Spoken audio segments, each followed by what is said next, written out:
Guin Saga. Volume 15. The Battle of Torus. Mongol, Motherland. Vajja Minoru hometown. When the dust storms blow, the mugwort flies. If I can get you a drink of Vajja, it reminds me of a summer long ago. Mongol, fatherland. The wind is rough in my hometown. Mongolian folk songs. From The Girl Who Picks Vajja. The characters, in a play or novel. Guin. Leopard-headed super warrior. Linda, the princess and seer of Paro. Remus. Linda's twin brother. Paro's boy king. Ishtvan. Mercenary from Wallachia. Aldo Neyris. Duke of Paro. Lord Crystal. Beck. Duke of Paro. Commonly known as the Duke of Valor. Legi _ the female knight of Paro. Scar. Prince of Argos. Also known as the Black Prince. Grand Duke Vlad. Grand Duke of Mongol. Amneris. Daughter of Grand Duke Vlad. General of the Right of Mongol Rozan. Left Prefecture General of Mongol. Borgo Valan. King Aglaya. Cameron, the Admiral of Wallachia. Talu. The Crown Prince of Kumu. Chapter 1. Under what star? The army moves through the morning mist. A white mist flows over the river Landsbert. In the mist, silvery outlines appeared, and one after another, they became the dignified figures of the knights, passing through the great gate and leaving Landsbert Castle. It was the army of Aldo Neyris, Lord Crystal, commander-in-chief of the Paro forces. In the gradually clearing morning sky, a number of beautiful flags fluttered in the wind. The wind is a little chilly.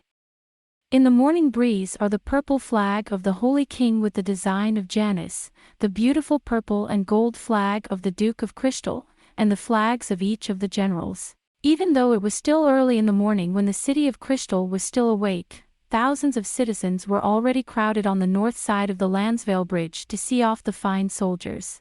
They are all young men and men-at-arms, wearing small cloths and waving small flags to signify the volunteer and citizen armies.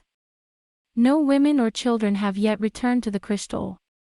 If Lord Crystal is defeated by the armies of Amneris, the capital will be trampled underfoot by the hooves of Mongol.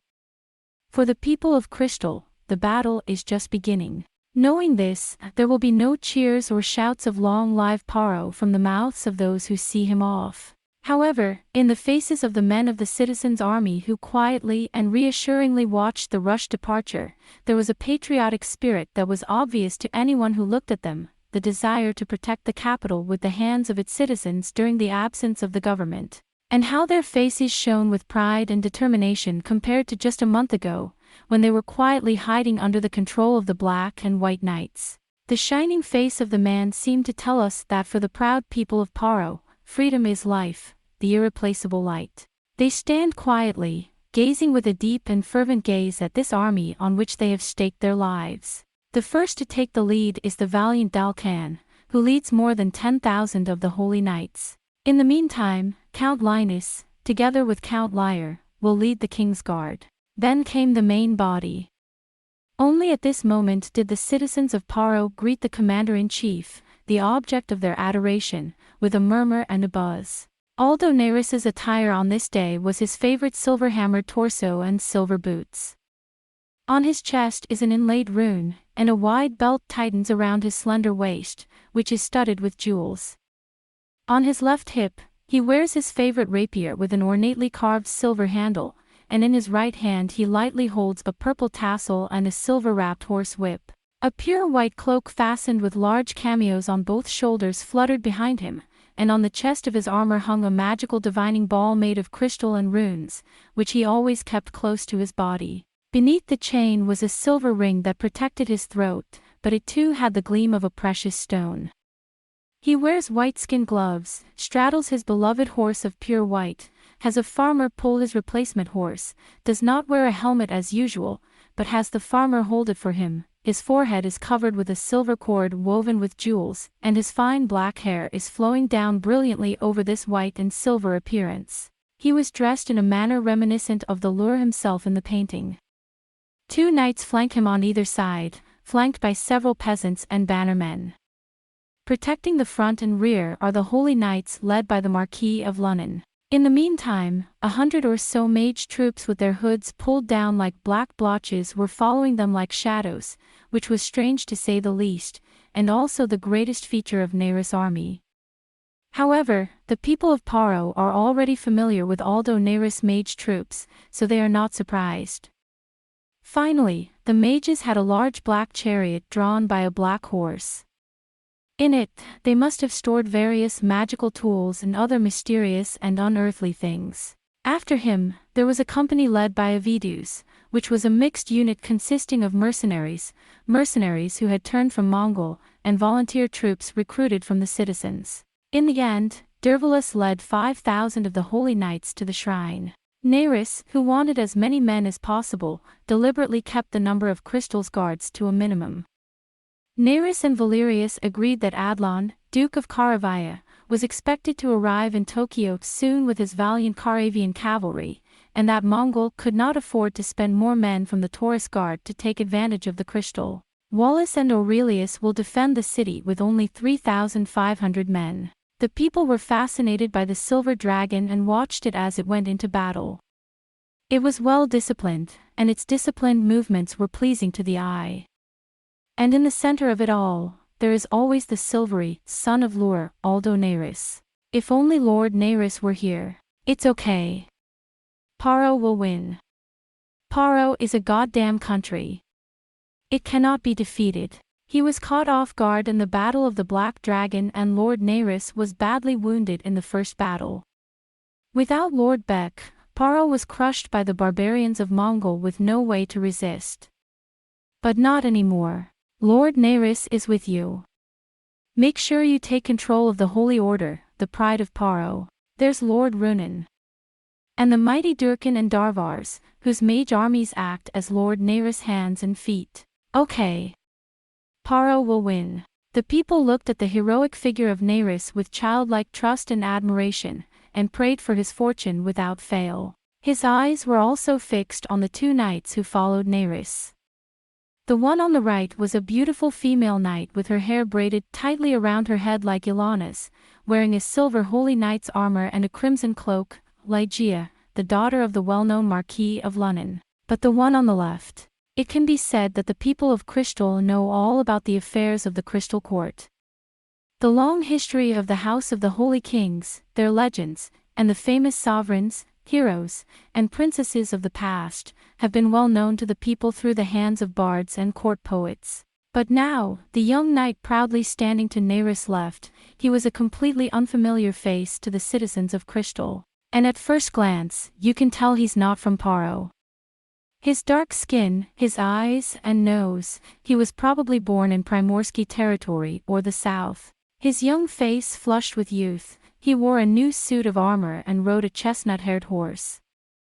He wore a leather armor lined with iron and emblazoned with the crest of Lord Crystal in white, a helmet with small wings on each side, a waistcoat, shin guards, and small hand guards in white.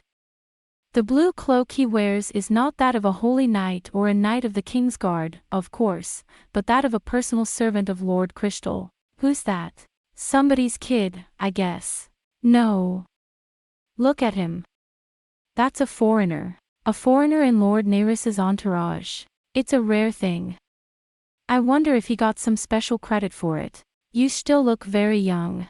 She must be Neris-sama's favorite since she's in a position to stand alongside Princess Ligeia like that. Guards. Who's that? There was a rustling, a windy intercourse among the citizens about Istvan of Wallachia. But Neris, Ligeia, and Istvan did not pay any attention to such matters, and they proceeded solemnly with their horses, as if they had not even heard of them.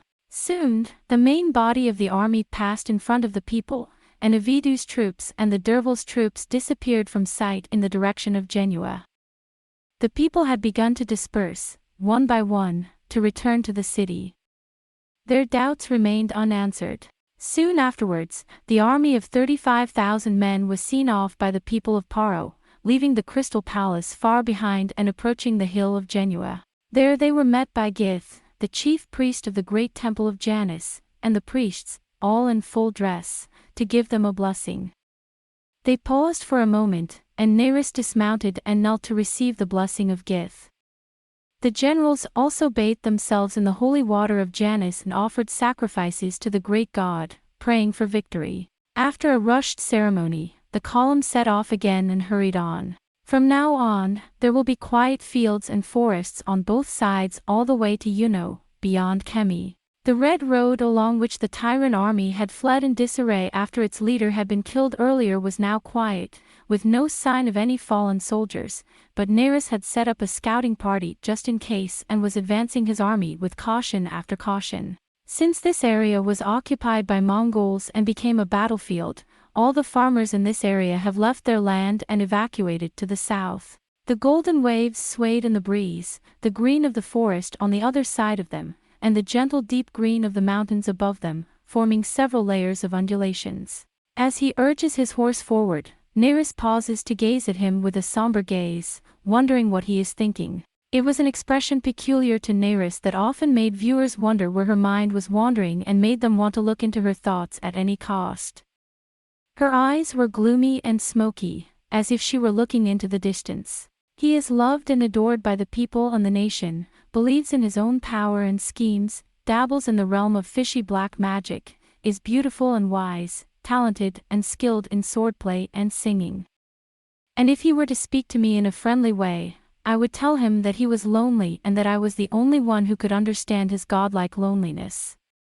If he were to say something friendly to me, I would immediately believe that he is lonely and that I am the only one who can understand his loneliness like a god, and I would be overjoyed. Those of a more cynical nature, such as Valerius, might have commented that this was precisely the hand of Aldo Nerys. But now, in the midst of the departing troops, Nerys's profile suddenly lost the harshness of the battle ahead. Ligeia was watching him from the side, quietly. She is closer to Nerys than anyone else, and understands him as a complex person.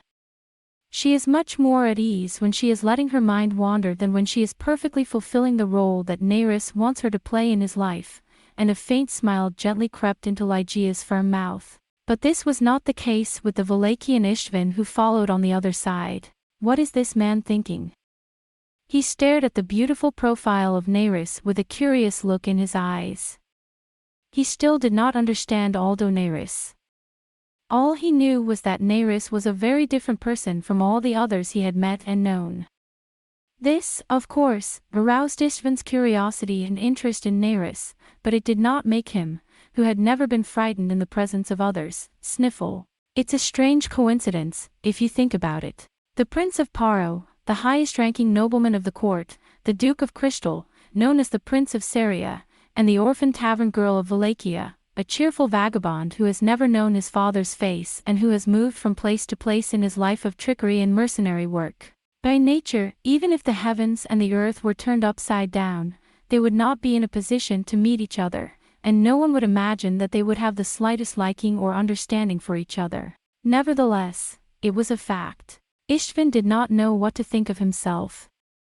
Earlier, on the plains of Nosferus and on the pirate ship Lent, Linda had told him how beautiful and clever my cousin Nerys was, how she could do everything, how elegant and talented she was, how she was the most wonderful person and the noblest girl in Paro. For a conceited young man like Ishtvan, a young man with a strong ego at best, the praise of other men, even if they have nothing to do with him, is nothing but an annoyance. And if the man she was praising was her own lover, a close relative of her lover's, who had been by her side longer than she had.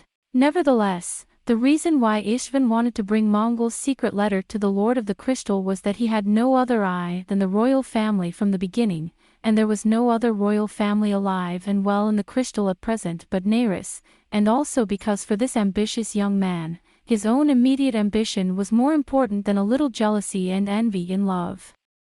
For this ambitious young man, his immediate ambition was more important than a little jealousy or envy in love. It was Istvan's first and honest intention towards Neris to use this secret letter as a springboard for further exploitation at all costs, and nothing more. But when I saw Aldo Neris for the first time, Istvan was frankly astonished to find himself being drawn towards Aldo Neris at a rate he had never thought possible. What, he asked himself, was the meaning of this inclination? Of course, Aldo Neris was the first leader and chief of an army he had ever seen. His person was covered with splendor, opulence and refinement, and his bearing made the aristocrats of Primorsky Krai, whom Istvan had known, seem almost like rude merchants in the countryside. For Istvan, watching Neris was the first time he had witnessed a country's politics and world affairs in action. The sense that an unknown world, a wonderfully vast world, has suddenly opened up before their eyes intoxicates the ambitious young man. But that wasn't all. Something more essential, something like the resonance of the soul, to put it bluntly. That is what drew Istvan to Neris. Or was it the resonance between the fear and the ambition of the one who hides in the darkest part of his soul the same twilight ambition, and is still in abeyance, or was it something else? This was a completely unexpected feeling for Istvan, who had never felt such affinity or sympathy for anyone before. But perhaps it was even more unexpected for Neris. Neris also seemed to like Istvan. Perhaps you liked the young man's unassuming nature. Ligeia secretly told her father, the Marquis of Lunnon. Lunnon was very anxious to know who was standing beside him, and whether he was an assassin or a secret agent. If he's a spy, he's done a very clever job of infiltration. Besides, if it was Mongol's plan to disturb us by sending us a fake letter, he wouldn't have followed us like that. Anyway, it's too rash of us to give an unknown person to your side now. If it must be used, it should at least be sent to a mercenary unit, not to her side. You know the temper of Lord Neris. He doesn't care what we think. Besides, Ligeia paused for a moment, then added, as if hesitating, it's a strange feeling for me, too. I've never seen Neris do anything like that before. He's always been good at looking out for his people and making allies in unexpected places, but this time it's a little different. Neris seems to really enjoy the company of that young man. He is laughing out loud and is interested in the young man's story. I'm really worried about that too. You can't trust anyone from Primorai. Renaud mumbled. Look at Lyre. They are merchants by nature. Merchants are mercenary. Those black, twinkling eyes. I don't like those eyes. Whether they knew it or not, the faithful father and daughter were exchanging such stories. Neris woke from his reverie, his eyes darting over the golden fields of wheat as he swayed on the back of his horse, and smiled as he realized that for some time now his profile had been the subject of a somewhat curious gaze from the Istvan. Istvan! He beckoned him gently and signaled to him to bring his horse to a halt. Istvan brought his horse to a halt. What have you been looking at? With his natural vivacious impudence, he asked. Neris also looked in the direction to which he had just turned his eyes, and Istvan followed him. Golden wheat fields, forests, mountains, sky. And the red road leading straight to Mongol. Well, what is it? The true nature of things. The darkness that lies beneath what appears to be. Time and fate, the truth of the incomprehensible world.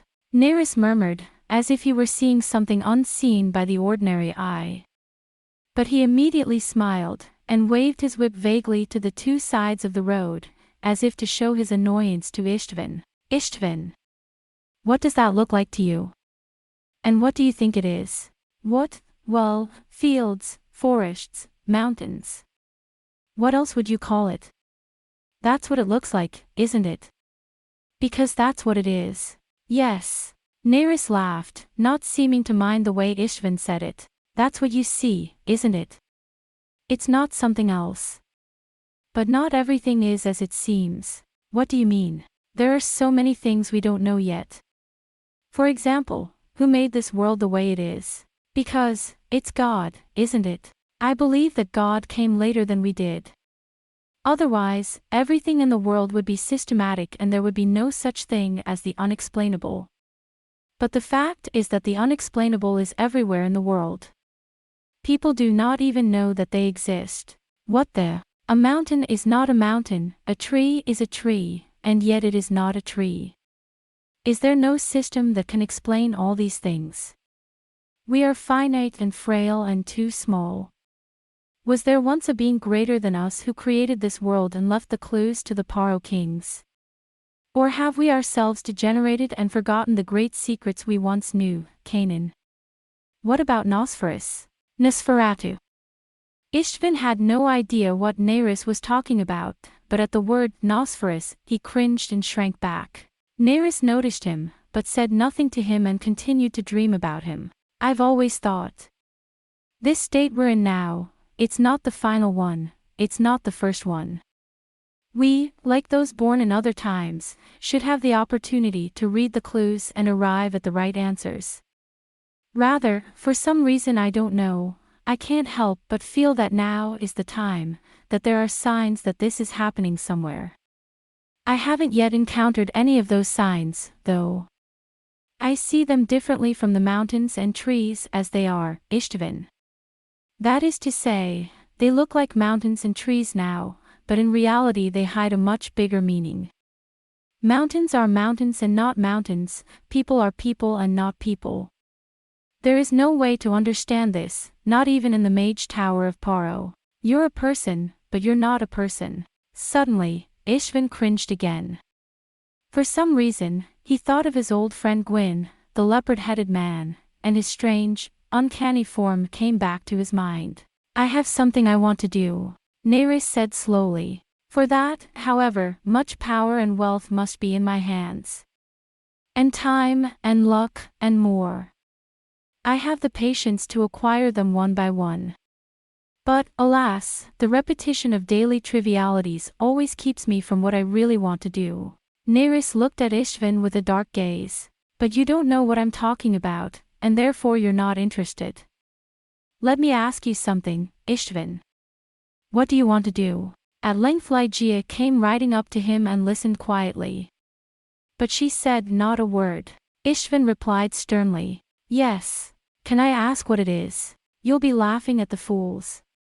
I want to be the king of my own country. And Istvin's face grew pale. But there was not even the shadow of a smile on Nerys' face. That may be a more difficult prospect than it was 200 years ago, but it is by no means impossible. If you're blessed with luck, intelligence and daring, as we're about to see in the case of Grand Duke Vlad of Mongol. But why do you want to be king, Istvin? Istvin stammered. He wanted to be king so he could take Nerys' cousin as his wife. But was that really, purely, the only reason? After some thought, Istvin said challengingly, that's because when I was born, I had a boulder in my palm, and that old witch saw it and told me that I would become a king. So the prophecy must come true according to the golden rule. Oh, so, that's why you named me Istvin. Syra, the daughter of Yarn. For a young man who wants to be a king, this parrot is not a very good start. Nerys smiled brightly as if she had forgotten the strange dark look in her eyes earlier. After all, this country is full of first, second, third, fourth in line of succession to the throne, after the royal prince, or rather, the young new king. A young warrior with ambition will have more opportunities to shape his destiny in Mongol, in the new country of Mongol, in the Primorsky Krai with its many small states, and in the unknown south. I'm not thinking of becoming the king of Paro, Istvin said bluntly. Everyone knows you can't sit on the Paro throne unless you're of the Holy Family. But I don't want a tiny autonomous region in Primorai. Ligeia didn't say anything, but she was a little taken aback and softly looked at Nerys' face.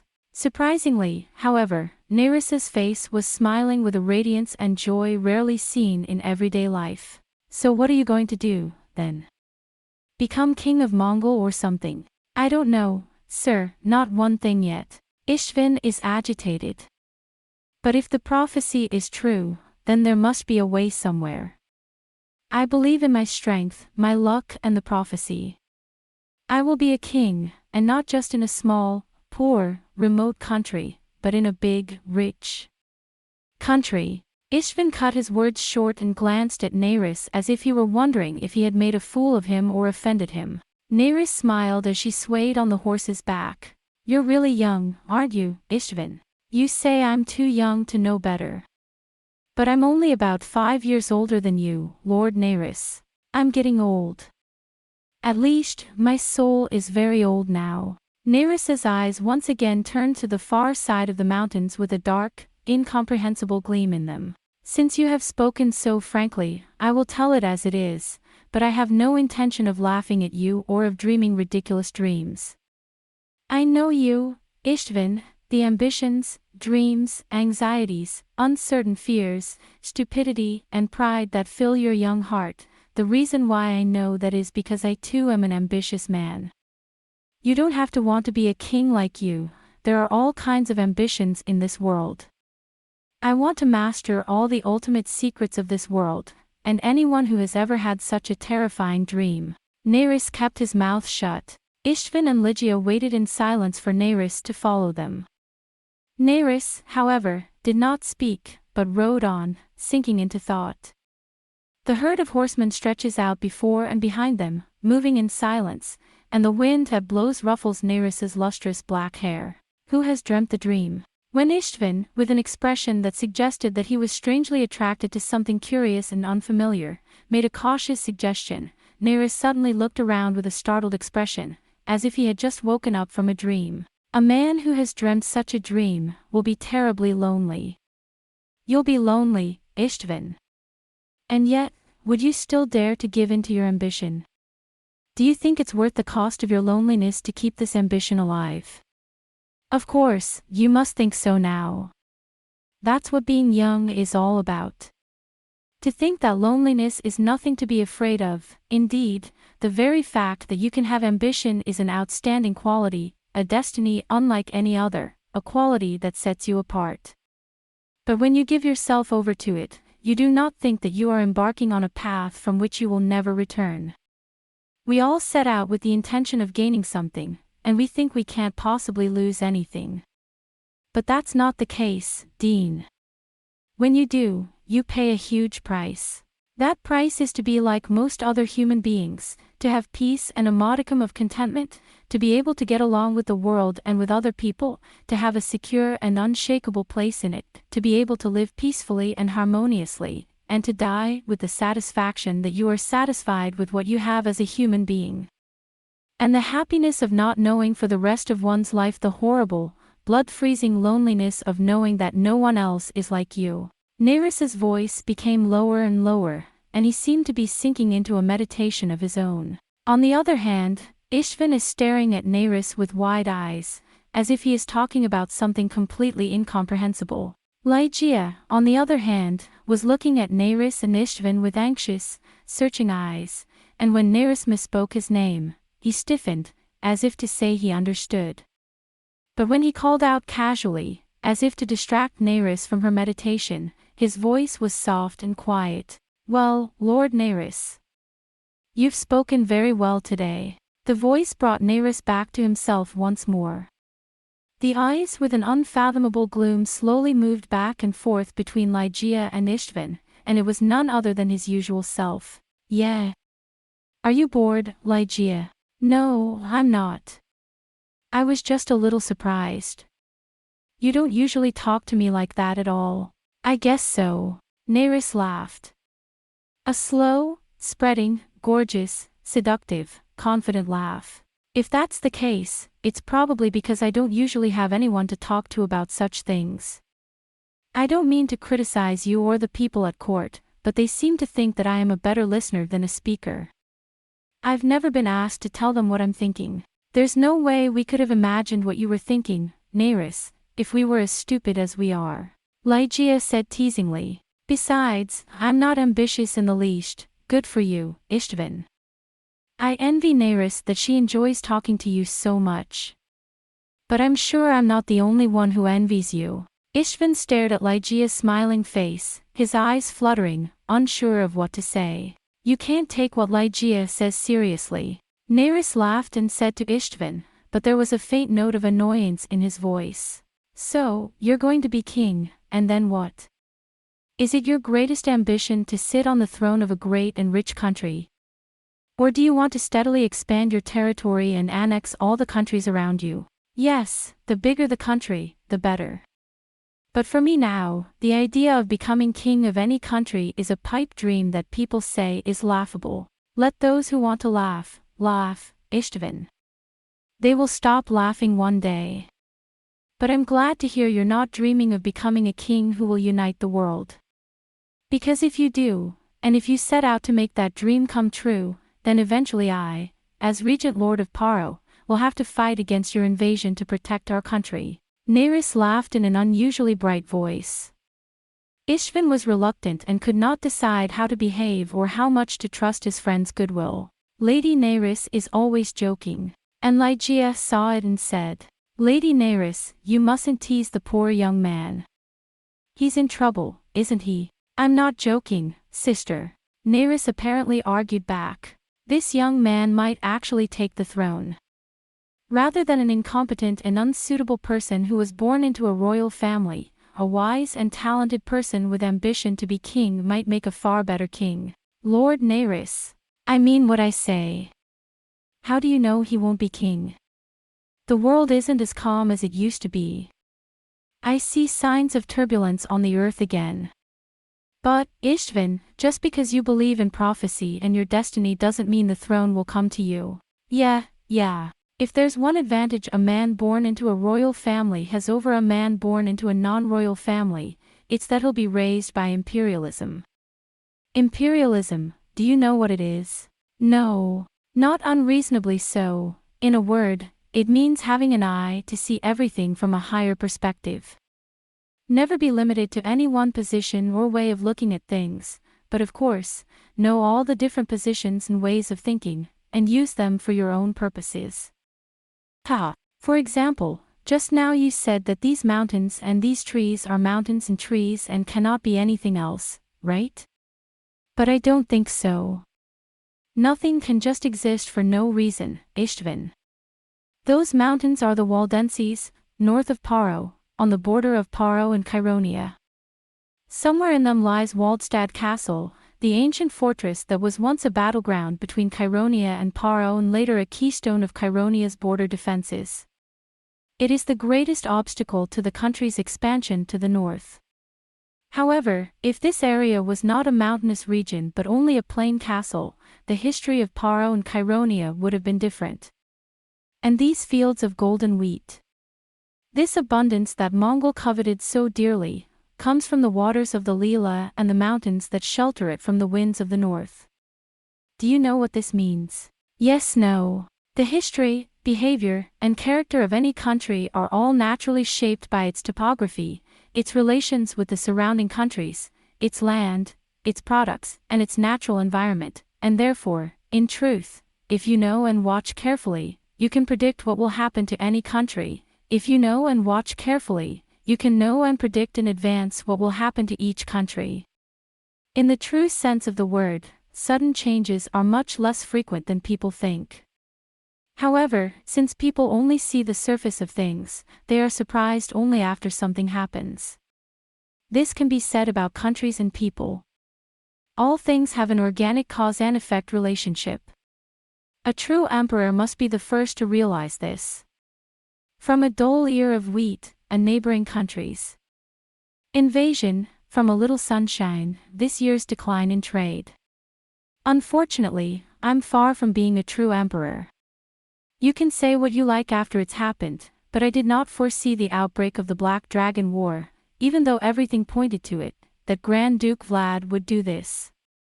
After it happened, I learned again that all the signs were there, I just didn't see them with my own eyes.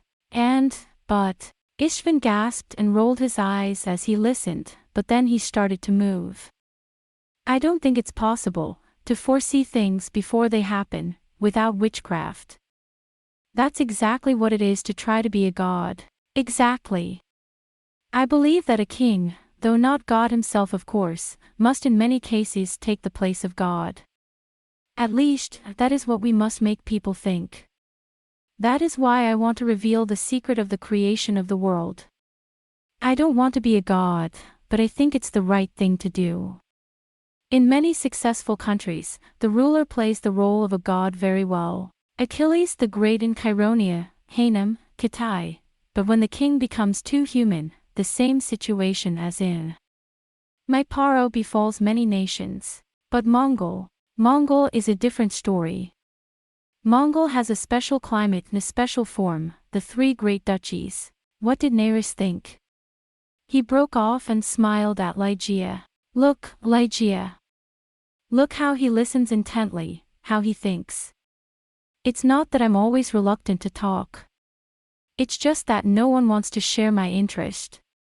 The eagerness of the listener cheers up the speaker, and he may indeed become a king. You're a phoenix flying in the sky, Ligeia said. The tone of his voice was somehow lonely. How can we, who are but insects crawling on the ground, understand the heart of Peng, who flies in the sky? At the same time, how can Peng understand the heart of an insect? If I'm like that, then maybe he's that kind too, Naris said. He listens with a twinkle in his eye. He understands and he wants to understand. But those around me, those closest to me, are not like that. The ones I thought were closest to me hated politics, the world, philosophy, mysticism, all that stuff, and wouldn't even listen to me. For some people, singing a song or knowing the name of a flower or a bird is much more important than knowing the history of a country or why the world was created. Such a person is called a poet, like his late predecessor. But I don't blame people for being like that. I just wanted you to share my interest. Or even just to listen. Not everyone can be an emperor. There are people who want to be buried in the city, singing songs, decorating flowers, enjoying the company of others, being loved by others, loving others, and living in secret. For such people, these things are irreplaceable. What a pitiful, petty, miserable desire. Naris's lips were smiling, but his eyes had grown icy cold, suggesting, however faintly, that beneath the joking words lurked a pale, impotent anger, irritation, contempt. Buried in the streets, singing, loving and being loved by the people. I'm sure he wouldn't have said that. Ishtvan. Wouldn't you? Do you think it's a wonderful life for a man to live like that, in the countryside, cultivating the fields, wearing a fine dress on festival days, drinking wine and watching his children grow up? Ishtvan blinked and tried to imagine his life, and shouted, No, sir. I don't want to do that. I want to be something. I want to be a king and have great power. There's plenty of people like that out there, but I'm the one, the only one, with the Dryad's pearl. No matter what I have to do, I don't want to end up like this. No matter how great the suffering that awaits you. Even if you lose something precious to your ambition to become king, even if you have to sell your soul to the dole, for example, Naris asked like that man doll. Ishtvan gulped down his spit. But then he said firmly, no matter what the suffering and trials, no matter what sacrifices we make for it. Look, Ligeia. Naris raised his whip, pointed at Ishtvan and said. There was a note of triumph in his voice. This young man is just like me. I'm not really alone in the world. He can see that. Of course, we may think and do and have lived very differently, to the point of extremes, but nevertheless, this Ishtvan speaks the same language as I do, the language of the ambitious, the language of those who are troubled by a darkening soul. There are very few of those, but I knew them. I knew it from the first time he entered my room and I saw a dark but timid soul peering out of his eyes. This is the likeness of my soul. Then I will say nothing more, Ligeia said slowly. Her face was sad and somber. She drew down her helmet slowly, and slowed her horse a little, so that she was a little behind them. Then, with a slight nod, she seemed to be relishing some dark and uneasy feeling of being alone. You're a funny guy. You'd be a lot more comfortable if you weren't a little overcautious, Naris said to Ishtvan and smiled reassuringly at him. You can't take me or him seriously. We're always joking with each other like that. So let's continue what we were saying. What I'm thinking of is. As Naris was about to say this, the messenger, accompanied by a knight of strange appearance, rode up and stopped his horse at Neris' side. "Pardon me, your grace.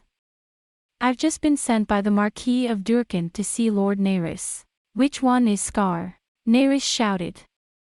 The man in the meadow, recognizable at a glance, leaned his turbaned head graciously. "Excuse me on horseback. It is a pleasure to meet you, Lan Fong, vassal of Prince Scar of Argos, and I have a message for you." "Kiko," Neris said and stopped his horse. "All troops to a standstill.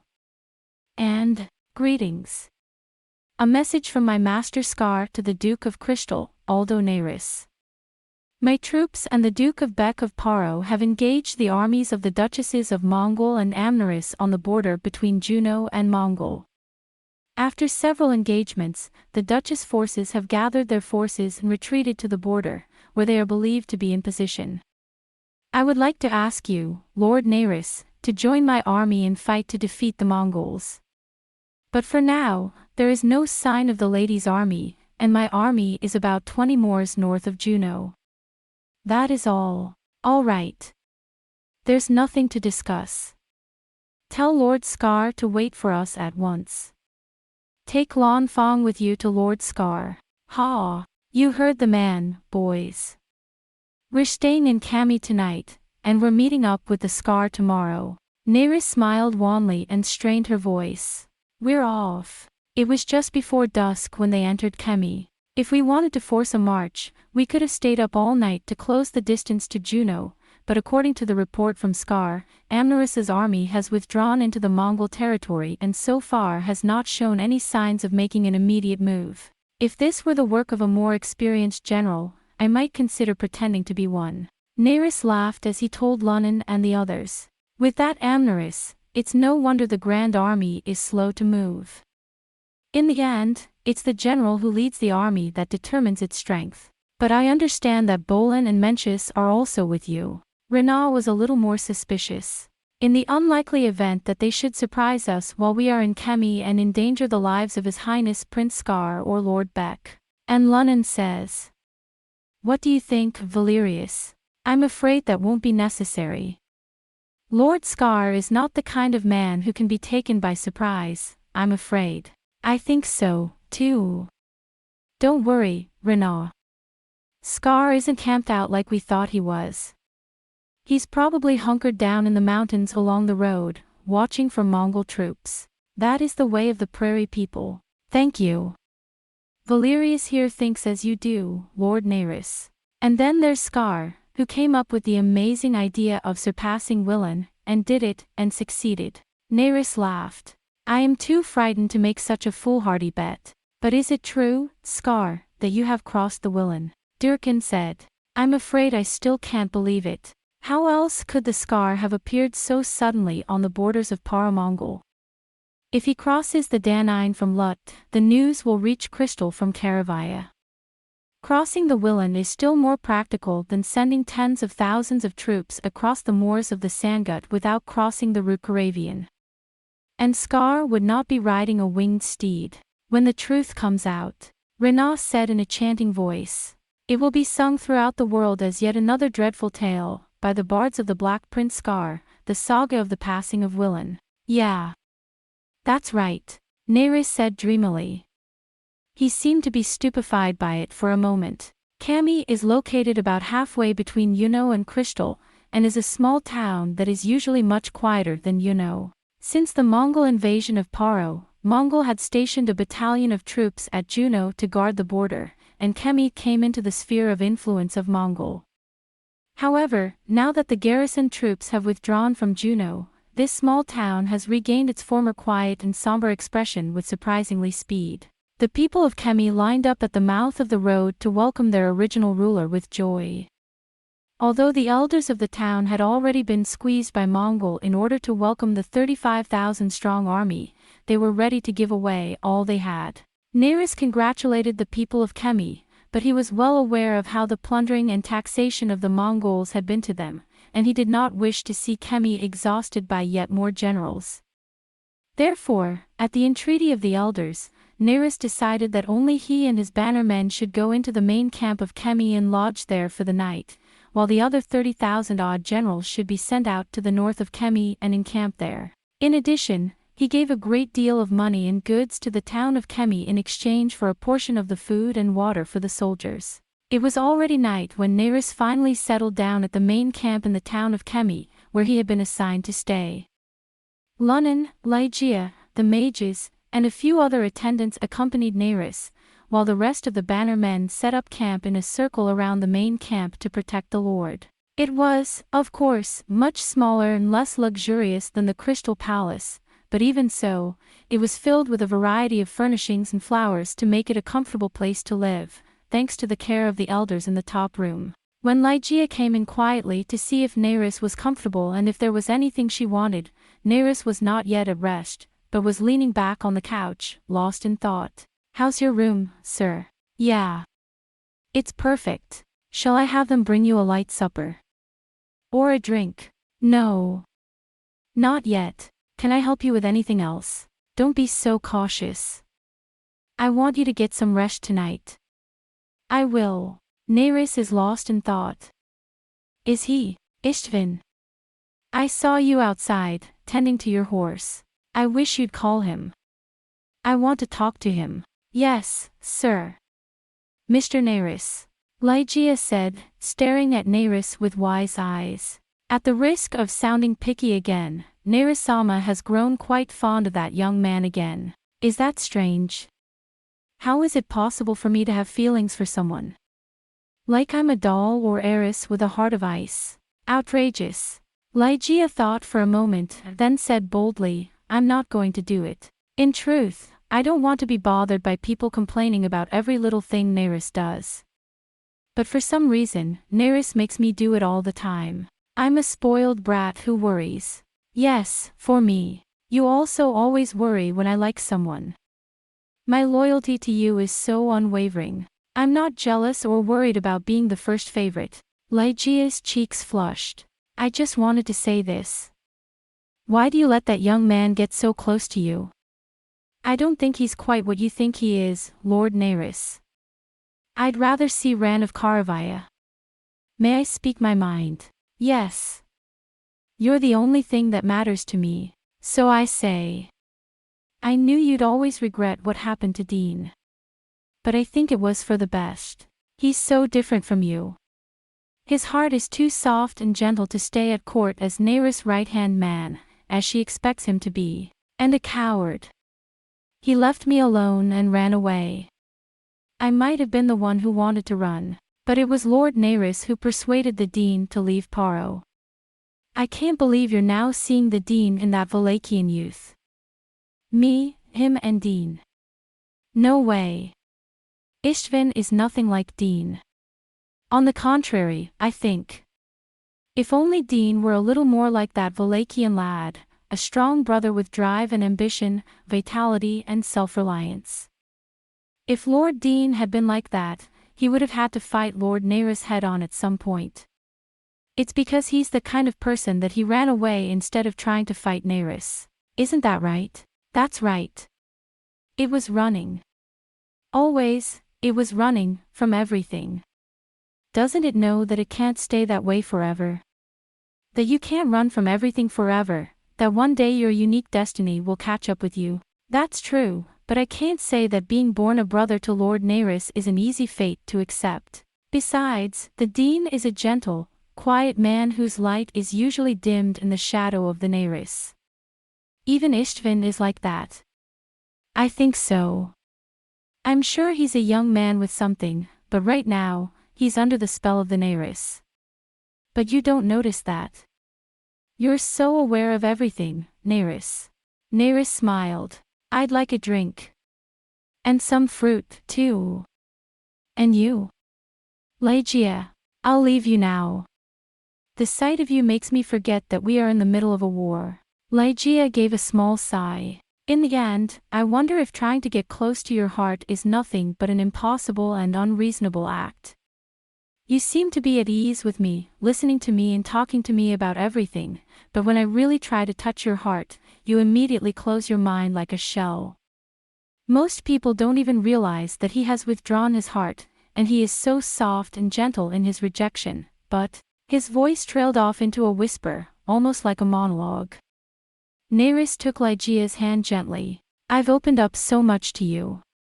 At least I'm not hiding anything from you. Nerys patted his hand gently. It would never occur to anyone else that I still care about Dean's departure. Is it so strange, so out of character, that I should care for someone? But anyway, I liked the Valachian, not because I liked him or Dean. I like to surround myself with promising young men like that. And the Calavian run.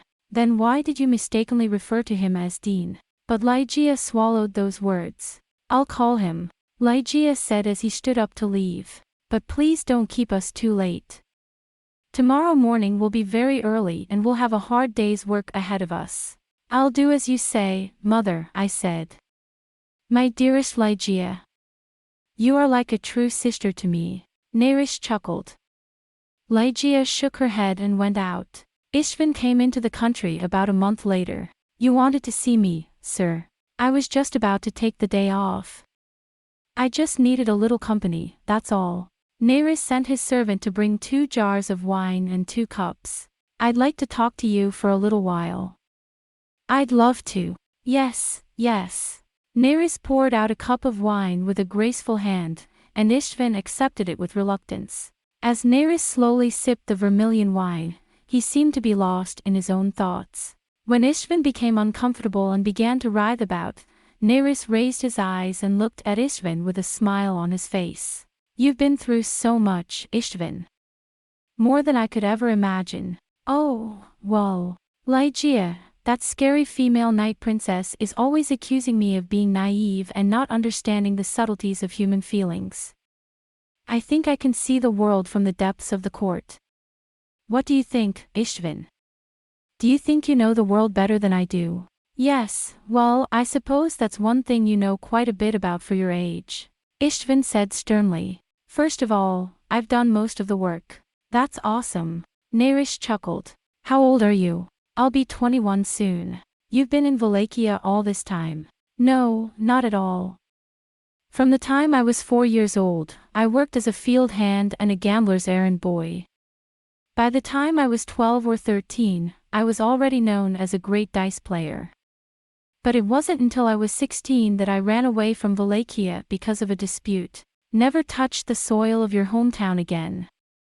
Maybe I'm a bit naive after all. I've hardly been away from Paro. But, well, just because I got out doesn't mean I know the world. I did everything I could after that. Do you have no one to take care of you? Nerys said. Brothers and sisters, fathers and mothers, brothers and sisters, who mourn your departure. It's not. Ishtvan wrinkled his nose. Not a single one.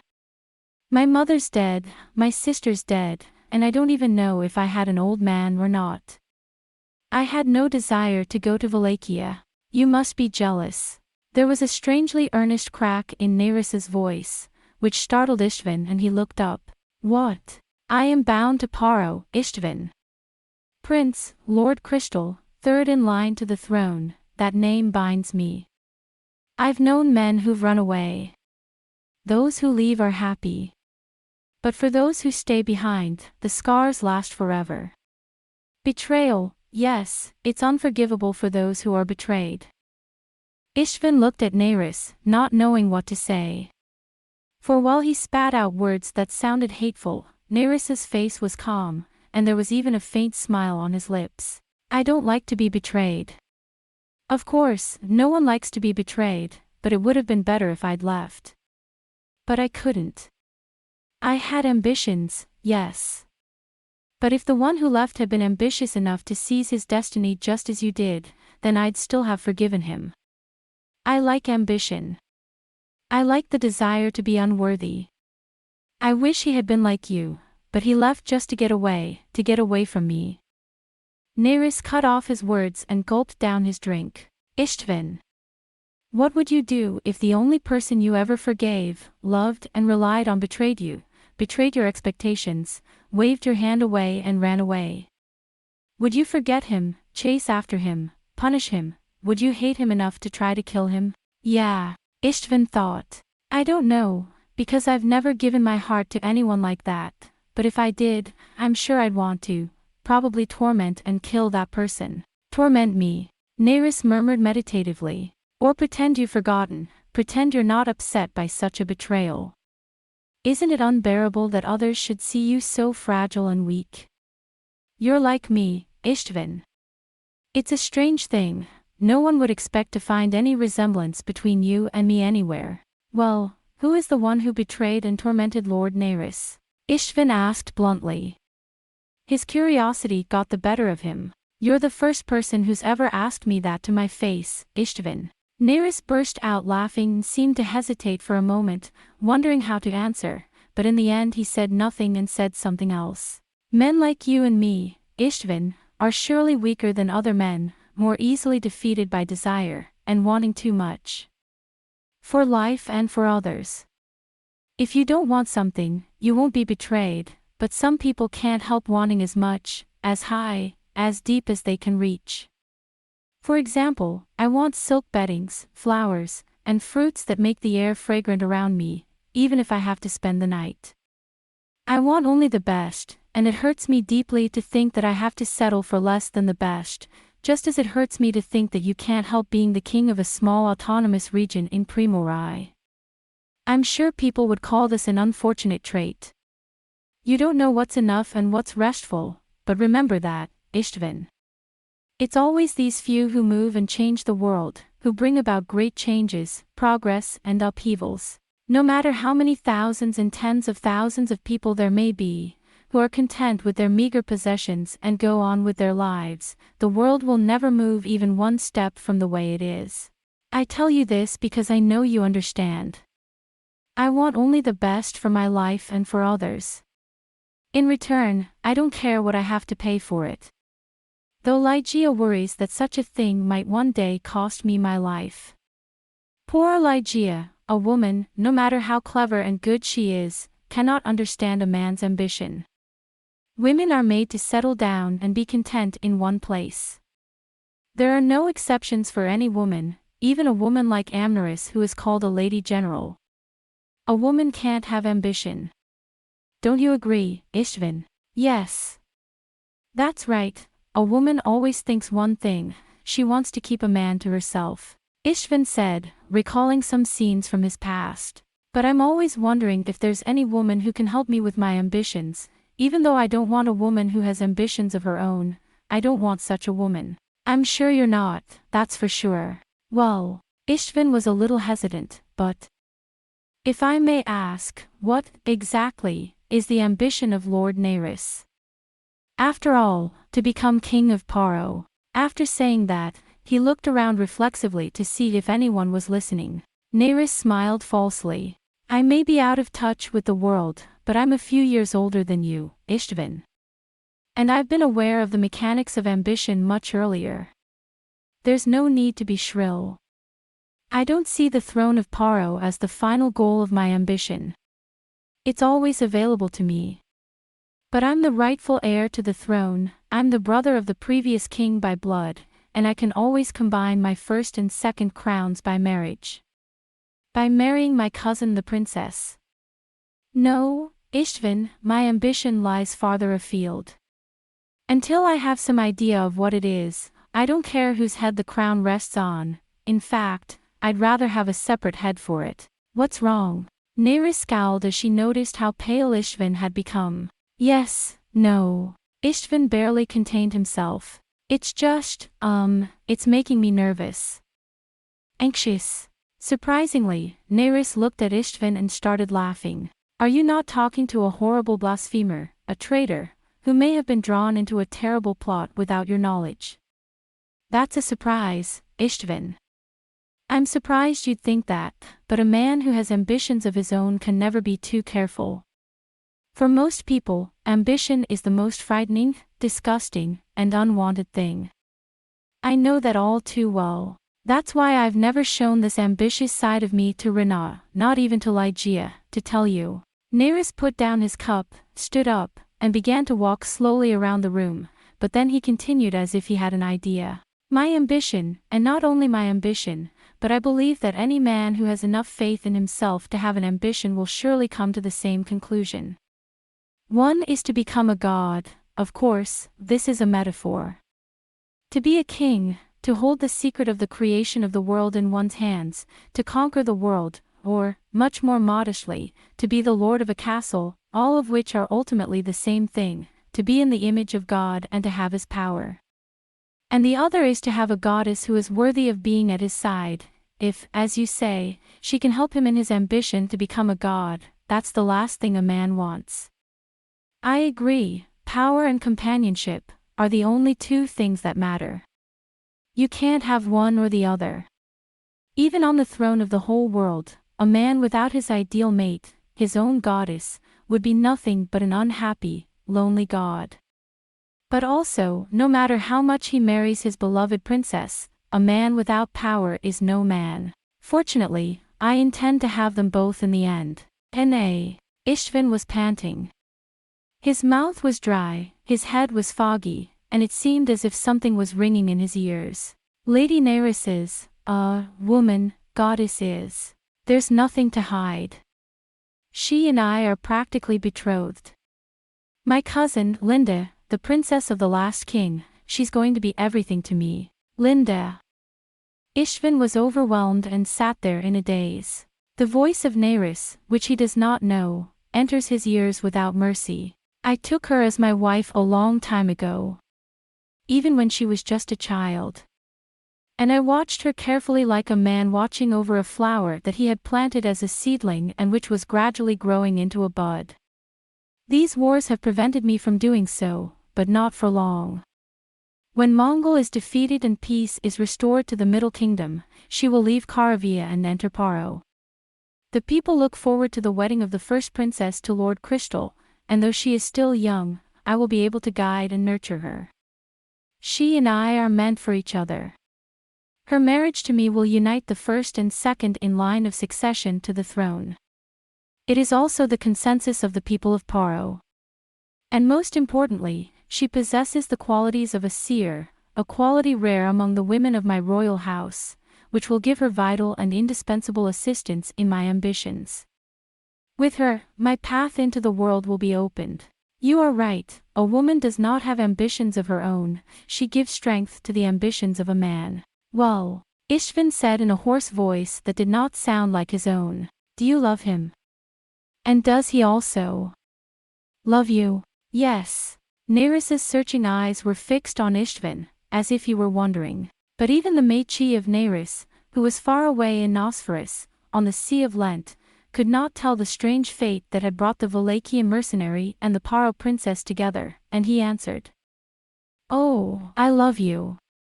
I've nurtured everything to my liking, plucked here, stretched there, watched her grow into a wonderful woman. She's still a work in progress, but she'll grow up to be the goddess I wanted her to be. Proud, mysterious, beautiful, you said I only wanted the best. As for her, well, of course I'm conceited that she adores me too, but before this happened and before she left me, Linda always said that she took it for granted that she would marry me, that she wanted to do so as soon as possible.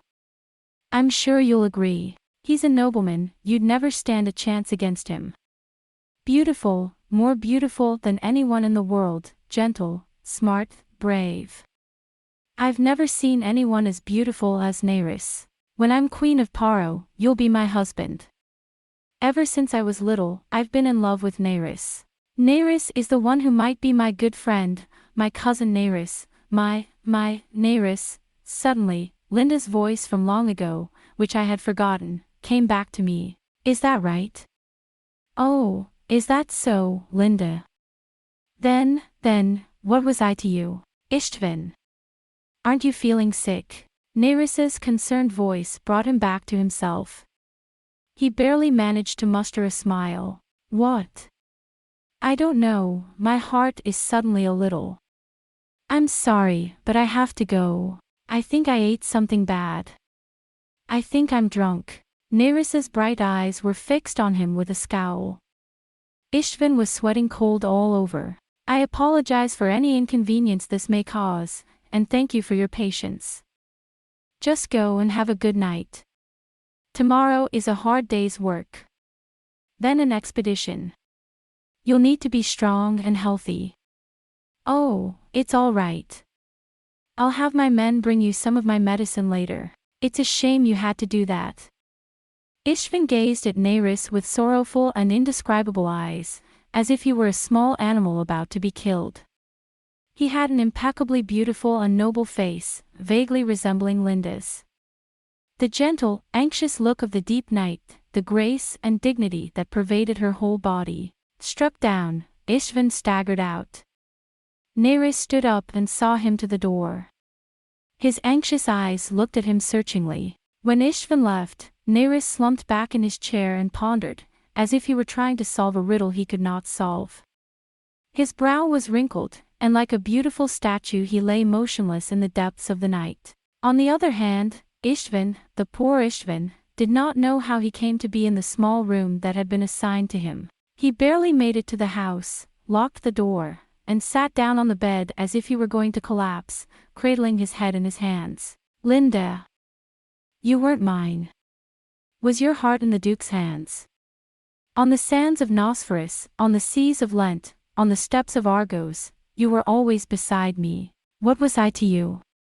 A little flirtation on the way back to Paro, a princess enjoying a love affair with a nasty mercenary she rarely saw. Oh, I've known many a noblewoman in my time, a sow who, with her husband's consent, has had many a lover. I thought you were different. I thought you were completely different from those noblewomen. The only women I knew were sluts and whores who scavenged for young, handsome men. I believed you were different, and that's why I said what I did. 3 years, 3 years. Are you just another one of those women? I'm sure there are plenty of little girls like you who've been in completely different situations and have an insignificant crush on the man who can save them from all their troubles. Any girl of 14 will swoon over the first man who saves her, but not marriage. You never once said that you and that man had a pact, that it was sanctioned by everyone. No, you said that. Or did I just not listen? You were always talking about her like she was the most beautiful thing. He was beautiful, Nerys, that's what you said. But I don't want to think. That gesture, that kiss, that look, all of that was just a temporary lie. You knew from the start you were mistaken. You said you'd wait 3 years for the wind to blow over that meadow. Oh, I love you. I've raised you to my liking and watched over you. Nerys's words whipped him. Ishvan gnashed his teeth and his eyes widened. So he was my love interest. The beautiful one, the wise and powerful one, the one who led this great army to take Paro back. He liked Nerys. Rather than liking him, he must have been spellbound and drawn to him, as Ligeia had said. Nerys's mood, her way of thinking, her confidence in her ability to control a country and see the world, all of this was something he had never encountered before. It fascinated him so much that for the first time he felt as if his vague ambition had become tangible, even if only slightly, out of a dim fog. The fact that Nerys, for some reason, had taken a fancy to him, and treated him with an uncanny kindness, that Ligeia had forgiven him and drawn him close to her, to the extent that he was surprised that she had never done so to any other person before, was a great comfort to a young man of 21 years of age, a ruffian without rank, position, or acquaintance. This was the first assurance from the other side of the shore for a young man of 21, a novice without rank, position, or acquaintance. The fact that he felt that he had something that a man of Nerys's stature could recognize and reach out to him, that was the first time that his previously unreasonable confidence was grounded and a new world opened up to him. He couldn't hate Nerys.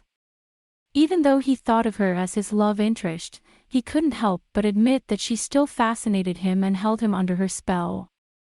Moreover, even with all his pride and conceit, he could not help comparing Nerys with himself and admitting that she was far superior to him in every way. He had nothing at all, except his youth, his luck, and his fervent pride in the future.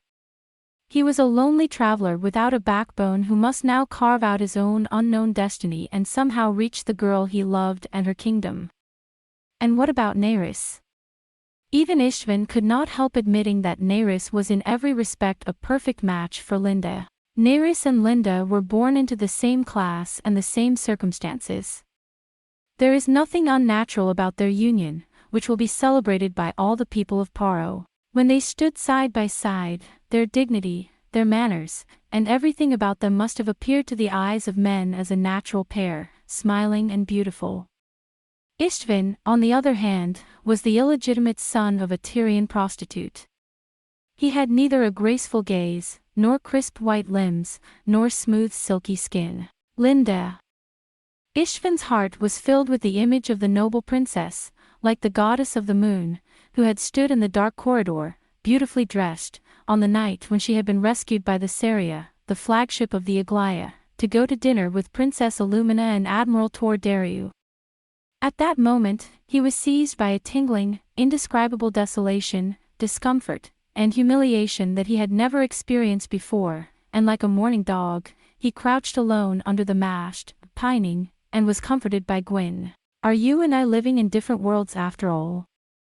Is it only a dream in Nosferus that I can have you, or is it a dream you mustn't have in your real world? It seemed to the poor young man that all these things were coming back to him now. His lover's suggestive manner, his sad gaze, the words he had murmured. Everything seemed to Istvin now to be Linda's hesitation and sorrow, because she knew that even if she had really thought of him at the time, it would never become a reality. Are you best suited to be with him? Am I not good enough for you even if I am a king? I wonder how long he stayed like that, crouched down with his head in his hands. His body was cold and stiff. Once, Nerys' servant came to the door, asked him how he was doing, and knocked on the door to give him some medicine, but he gave a curt reply and sent him away. Night had fallen, and the town of Kemi and its many guests had all gone to bed, but only Istvin was awake. Now, the more I think about it, the more I wonder how he could have believed that he would be able to take Linda as his wife, no matter how much credit he would get. He'll have Linda while I'm struggling to be king. If I stay here in Paro with her, Linda and Remus will come to the crystal, and Linda will see me compared to him. And in that glamorous crystal palace, her original setting, I'm her squire, a small town, poorly bred mercenary. I don't want to see Linda and that guy get together in front of me. I can't stand to see that. And again, as he lay there, he remembered a voice that was like a strange revelation. A voice he had listened to without caring at the time. I don't think Linda's your lady of light. They used to call us the two pearls of Paro, although I don't think pearls, although beautiful, shine that bright. You're saying Linda isn't my lady of light? That I haven't yet found the woman who will make me king. I didn't have any doubts. But, when I think about it, I can't help but think that the boy from Remus has a point. I didn't even think about it, but Linda is the king's daughter of Paro. Not a duchess. A duchess is a Grand Duke's princess. Not the king's princess, and the fortune teller said she was definitely the Lady of Light, not the King of Light. At that time, for me, it was the same either way. You idiot. I don't know what I'm thinking, but I'm in love with Linda. I want her, so I set out on this quest for the throne. She promised to wait 3 years. What could be more certain than that? But for the past 3 years, she's had that man by her side, and he's trying to get her. What woman can resist that man that hard? Even I, a man, can see that she has something that attracts people intensely. No woman would be able to resist his wooing. I heard that even Amneris of Mongold fell in love with that man as soon as he met him, and ruined his father's scheme. And Linda said she's had a crush on him since forever. Istvin's eyes were tightly closed and then gradually opened. When he squinted his eyes open as if they were dazzling, there was a strange light in his eyes, a strange, dark, haughty, angry light that was different from anything he had ever seen before. Be firm, Istvin of Wallachia, Istvin son of Iva. He murmured aloud. For a little while, he was still huddled in a stupor. Then he suddenly raised himself up and opened his eyes, and an indescribably drawn expression, neither crying nor smiling, appeared on his face. It's just. He twisted his lips into a smile. It's only a woman or two. He suddenly sprang up as if his whole body were a spring trap, raised his hand and plucked off the string that bound his hair. The silver braid Linda gave me. His hand trembled as he clutched it. He suddenly went to the window, pushed up the blinds and threw it into the stillness of the night, panting. We're going somewhere, we're going somewhere. We have to get out of here, Ishto. It doesn't matter where. West, north. Don't do anything out of character for you. A courtesan's no match for the red mercenary's skin or water. Don't rely on others. Make your own luck with your own hands. I'm Istvin, a Valachian pirate. I'll be king. I will be a king. If I want you, then I'll conquer Paro by force and snatch you away. Even if you were her queen at the time. Even if I kill him and hold you in my arms with his blood on my hands. Go. Go. To find your destiny, it's waiting for you somewhere, Ishto. The passion, desperation, and haste of youth, all of it caught and engulfed him like a torrent. Without pausing to think, he gently took off his cloak, slung it over his shoulder and hung up his sword. His pack was still untied and lay in a bag by his bed. He carried it on his shoulders, tried to open the door, thought better of it, hung on to the window, and jumped down from the window into the garden. 2 guards were sitting at the entrance of the building. They seemed to be dozing, and their heads were hanging down. As he walked quietly toward the stable, his shoe caught a glint of silver. It was Linda's ribbon. But he doesn't notice. He crept quietly into the stable. Shoo, it's me. Okay, it's me. He pulled the reins of the horse in front of him, which was snorting, and lifted it up, and pulled it out of the bag on his hip, and put some sugar on his palm, and made him lick it to make him calm down, and then pulled it out slowly. Dowdoo, dowdoo. As he soothed her and pulled her to the back of the building, he heard a crunching sound of a tree branch or something that echoed in his mind for 4 miles in every direction. He stood frozen for a while, but when he saw that no one seemed to be awake, he waited until he felt more secure, and then began to pull again. It'll be time to change the gatekeeper soon. The back gate, however, led to the residence of the elders of Kemi, and fortunately there was no gatekeeper. Istvin led his horse out of the back gate and rode on for some time, not daring to mount his horse. Hooves clacked on the cobblestones, and the town of Kemi lay still in the deep night. Overhead, a white iris watches over them. Seeing that it was all right, Istvin fluttered astride his horse.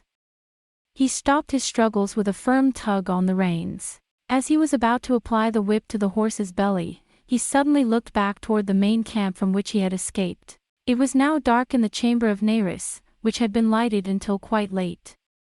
There was still time for dawn. Lord Crystal would be sleeping, ready for battle tomorrow. Lord Neris. Istvin's face contorted. You've been good to me. No one's ever treated me like that before. If you weren't even Lord Crystal. He was a bitter enemy, a man who would soon have the girl of his first love if things continued as they were. He should have thought that killing him would be enough. But for some unknown reason, Istvin could not hate Neris. On the contrary, even at this time, he was still attracted to and under the spell of Neris, and felt a strange restlessness to stay by her side and receive her favor, and a longing akin to the pain of leaving Neris behind and being separated from her. Under what star were you and I destined to meet?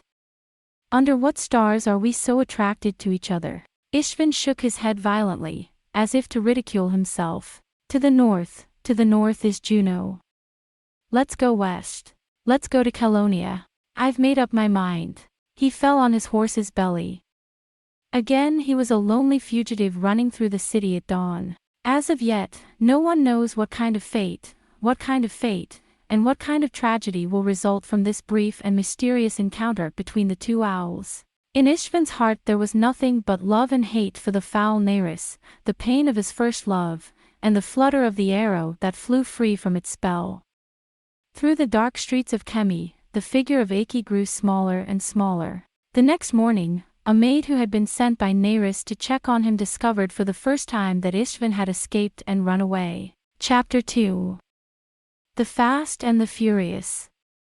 And, once again, the clouds were moving north, toward Juno. The army left Kemi early in the morning and is now rushing up the Red Road at a furious pace. By the end of the day, they will have joined up with the Scars, and by tomorrow at the latest, they will have retreated to the border of Mongol, formed up, and will be ready to attack the Mongol army led by Amneris, which is now waiting for them. At last, the time of the decisive battle was near, and the enthusiasm of the generals was nothing short of heavenly, and compared with yesterday's march, their vigor was nothing short of spectacular. Nerys, dressed as she was when she left the crystal, only wearing a full headdress, with the female knight Ligeia and one more rider behind her, is the same as yesterday. But the knight, who had taken down his helmeted face, had already been replaced by the favored Volus. But the bannermen of Nerys were well aware of their lord's temperament. They knew that the lord did not want to be approached in any way except by himself, so no one made any mention of it. The army is going in a raging wave. Mr. Nerys. In the midst of that torrent, only the bright eyes of one female knight, Ligeia, were gently and anxiously fixed on Nerys at all times. Mr. Nerys. All right, rest. After 15 Tarzan, we will resume our march. Nerys, standing on his horse with a dignified voice. There is nothing even slightly different about his face or manner. No one, not even Renard, would have thought that Nerys, at the time of the coming battle, would have been preoccupied with anything but the coming war. The fact that his face was somewhat paler than usual was concealed by his favorite helmet and his fine black hair. The smile on her lips, which seems to mock both the world and herself from on high, the gentle yet decisive manner, and the gentle, clear voice, are all the same as usual. But, at least Ligeia knew about it. Ligeia lay on her horse, thinking back in secret. Early in the morning, almost before dawn, she was awakened by Narisuzuki's servant. Dear Ligeia. I'm in trouble. Ken, the farmer, was in a panic. What's the matter? Is something wrong with Lady Nerys? Ligeia has already put on a bodysuit and put her feet into boots. Ken, who was still in the next room, let out a sobbing sound through the parapet. Oh, the Valachians are gone. Gone. Ligeia asked back, brushing her hair roughly. Yes, the room is deserted. There's not a horse in sight. And the Valachians are nowhere to be found. What about the notes? Anything that's missing? Nothing, but that man's luggage. I was, sent by Lord Nerys to see what the Valachians were up to. This is for you, Lord Nerys. I'm still at. Okay. I'll be right there. He did not have time to braid his hair, but rinsed his mouth, cleansed himself, hung up his sword and put his cloak on his shoulders. It did not take him more than 5 Tarzan to prepare himself. As he hurried along the corridor to Nerys's chamber, Ligeia pondered and wondered about this and that. But when he quietly entered Nerys's chamber, Ligeia was frightened. Nerys, already dressed, threw his cloak over his chair and stood at the window, looking out at the cobblestones of the courtyard. Ligeia. Yes, sir. Good morning, Mr. Nerys, actually. I know. I think Ishvan has escaped. Did you know that, sir? Ligeia sucked in a deep, involuntary breath. He was acting strange last night. I sent someone to see if that was it. And then you came in all bloodthirsty, so I had a pretty good idea. Nerys's voice is calm and quiet. He turns his head toward the window and does not look at Ligeia. Then, suddenly, as if in thought, he turned and gave her a somewhat pale smile. I don't know what's going on here, but I don't think the young man had any ulterior motives or hidden agendas. He must have had something on his mind. Let it go. He's his own king. No one can force that man to stay. My Lord Nerys. Ken, get me a couple of glasses of calm water, very hot. Nerys ordered. Until it was brought, both Nerys and Ligeia were silent, Nerys looking out of the window and Ligeia watching him closely. Mr. Nerys, Ligeia warmed her hands with a large cup of calm water, then hesitantly spoke. But even he did not know what to say. Don't worry, Ligeia. Nerys took the initiative and intercepted him. there's nothing for you to worry about. I'm sure you and Lunnon are relieved. You were never in favor of keeping him close to me. That's true, but what can I say? I don't need anyone to worry about me. I'll tell Volus to go into the morgue. Nerys's voice and face remained calm. In them, Ligeia sensed a solid, cold wall, a tense ice. Ligeia was in a position to speak more freely to Nerys than anyone else, and he knew that it would be easier for someone like Nerys, but he could not even speak as softly as he usually did when he was so stubborn and stooped and smiling. He could not even speak with the usual ease. Mr. Nerys, we leave in a month from now. Let me put it that way. I know it's a bit hectic, but we're going on a long march today. Are you ready? It is done, sir. With a small sigh of relief, Ligeia said. I'll leave you now. If you need me, please call me. Ligeia tried to leave with a sinking feeling. When I look back at the door, Nerys is again standing at the window with his back to me. The rays of the rising sun made her beautiful hair golden and sparkling. At that time, Nerys said in an indifferent tone, neither angry nor sad. Because of the low voice, if Ligeia had not been very careful, she might have missed it. Hey, Ligeia. Nerys's voice was emotionlessly cute. Am I a monster? Is there something terribly wrong with me, or wrong with me? There are so many people who worship me and love me. I know that, but the people I really want to be around always slip through my hands. They worship me to the extent that I despise, trample, and abuse them, and they flee from me when I try to open my heart to them. Betraying me, is it because that is human nature? Or is there something in me that makes people do that? Or does every human being live like this, surrounded by people who neither understand nor share his feelings? Lord Nerys. Ligeia almost swallowed the words that had come out of her mouth. I'm here with you, aren't I? Why not me? Do you think that I don't understand you? But Ligeia knew Nerys. It was like an unintentional confession. Nerys would never forgive him again if he thought he had revealed his heart to anyone. You might even hate him. For a man like Nerys, pity and sympathy are sometimes nothing but humiliation. Ligeia, therefore, remained silent, and, as if she had heard nothing, she closed the door and went out. Nerys, however, remained motionless for a moment, standing by the window and staring out, as if searching for the two different young men who had gone out into the free world. But when he came out of his room, he was already his usual calm self, Lord Crystal. Poor Mr. Nerys. Ligeia softly gives him a caring look. I hate the Valachian. I'm angry with him because you won't let me. I wish that ambitious mercenary had never come before you, Lord Nerys. I wish he'd come to you and delivered the missive and then been killed in a fight. Ligeia stared at it, remembering the glittering eyes and the cheerful black face of Istvan of Wallachia. Because of you, Nerys will think ill of Dean again. She seemed to be changing her mind a little bit lately. If Istvan were before him at this moment, he would have put his sword to his breast, and Ligeia would have scolded him. Why is that guy? Ever since I was old enough, I've had dark hair, dark eyes, and a slight resemblance to Lady Dean, even down to my height. He's taller than Dean, but when I saw him, I should have done something to keep him away from me so he wouldn't be interested in you. If I run into you anywhere, I'll slash you to pieces. Ligeia's firm young face is blazing with combativeness. Unaware of her feelings, Nerys's posture seemed to show that he was in control of his horse. In the evening, the main body of the party entered Juneau. A platoon of horsemen was already waiting for them at the border town of Juneau. They were warriors of the Ghoul tribe, trusted by the Black Prince Scar. The exotic warriors, wearing turbans, flower cords on their horses, and colorful cloaks fluttering in the air, were undaunted in the midst of the glittering Holy Order of Paro.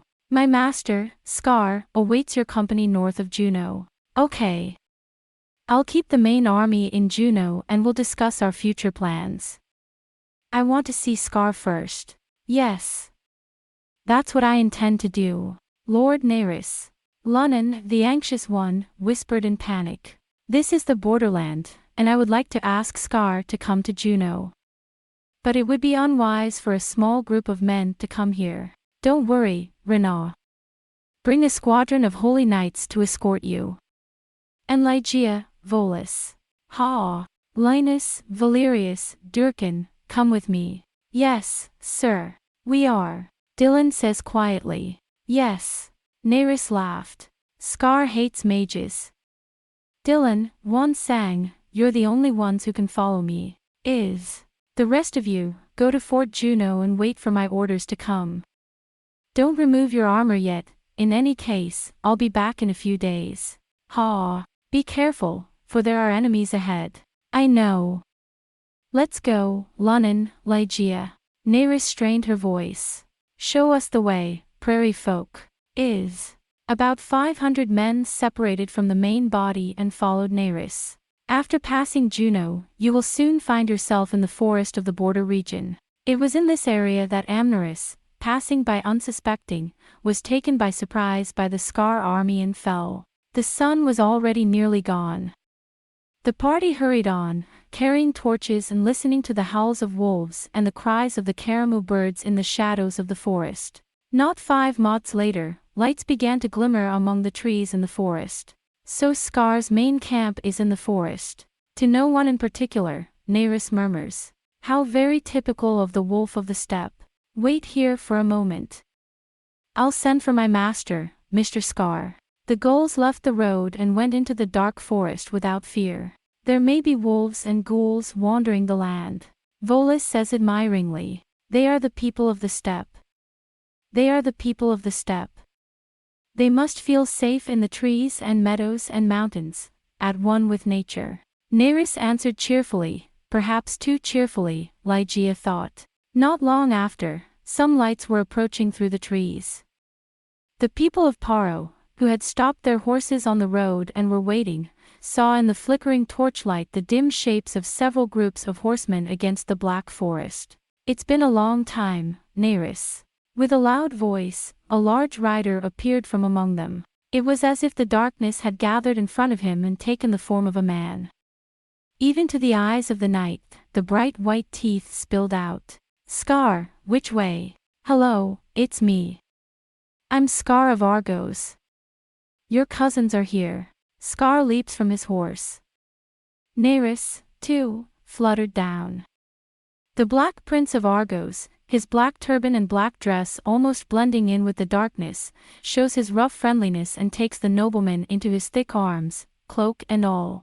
It's been a long time since our last meeting. Same old, same old. My country has been through many perils, but I cannot tell you how happy I am to have met you, Mr. Scar, so unexpectedly. I have no words to express my gratitude for the extraordinary assistance he has given me. And in Argos, my new king and princess have taken care of me. When we heard on the wind that they had been taken to Argos, the whole nation raised its eyebrows for the first time. I know not how to repay this great favor. At any rate, I am sorry. What? That's all you need to know. Scar laughed. He's half a head taller than Nerys. He's much taller beside him.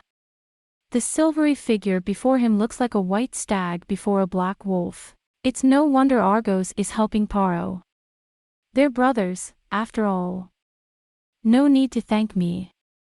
Hey, Lord Beck, what are you doing? Behind them, several horsemen in the shape of Paro galloped out. Nerys. Beck. Beck, you're safe.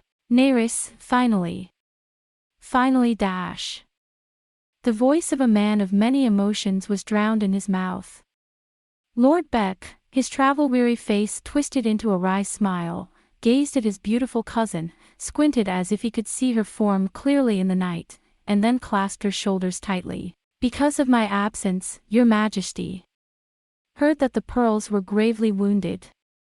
In faraway Argos, and how my heart must have fluttered when I heard that. Even though I was in charge of the defense of Paro as the spring of a military commander, I thought it was a crime worthy of death. And even wanted to apologize by committing suicide. Stupid, Beck. What are you responsible for? I took good care of you in your absence. If anyone deserves to die, it's me, for losing the first battle. Are you hurt? Lord Beck shouted anxiously. You're not hurt anymore. Oh. Fortunately, the prognosis is perfect, and now look at you. Beck, Phyllis is fine. She's lovely and healthy and just waiting for you. During the siege, she led the maids and tended the wounded with her white, lustrous hands.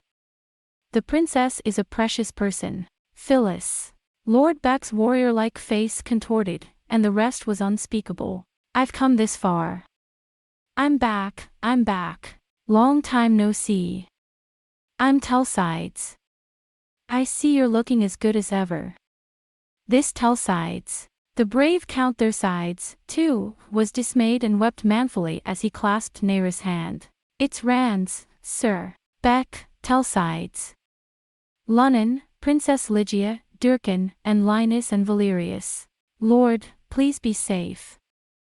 Oh, Linus, and Durkin, too. The flickering light of the torches cast long shadows over the faces of the people, who were overcome with the emotion of seeing their old friends again. To that. Come on, gentlemen. Scar's voice is loud. That's enough. How long are we going to stand here? Ah. Mr. Scar, in any case, I think we must have a military discussion about our actions from tomorrow. Why don't you retire and go back to Juneau? I'm in favor of a military council. Scar is blunt. I don't like cities made of stone. There's an army of us deep in these woods. Let's go.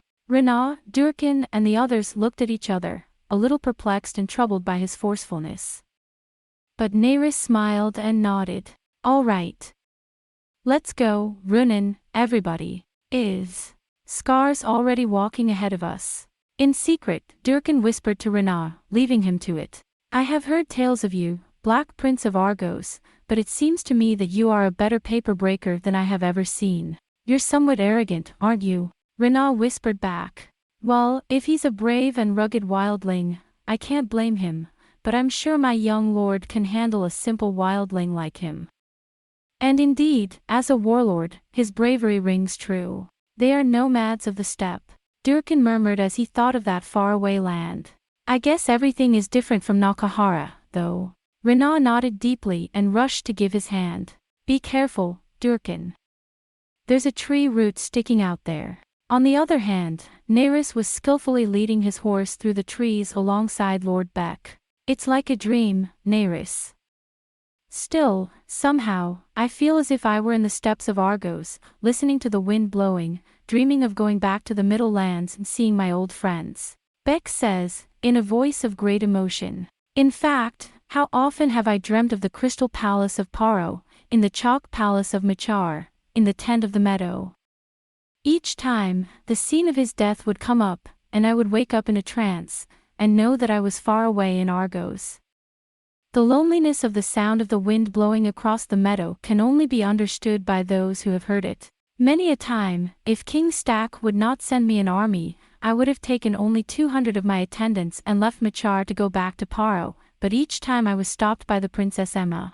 Your aunt, how are you? Ah, as ever. Neris, I hear you've been forced into marriage with the Lady of Mongol. I was distressed to hear the news. I'm glad you were able to get through it. Something. That lady is our new commander-in-chief, but you're the one who's going to have to pull off something as crazy as crossing the Willen. Yeah, Beck laughed. It's a wonder I'm still alive. I must have been under the spell of Scar. I don't believe now that I ever really climbed that mountain, and I don't believe that I was even sane for a minute when I said that.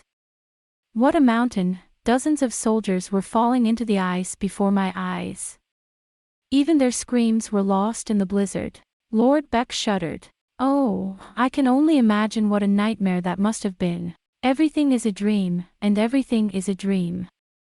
At any rate, I'm glad you're safe. Neris. Lord Beck reached out again and grasped Neris' hand.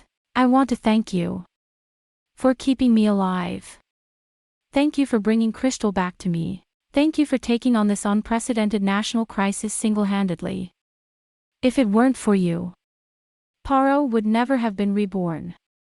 His Majesty and his wife were killed, the Dauphin and the princess are missing, and as for me, I shudder to think if it weren't for the useless. You. The whole of Paro will never be able to sleep with their feet on your back again, Nerys. Don't be silly. Don't be silly. Nerys laughed lustily. I've done what I had to do. And the real war is yet to come, Beck. The fate of Paro and Mongol will truly depend on the battle that begins tomorrow. To be honest, this is a bit much for me to bear alone. To think that you and Scar will be fighting with me is a powerful thing. Paro will win. Lord Beck said emphatically. Paro will win. Scar is determined to wipe Mongol off the face of the earth. That's scary. Nerys laughed. I'm sure he'd do it, but, poor Amnerys, he's no match for him. Nerys's eyes were distant and smoky. Realizing now that it was the woman who was to become his wife that he was to fight tomorrow, Lord Beck stared at his cousin. As he did so, he saw in the graceful lines of her profile, as unchanged as if the past year or so had never passed, the most certain proof that he had indeed returned. To the eyes of this warrior, who had lived with the horsemen on the steppes for so long, Nerys was like Paro himself, like the Crystal Palace itself. The prairie people sat in the open space between the trees by a bonfire, without a tent. All around, under the trees or in the undergrowth, you can see the figures of exotic warriors with turbans tied to their horses and huddled together. So they are indeed a people who were born to fight. Nerys whispered to Beck. If you stay among these trees, even if the enemy comes at you, you will not be surrounded by them all at once. If you take up a tree, it is easier to defend yourself and harder for the enemy to attack you. Still, I wonder if they feel any fear of wolves, forest gods, or ghouls when they are burrowing into such a deep forest. They won't feel it. They don't know about wolves and ghouls, and I don't think they believe in gods. They were led to the fire. It was a temporary camp, with many furs covering it to keep out the dew of the night. A large piece of wood had been placed over the fire, and a huge lump of meat was being roasted on it, and the air was filled with a delicious smell. Scar sits calmly and carelessly, inviting them to sit down. Li Fa. Liquor. Yes. When the girl of the meadow saw the beautiful face of Nerys illuminated by the light, her eyes widened in astonishment and she gasped for breath. However, when she saw Ligeia standing behind her and taking off her helmet, and learned that it was none other than a female knight, she became even more interested, and even after she had brought the wine jar with her, she gazed at Ligeia closely. When Ligeia noticed this and smiled at him, he immediately turned red, sat down behind Scar, and gazed from Ligeia to Nerys to Ligeia again. Let me introduce you. This is Guru Singh, the Guru Chief. Loang, Kyle, and Gul Singh's daughter, Li Fa. They're all heroes who've traveled with us on the difficult journey across the Willen. That's one hell of a ride. Nerys smiled. This is the Marquis of Lunnon, the Holy Knight. Her daughter, Princess Ligeia, also a Holy Knight, Marquis of Durkin, Count Linus, Sir Valerius, all excellent military strategists. And there's Mage Dylan, Mage One Son, and Juno, Marquis d'Urvalis and Count of Edus. Whoever isn't here can't do anything. Scar said hastily. How many tens of thousands do you have? 35,000. 20,000 of them are Knights of the Holy Order and 10,000 are King's Guard. Volunteer infantrymen and mercenaries from the citizenry add up to about 5,000. 35,000. Scar took it on the chin. I took 17,800 to 20,000, but Willen got nearly 10% of them. But if you do that, you'll get 50,000 combined. We can do it. Amnerys' army is 50,000. Nerys thoughtfully. Scar has already faced the enemy in battle. How are you holding up? How is the enemy's army of 50,000 organized and equipped? I don't know, Scar said with a hint of annoyance. Guru Singh. You answer me. Yes. Yes, sir. The 50,000 troops of Mongol are composed of 20,000 infantry, 20,000 knights, heavy infantry, 10,000 infantrymen, crossbowmen and archers. However, there seems to be no fire arrows, and so far only small crossbows for one man are in use. I have not been able to identify any large ones with vehicles. The formation is roughly divided into 3 groups, one group being the bannermen, and each group is composed of crossbows, bows, heavy infantry, and transporters. Who's in command? Baran, Mencius, Dirk, that sort of thing. Lord Beck replied. Black, blue, white, I guess. But as you know, Mongol's chain of command is very strict. Since Amneris, the right general, is the one who will be in charge, she will be the one to make the final decision and give the orders, no matter if there are great generals or brave generals below her. I think so too. Nerys smiled thinly. What's Scar's plan? Measures. What's the plan for tomorrow? Scar, who had been drinking and letting Lihua serve him, looked at Nerys in surprise. No plan, no nothing. We're just going head to head. Mongols' men may wear ostentatious armor, but that doesn't change the fact that they're flesh and blood. If I'm up against a man of flesh and blood, and we're roughly equal in strength, I'll win. The reason is simple, my men will not back down until I win. Nerys and Valerius looked at each other, but there was a little, and Nerys laughed. Very well, that's just like you, Scar. Now, let's take the straight and narrow, and not try to pull any tricks. It's going to be a bit of a challenge, but let's see where we're going, and how we're going to set up. Parozikusa is a pain in the ass, Scar said and pulled the blade from inside the sheath of the sword. The people were astonished, but Scar was unconcerned. He stood up quickly, approached the fire, and cut a large piece of cooked meat, which was burning with a delicious juice, and held it up to his sword, which he devoured. It's good.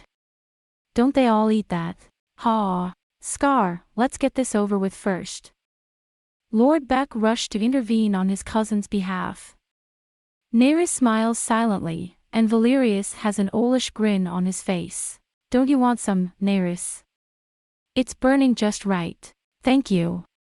Unfortunately, I've already had supper. Where are the others? I can't eat half a cow by myself. Eat as you like. How about that count, or was it countess? How about? Scar stared at Ligeia, his eyes narrowed. You're a pretty girl. Lady Scar, Lady Scar. She is Princess Ligeia, son of the Marquis of Lunnon. Beck's back is halfway up. Ho! Ligeia, huh? Nice name. In front of Li Fa, Mr. Scar. You're crazy. I'm not hitting on you. Lihua's not the kind of bitch who gets upset because I compliment another woman, Lord Beck. That's right, Lihua. Yes, Your Highness. Look at that. That princess is beautiful, you'll agree. Yes. Lihua said enthusiastically. You're beautiful. Lihua, I love you. Look. Li Fa likes it too. Scar stared at Ligeia. Ligeia smiled serenely. I'm sorry, sir. Are you Lord Nerys's mistress? Scar. Beck jumped out of his skin. Lihua is my mistress. If she's as beautiful as you, she'll never be single. How about it? I'm afraid I'm a bachelor, Your Highness. My father, Rena, had no sons, so I serve you as a man. How ridiculous. Scar growled in admiration and took another slice of meat. Nerys and the men of Paro must be mad to leave a beauty like you to sleep alone. I'm afraid, you all know I have a temper as rough as an ass, Your Highness. I like it, Scar affirmed. I like strong-minded women. Like this Lihua. Nerys, this Nidus is good. I like her. I'm glad you like my baby brother and sister, Mr. Scar.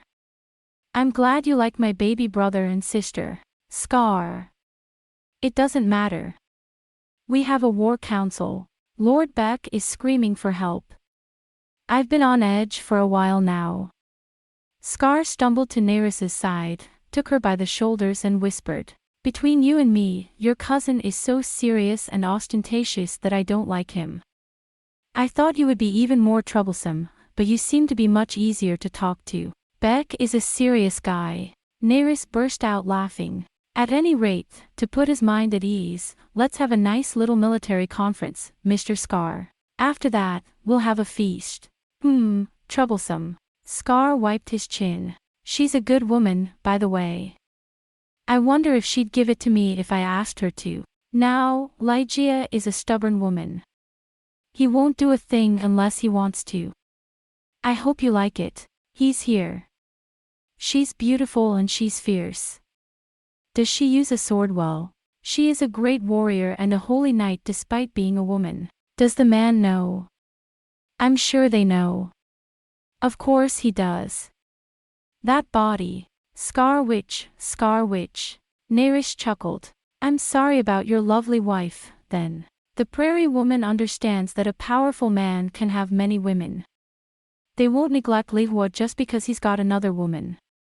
You know, Lihua. Yes, Your Highness. I see. Nomadic morality. Naris tweeted. In the meantime, deciding to leave the Scar alone, Lord Beck was discussing the topography of the area with Guru Singh, Valerius and Rena.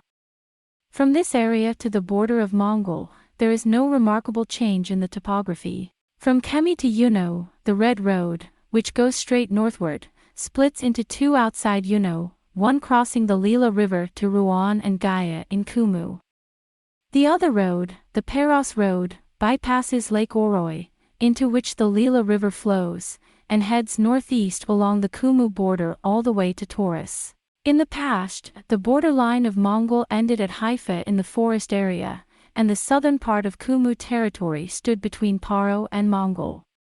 However, by the Black Dragon War, Mongol occupied the area around the Peros Road and extended the borderline, and now the borderline of Mongol extends to the north-south road with the Peros Road as the boundary. Guru Singh reported that Amneris's army had withdrawn from Juno and was retreating to the area around Zame. Zame is about 100 modards from Juno, about halfway between Taith and Almat. I see, that may be a fine line. As for Amneris's army, if Paro's army and Argos's army eventually join forces after receiving the news of Tyran's destruction, we can expect that they will be evenly matched in terms of military strength. In the unlikely event that Kum intervenes, if we go west of Zame, we will lose contact with Torus. In truth, you would prefer to retreat as far as Haifa without fail, but that would mean that you would have to face our forces in your own territory. Zayim was seen as a last-minute compromise for the conquering army of Mongol, which was about to take the offensive while watching the situation in Kumu. Valerius crouched over the map and pointed to a point with his finger. This is where Lord Scar and Lord Beck's armies attacked Amneris forces, north of the midpoint between Salam and Almat, between Zame and Eno. This is a straight road with forest on both sides, a place that is hard to defend and easy to be attacked by marching troops, but the only way to reach the crystal from Yuno is through here. In the meantime, as I said before, we must dare to risk Kumu intervening and sending out troops to blockade the Peros Road, should that happen. In Zame, however, we can encamp in our own territory while keeping our eyes on Taith, Kumu's southern defender. In that sense, it was quite reasonable for Amneris's army, which was shaken and crumbled by the unexpected ambush, to retreat to Zame and re-establish its own position. Valerius. Naris's voice silently interrupted Valerius. Yes. So, as Amneris, you don't want to come west of Zame. Well, if we can get reinforcements from Torus as soon as possible, to keep Kumu in check. If Kumu moves, Amneris's army will be isolated and communication between Mongol and Paro will be cut off. It's worth a try, it seems. My lord. If we lure Amneris's army west of Zame and send a messenger at the same time, I read that the Grand Duke of Kum is eager to intervene in this war, but he is holding back because of the stare of Chironia and the fact that the Peros Road is held in full control. When I approached Kumu from Argos, he agreed to intervene, but not in exchange for the cession of almost all of Mongol. And Guru Singh. So you see it as a risk and you're willing to take the risk, but now that Paro is back and Paro's army is on the move, things will naturally be different again. Grand Duke Rio is a man of advantage, but even Amneris' army is aware of the situation. The fact that he did not dare to cling to Juno and retreated far away to Zame is proof of that, whether he dares to come out to the west to fight our side, which has more troops, or not. It's gonna come out. Nereus smiled lustily. It was a laugh that somehow chilled the hearts of those who saw it. That's why I've come out. They'll lure Amneris out. It's all right. Also, we should be concerned about the Torus reinforcements, as I mentioned. That's okay too. Valerius and I know that Torus must be dismayed by the appearance of a four-nation navy in the port of Paro by now. He won't be able to afford to send more than 50,000 of them our way. Oh, I forgot about the four nations navy. Lunnan shouted. So, it seems we're almost there. The battlefield is Zame, or west of Zame. Amneris's army will probably take a wait-and-see stance in order to draw our forces east of Zame, but we, too, will pretend to retreat in the first battle and try to lure them out. At the same time, we will urge Rouen to urgently mobilize and intervene. The only thing to keep in mind is that Kum will try to take advantage of the fishermen, but that is up to us to take care of. Soon the Caravian cavalry of Adlon will enter the war. That should give Kumu enough time to come to a quick decision. Well, with all due respect, it would be best if I were to take full charge of Kumu's negotiations. Valerius, please. At the cost of my life. Good. And now that we have reached this conclusion, we must think carefully about our strategy against Amneris. If we defeat them too deliberately, they will be suspicious, but if we defeat them too quickly, they will retreat to Haifa or even the long-distance Torus. This is not the kind of warfare that should be fought over a long period of time, but it should not be settled in the short term. It's a very delicate situation. Now all we need is a suitable lineup. What do you say, Beck? You'll take over for Darvis in the rear. If that's true, I am the spring of Paro's warriors and I have fallen behind. This time I hope to win it with my own hands. Lord Beck is grave. Indeed, if that is the case, it would be better for you, who have a strong relationship with Amneris, to take the lead in order to disrupt his judgment and lure him out. All right, Nereus. I'll take the rear. Thank you. And, Scar, which one is it? Me. Scar sits bored, drinking and not listening. Troublesome riddles are as good as nothing once the war begins. I'll do as I please. I'm not Paro's army. There's no point in asking me to do anything, but... Nereus stifled back with his hand. That's fine. I was just about to say that it would be best for Scar to lead his own army and move freely as a ranger. There is a natural difference between Paro's wars and Argo's. I'm going to show you how to be the best of the Black Prince. You're a quick talker, that helps. Scar said in an offhand way. I'm sick to my stomach. I'm going to bed. Please wait. There's still a war council. Enough. Guru Singh, Lihor, let's go. The battle is ZYM, Scar. Nereus said to make sure. I know. Scar was about to disappear into the depths of the forest, when he stopped and looked back. Be careful. Tario Kumu is a tricky man. The reason he's stood his ground so far is because he wants to see what's best for his country.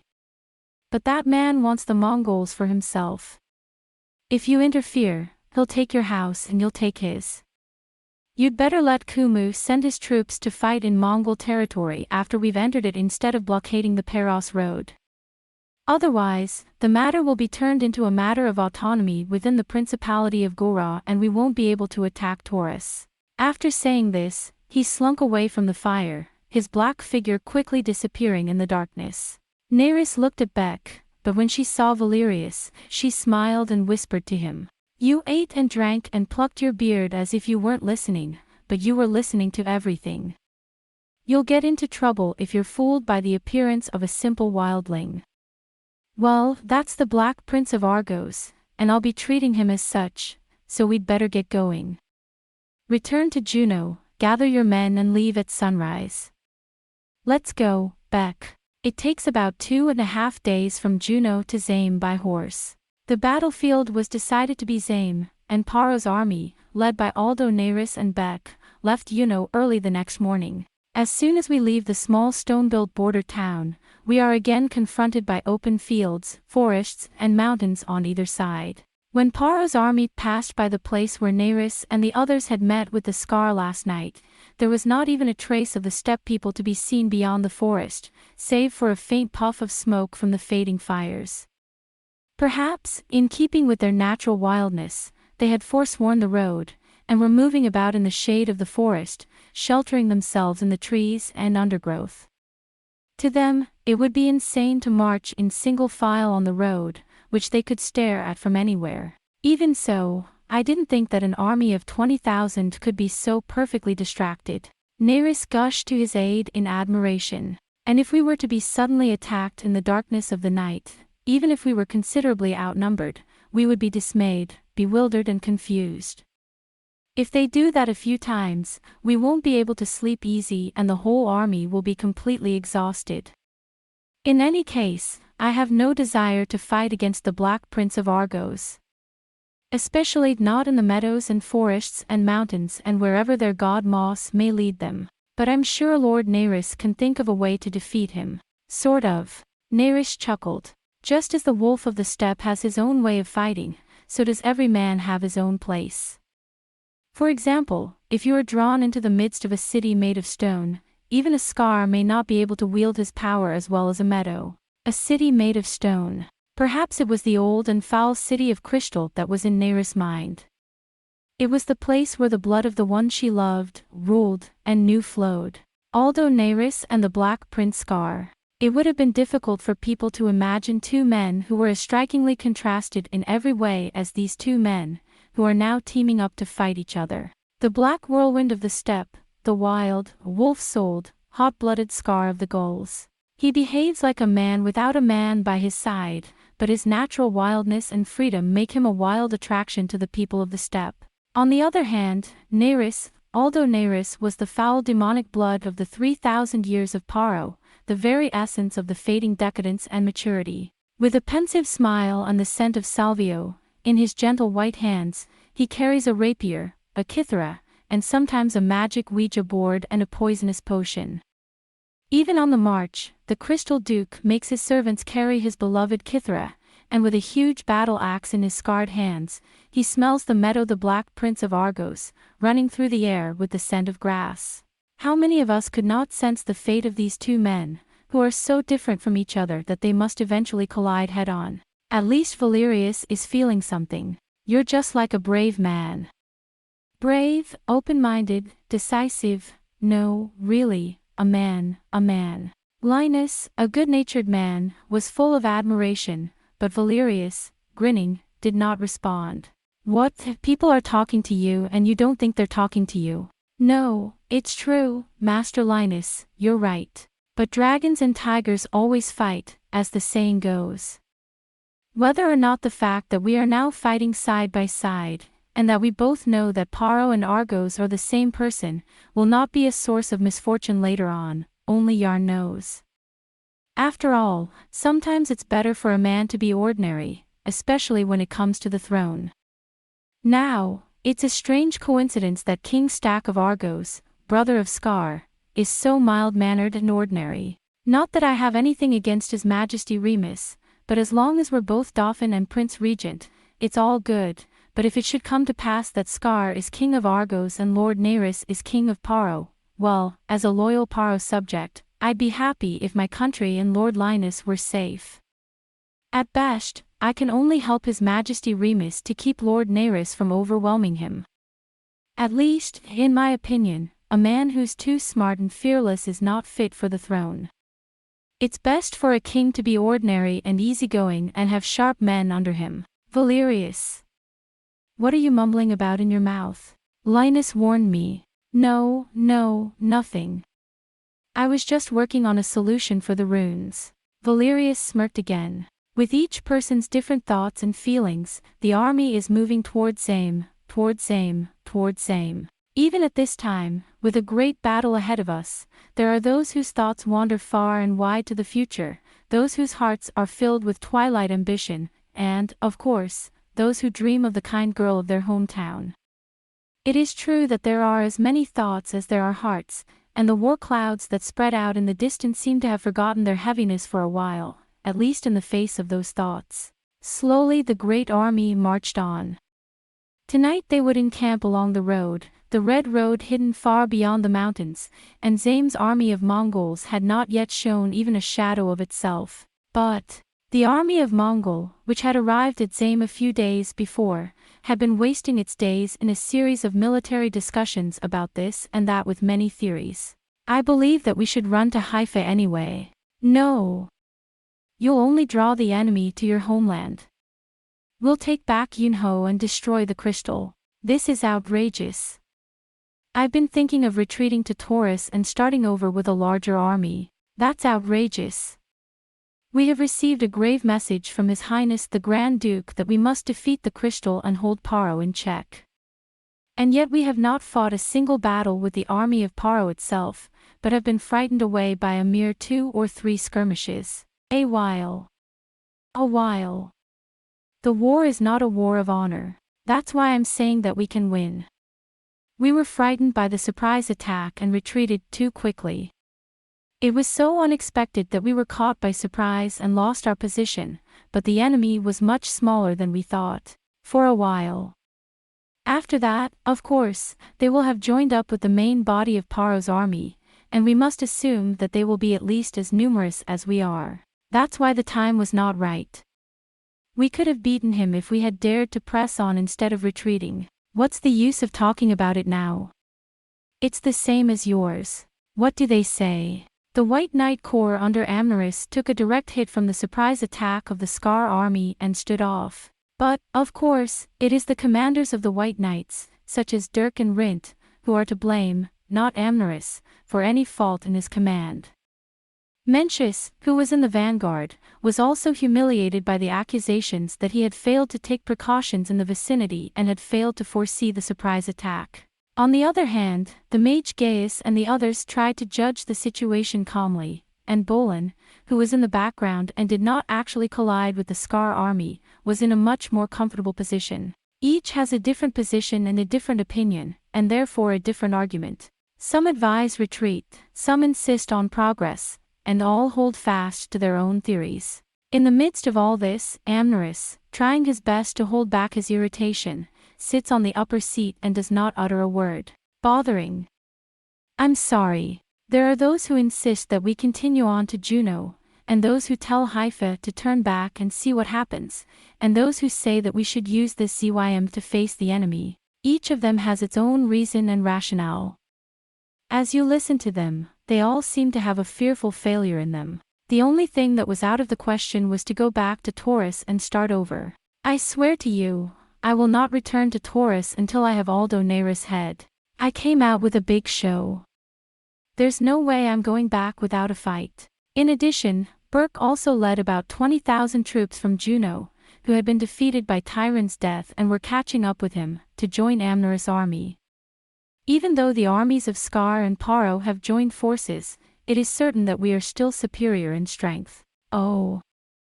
Amneris let out his deepest breath of air for the second time this morning, letting the wind blow slowly in a large fan as Flory followed behind him. I don't want to hear anything else. I don't want to decide anything. Everything is so complicated and annoying that it seems to cling to my body and soul. I feel like waving my sword and sweeping everything away. I'm not a military man. I've always made decisions and given orders on my own. I may have failed at times. But I've also succeeded. I'll just put my sword on the floor and give the order to stop this useless military discussion and do this. But. Amneris thinks that she is back to her old self, a manly lady general. But her heart had grown weak. The fearlessness of her youth, having once been severely beaten, had made her prone to trembling and hesitation. She is not yet aware that she tends to act even more hastily and decisively in an attempt to conceal it. Oh, it bothers me. For the umpteenth time, Amneris thought, as he listened to the voices arguing, and gently pressed his thin fingers to his forehead. I hope you don't mind. He pauses to look at Flory anxiously, then resolves to pound on the table. Immediately, the generals ceased their discussion and turned their attention to the Grand Commander. "I know what each of you has to say," Amneris said slowly and thoughtfully. "I think we've pretty much said all we need to say. Anyway, since it's a waste of time to spend our days like this, we must quickly choose the path we should take. It's just that." As he spoke with a gravity and thoughtfulness befitting a commander, his confidence and strength seemed to gradually return to his body. "However, we must consider that there is no other way, namely, to return to Torus and ask for fresh reinforcements. I have been ordered by His Highness the Grand Duke to go to war until the head of the enemy's general is crowned. Until I have achieved victory in my own hands, Amneris, even if I am the last man standing, will never show his back to the enemy." The generals listened attentively. They, too, do not know what to do. Suddenly, Amneris felt annoyed. They do not know whether what they say is right or wrong, and whether it will lead them to victory or to ignominious defeat. But still they say with certainty that it is not for them to make the final decision. They are secure in the belief that it is I who will make the decision. They are at ease believing that I will be the one to take responsibility in the end, for better or worse. I don't believe in my ability as the Grand Duke's daughter. At the end of the day, I'm the one who'll be kneeling before the Grand Duke, even though I'm a woman and they're men. They're all much older and more experienced than I am, and yet they refuse to compromise their theory. Amneris pursed his lips and looked around at the people. Very well. Then I'll make my decision. I am Amneris, a lady of the court, who will eventually reign over the city of Mongol. Amneris almost fluttered his lips. The generals are waiting for her to speak. Do we retreat to Haifa, do we intercept them with Zame, or do we attack Juno from here? Amneris himself didn't think anything of it. She had to make up her mind quickly. Haifa. Zame. Uno. Neither Amneris nor his generals had a sense of dire necessity in the backwater battle, where one wrong move could lead to an immediate fatal wound. However, this is the reason why there is a gap where hesitation arises. Once again, Amneris tried to open his mouth, and my mind wavered. Gaius. Beno. Tell your fortune. Let us wait until we have seen the results before we make a decision. Yes, sir. Okay. I think we're done here. A somehow languid murmur flows through the ranks of the generals. You're holding out again. In the meantime, the Paro's army will be rushing toward Torus, toward our army. It is disadvantageous to be the receiving sword. As the saying goes, the first move always wins. The eyes that looked at each other had a disturbing glint in them. The city of Zame is swelling with a great army of rash and untimely men. It is a modest lodging town along the road, even smaller than Juno. It has no facilities, food, or entertainment to hold tens of thousands of soldiers. However, the Mongol soldiers who had been defeated, and moreover the defeated soldiers of the Burgundians, were in a fierce temper. Amneris was not informed of any of this, but in the town, there were endless screams of looting and assault by the Mongol soldiers who had invaded. An old woman was cut down with a single sword when the soldiers stopped her from taking a chicken. A bride's bangles were ripped from her hands in a savage act. The townspeople of Zame hide in their cellars, or flee into the woods, or, if they cannot do so, in the innermost halls, where the members of their families huddle together, praying only to Janus the Great that the ravages of war may pass quickly and that this area may not become a battlefield. The whole town is filled with the clattering and clanging figures of Mongol soldiers. Gaius and Bonhoeffer were holed up in a room, divining the fortunes of their three choices, but they seemed unable to reach a conclusion. Amneris was pacing the floor of his room impatiently, when a platoon rushed into Zame before the results of the fortune-telling came out. It was a scout that had been sent out to Juno. Yes, sir. The young platoon leader fell to his knees in vain as he made his way to Amneris.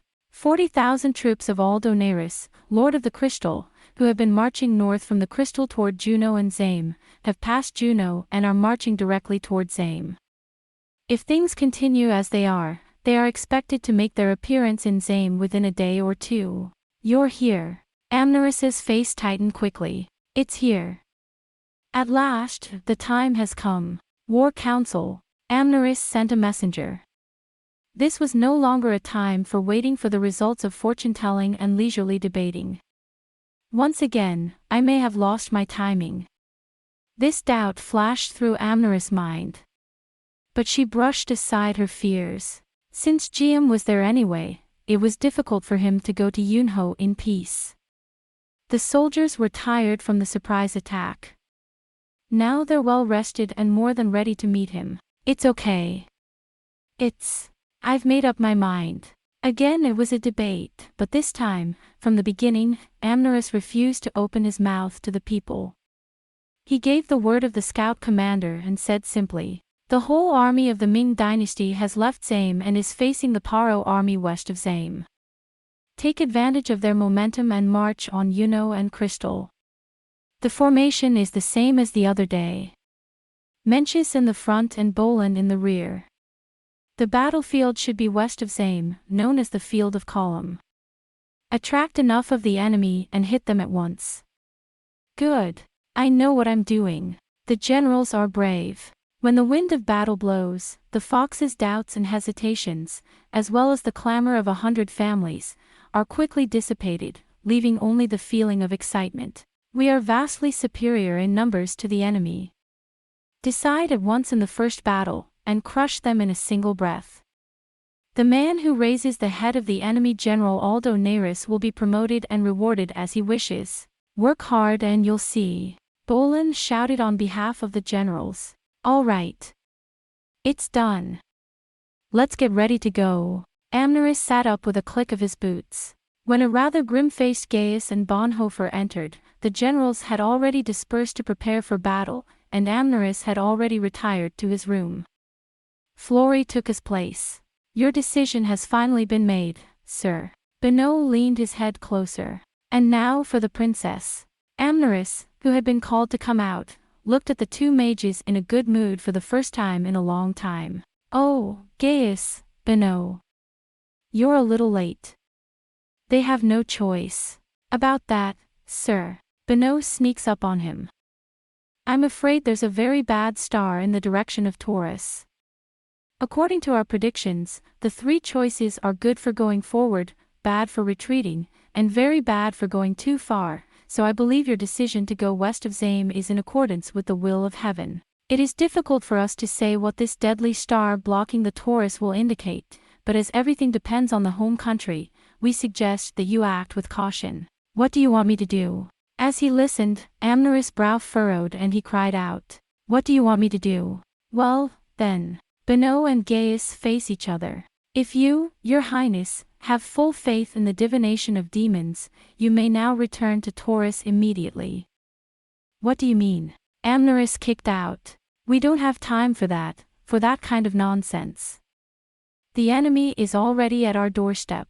They look at each other again and bow their heads. Very well. I'll listen. Anyway, it's good to go west of Zame, if that's how it's done. I'm busy. I'll leave you to it, and thank you for your service.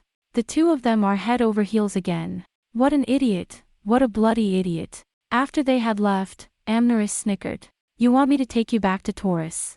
If you do such a thing in the face of our enemies, Amneris, you will be a stain on our name for generations to come. You believe in fortune-telling. That's ridiculous. Facing the enemy.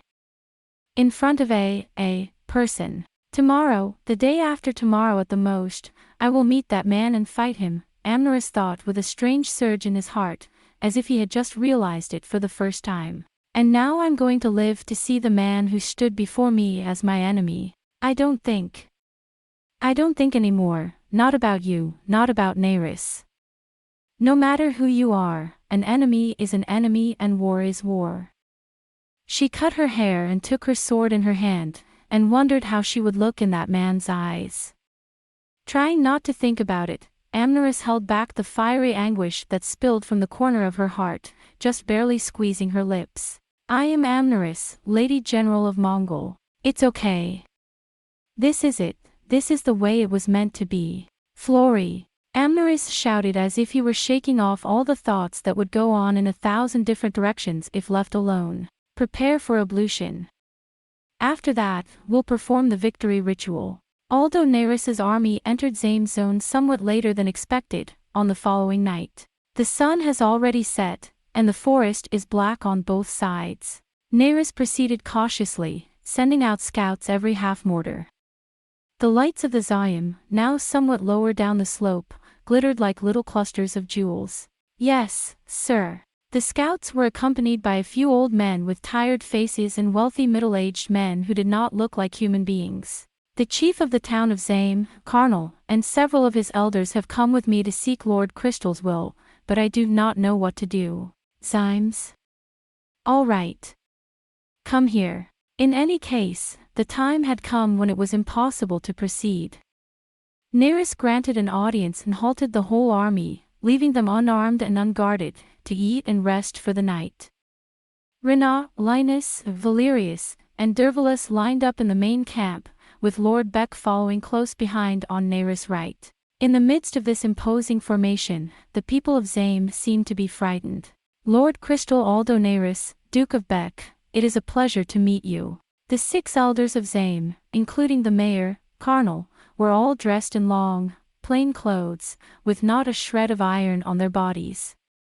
They threw themselves flat on the ground before Neris. Is that the mayor of Zame? Why have you come all this way? Zame is now under Mongol occupation. Volus interrogated him on Neris' behalf. The elders fell even more silent. I'm afraid to tell you this. We, the principal men of Zame, were told by the road guard that Mongol's army was about to enter Zame, and we have been evading Mongol's hand in the mountains ever since. And why is that again? Karnal held out a trembling hand. His right hand was missing 3 fingers and the bandage was stained with blood. Mongol and Paro's army stayed at Zame for a night when they were marching towards Juno a day ago. At that time, we were asked to cooperate with them and to provide them with water, food, horses and carts, as well as 3 million runs in gold as tribute. The water, food, and cargo services were beyond the power of a commoner like us to resist, so we did as we were told, but 3 million runs of gold was beyond the means of this small town. He was so angry that he asked me to give him your finger. Karnal gave a small shudder. Therefore, as soon as we received news that Mongol's army, which had passed by and was heading for Juno, had unexpectedly encountered ambushes and hurriedly retreated to Zame, we talked with the elders and went into the mountains to hide ourselves and wait for the disaster to pass. If the Paro army should advance, we should surrender immediately and make ourselves useful to them. Your intentions are auspicious, but it could also be a trap cunningly devised by Mongol's army. Vols turned to look at Neris. Neris was still sitting there, his face expressionless. The inhumanity, cruelty and wantonness of the Mongol army is beyond description. Realizing his hesitation, Karnal struggled to speak. Some of the old men, women and children were evacuated with us to the mountains, but we could not evacuate the whole town of Zame. Young children were forced to sip water to keep themselves warm. The women were beaten and their valuables were taken away by the wolf-like Mongol soldiers. Those who complained or tried to protect their children, daughters or wives were cut to pieces or taken away and tortured. If they stay in our town any longer, all the people in the town will either starve to death or be beaten to death. We have always remained neutral in this war as a peaceful roadside town that pays no tribute to anyone. But now, we have no choice but to rely on the Duke's mercy.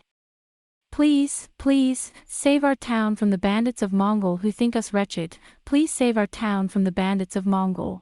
Please save Zime. My daughter has been murdered. Please help me. The elders threw themselves down on the ground in unison, sobbing and complaining, swearing that they did not care what would happen to them. Lord. Volus turned around. Neris glanced back and forth between Beck and Valerius, then slowly stood up. At Valerius' small look, he nodded as if he understood. I am Lord Crystal, Aldo Neris, general of the Paro forces on this occasion. Slowly, he calls out to the elders. The elders rubbed their heads more and more against the earth. I understand what they're saying. And since you're asking me to save the city from Mongols' violence, you must have some idea of what you're asking me to do. A secret shortcut to victory over Paro's army, or a weakness in Mongols' army, or... Forgive me, my lord. Karnal gazed at the beautiful crystal duke with a desperate look on his face. We are innkeepers on a peaceful road. We don't know anything about Ikusa. It's just that, we'll give you everything we have and do everything we can to help the duke's army. But we have just been plundered twice by the bandits of Mongol, as I have already told you, and all we have now is our lives. I know this is an impolite request, but if you break the Mongols and join the Zaim, there's nothing more you can take from us. My lord. As mayor of Zaim and these men as elders, I have come to ask you, if possible, to take our lives and have mercy on the town of Zaim in return. We all think that this life is gone for good. If this life is all right with you, please do whatever you like. In return, please have mercy on this small town. The mayor, with tears in his eyes, said decisively, as if he were the mayor of a town. Hearing this, Aldo Neris smiled. I understand. Beck, Renar, it seems that they did not send us to set a trap for Mongol. Raise your hand, Karnal. Don't worry. My army of the holy kings of Paro is not banditry. It's strictly forbidden by military regulations to plunder, pillage and assault on the road ahead. Even if my army pursues Mongol from your town, I promise that nothing will happen that you are afraid of. Ha, ha, ha. So you may rest easy. And do your best to protect the helpless women and children from the hands of Mongol's army. In a day or two, or perhaps not a day, the threat of Mongol's army will be removed from Zaim, so tell them and put their minds at ease. Good. Thank you for your... Please, please, please, have a good day. I don't need you to pray for me, do I? Neris laughed. I would ask only one thing, that one of you who knows the geography of this area stay with my army. Our army demands no tribute. We have plenty of food and water. That's all I ask. I'll take care of it, sir. Immediately, Karnal said. Please. Lord. Rena is worried and whispers by the back of Tsuna and Neris. Isn't it important to take what they say seriously? Ask Valerius. And don't worry. I have no intention of relying on them or on their word alone to guide me. Neris shot back. In any case, I'm going to wait for information from the scouts before deciding where to fight, and it seems that the other party doesn't intend to stay in Zaim. But still, Neris's bright black eyes suddenly and thoughtfully turned to the lights of Zaim strung across the woods and hills. I wonder if Amneris knows that, or how his men are behaving. Probably not. No one would dare let her hear such a thing. Besides, the defeated soldiers of the Crystal are joining Mongol's army. A defeated army is a depressing thing. Whether he pities the people of Zaim, or thinks of them above Amneris, or laughs at their ineptitude, or pities them, what thoughts are in his mind, we cannot tell. After the elders had disappeared into the darkness, leaving Karnal alone and bowing their heads several times in regret, Neris immediately sent out scouts again to watch the Mongols. The scouts reported that the Mongols had already left Zaim and were camped in the field west of Zaim, waiting for Paro's army. The Mongol troops seemed to be extremely wary of a night attack, and were lighting bonfires, setting up a watchtower, and putting up bushes, apparently in the belief that the battle would be fought tomorrow morning at sunrise. So we can't just launch a night raid, Neris. Lord Beck said thoughtfully. We must also prepare for a night attack and camp at a place not too close to their camp. No, the other side. Neris was about to say, but then laughed lightly. I forgot what I was doing. Somewhere in this darkness lurks the army of Scar. He's the expert at night raids. We don't have to like it. All right, we'll find a good camp here. What do you think, Valerius? That's a good idea. If you get too close to the enemy army, it might make it difficult for you to move, or you might get caught in the crossfire, or worse, you might even be mistaken. Then I'll leave it to you to decide where to encamp tonight, Valerius. Neris said. And now, Karnal. As soon as you have decided on a campsite, join us in our military discussions and tell us the geography of the area around that western field that you have chosen as the battlefield for Mongol's army. Good day, sir. Perhaps you are referring to Karam's field, where a small river flows through the middle and where Kumu and Paro have fought their battles in the past. I'll tell you more later. Nerys stood up. The battle is tomorrow morning. It's time. Gentlemen, do not fall behind the Argos army. That night. And so it was a long time with a strange, rising, trembling anticipation of battle. Soon after, the Paro troops also set up their night camps and sent out sentinels to prepare for the night attack, and every half a dozen scouts were sent out to the field of Karam where the Mongols were camped.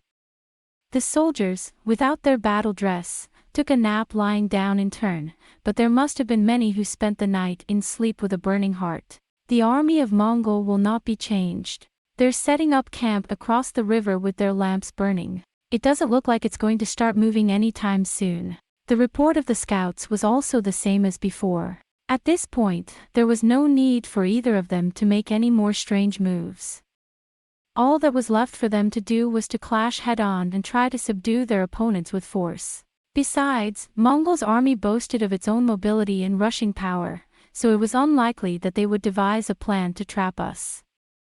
Even Nerys and Valerius were not seriously worried about the night attack of Mongol army. Rather, if there is a possibility, it is the possibility that the Scar army will launch a night attack to confuse the Mongol army. For the people of the steppe, night raids and surprise raids are the most suitable for their own medicine.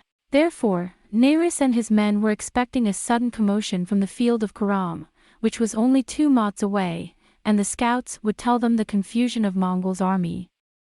If Scar was expecting to take advantage of it and to bring about a decisive battle with Mongol army at once, he should move his troops immediately, even if it was at midnight, to join Scar's army and to plunge into the main battle.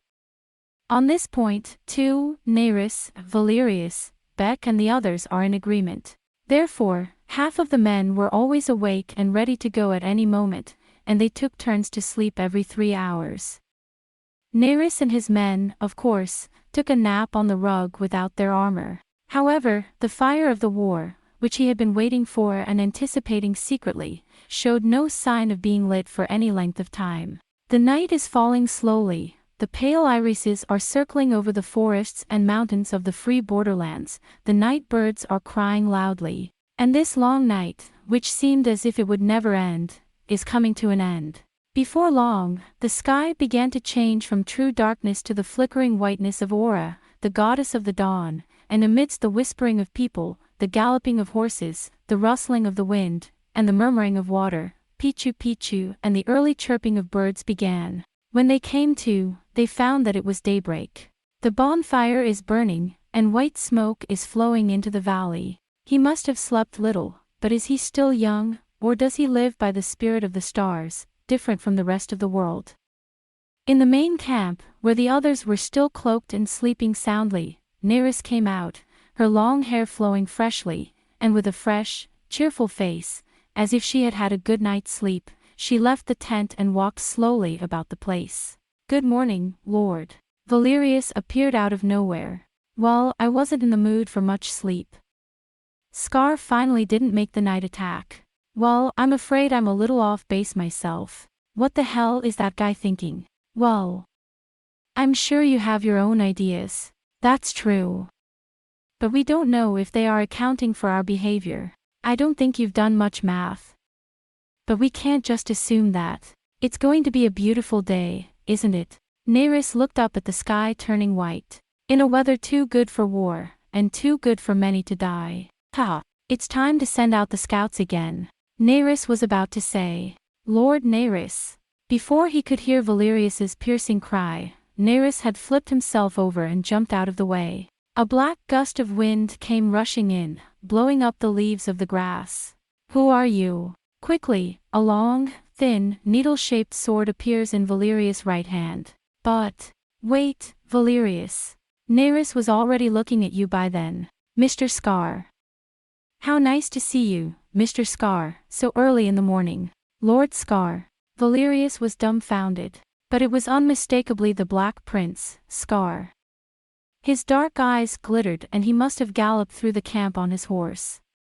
He laughed as he stopped Han Yi, who was raging wildly. "You're awake. I'm here because Han Yi is faster than any horse and we need to talk soon anyway. They'll all come later." At that moment, the frightened generals came rushing out of their tents. Looking around at them, and then back at Nerys, Scar said in a loud voice. "Hey, Nerys. They've gone, they've gone, they've gone, they've gone." Ha! Even the unmoved Nerys and Valerius look up at Scar, unable to grasp his meaning. Scar said as he walked Han Yi around the circle. "I'm saying they're gone. There's no one to fight for you if you sit around here." "By they, you mean the Mongol army. Is there anyone else?" "I crawled out of the house just before dawn with the intention of making a night raid. But when it became light, there was a huge bonfire, and it looked as if there were people there, but the sentry was a hollow doll with armor on a tree branch. Inside the camp of the gods, there is no end to it. Scouts!" Sternly, Nerys ordered. But then the former scouts came running in. "I'm sorry. It's terrible. The entire Mongol army has retreated. Their position is empty." "What?" Even Nerys seemed to be unable to collect his thoughts at once. "Why are you?" "That haughty white woman, Lord Commander of Mongol, she's got a good head on her shoulders." Scar smiles like he doesn't give a damn. "I didn't think you were clever enough to pull off a trick like this. Now you've outwitted me. I'm sure she's on her way to Haifa by now. But why? Why this? Why Scar? It's not like you to say things that don't make sense to me." Scar jumped down from Han Yi, who had finally calmed down. "Hey, someone give me something to drink. I didn't think she was smart enough to do something like this on her own, not after what we went through. Which means Torus has ordered me to pull you out. And as soon as possible. Something happened on Torus or beyond. Something that says it's bigger there than it is here." "Torus. Ross, yeah." Nerys looked at Valerius again. At last his face brightened a little, and he had an idea. That's possible. Could be. What else is there? They were going to defeat us easily. That's why they came all the way out here to fight us. There's no other reason to retreat so quickly." "Lord." Nerys. Beck, Lunnan, and the others who had been reclining around him ran at Nerys in unison.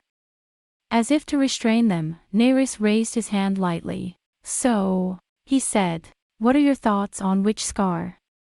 From now on, the chase. Scar is as clear as ever. What else is there?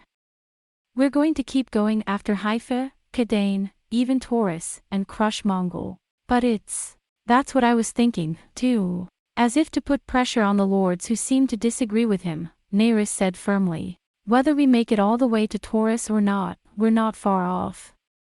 Do not miss. Blow the trumpet. March." Immediately, there was an uproar that made me wonder. Paro's army is on the move. Chapter 3. The port of Paro blockade. "Captain." Cameron turned around. It was Gundo, the sub-captain, who called out to him.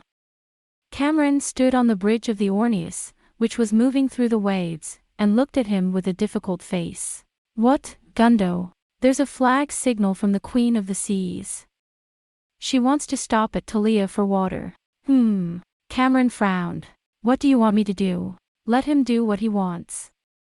His Royal Highness will get seasick again anyway." Cameron's voice was full of contempt and malice. "It has already been 10 days since the fleet left Wallachia in the Primorsky Cry for the sea stronghold of Paro in Mongol. The voyage was blessed with fair winds, and the large fleet was passing majestically off the coast of the autonomous region of Talia, just a short distance from Paro. The fleet consisted of about 40 ships, representing the majesty of the navies of the 4 world-renowned nations. Aglaya's flagship, the Salia, proudly displays the flag of King Borgo Valan, followed by the Dridons, Dagons, and Ilana. Next, 8 ships of the Thracian fleet, led by Count Orlok of Thrace, sailing under the command of the warship Salinos. 5 ships of the Iphiclesian fleet, led by the sleek steel-hulled Laden. And leading the Wallachian fleet into the darkness is Admiral Cameron's favorite ship, the Orneus II. Her sisters, the Orseus, the newest Swan, the Queen, and 10 other ships.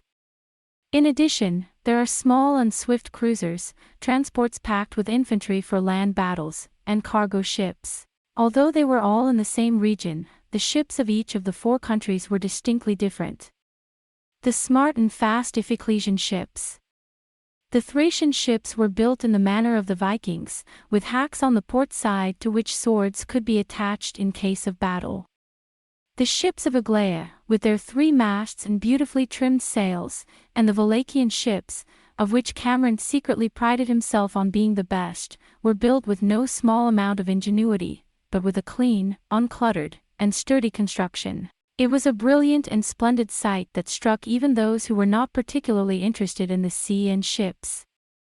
The crowds of 40 ships rose at once. White spray rose up. Sails fluttered and seabirds fluttered around them. Behind them, a long white wake continued, and to their left, the coastline of Ptelea could be seen in the distance. The navies of the 4 nations were now breaking the waves in order to save Paro, their ally. It was a heroic and imposing sight that made one's heart throb with pride. And yet, Cameron is in a bad mood. Thanks. I don't like it. He looked up at the white sails flapping above his head, looked at the friendly ships of the 3 countries ahead of him, and raised his eyebrows sternly. He was a man of the sea, whose name was famous throughout the Primorsky territory. His reddish-bronze face was thin and firm, and his slender body like a whip could still climb to the top of the mast as fast as a boy sailor. He is a man of 45, a man in whom Lodistrevan, Duke of Wallachia, has more absolute trust and friendship than in his own flesh and blood. Lodistrevan is not present in this expeditionary force. After the departure of Borgo Valon of Agraia, Iphiclesia, and Thracian rulers, he stayed in Wallachia to defend Primorsky Krai. In fact, he played the role of a close friend of Mongol, Andonis of Rhaegar, Queen of Rontier, who refused to send troops to this expedition. Andonis of Rhaegar, Queen of Rontier. In place of Lord Lotus, the commander of the Wallachian fleet was his younger brother, Ali Trevan. But for some reason, Fatty Ali stubbornly refused to go on board the Orneus, the flagship of Wallachia, and instead of going on board its sister ship, the Orseus, he designated the Queen of the Sea, the most luxurious ship in Wallachia, as his own personal ship.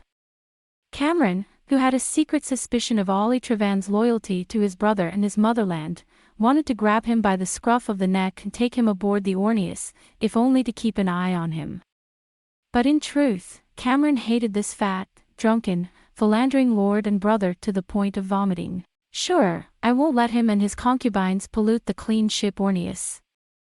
I'll let them do what they want. He dismissed it as such, but the fact that the cowardly Ali Trevan had chosen the Queen of the Seas, a luxurious but inferior vessel for warfare, over the supposedly safer Orneus made him even more suspicious, and he kept a watchful eye on her.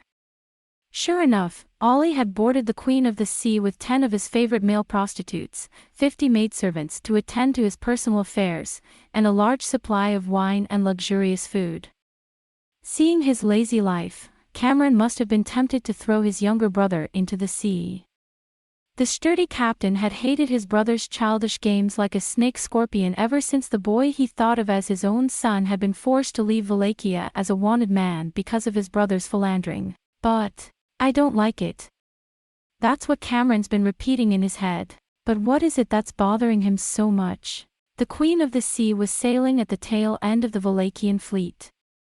His younger brother, unaware of the fact that he was on an expedition, made him take a bath several times a day using the precious fresh water. He had already stopped by once to replenish water after being delayed by another ship, but the ship's performance was so good that he was able to catch up quickly. There is no reason to doubt him this time, but Cameron shook his head and tried to dispel the indefinable doubt. There was no point in being unnecessarily irritated. What can you do with one of those?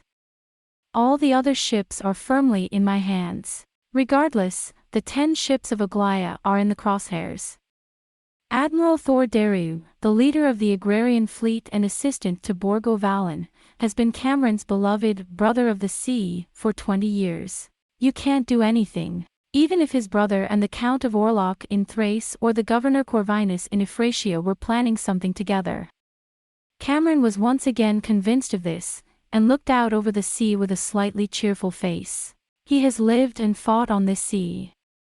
He is most alive in the flapping sails and the sea breeze, and that is what suits him best. Captain, shall we signal the cruiser Rudia to follow the Queen of the Seas? Gundo, who seemed to have sensed Cameron's frustration, said.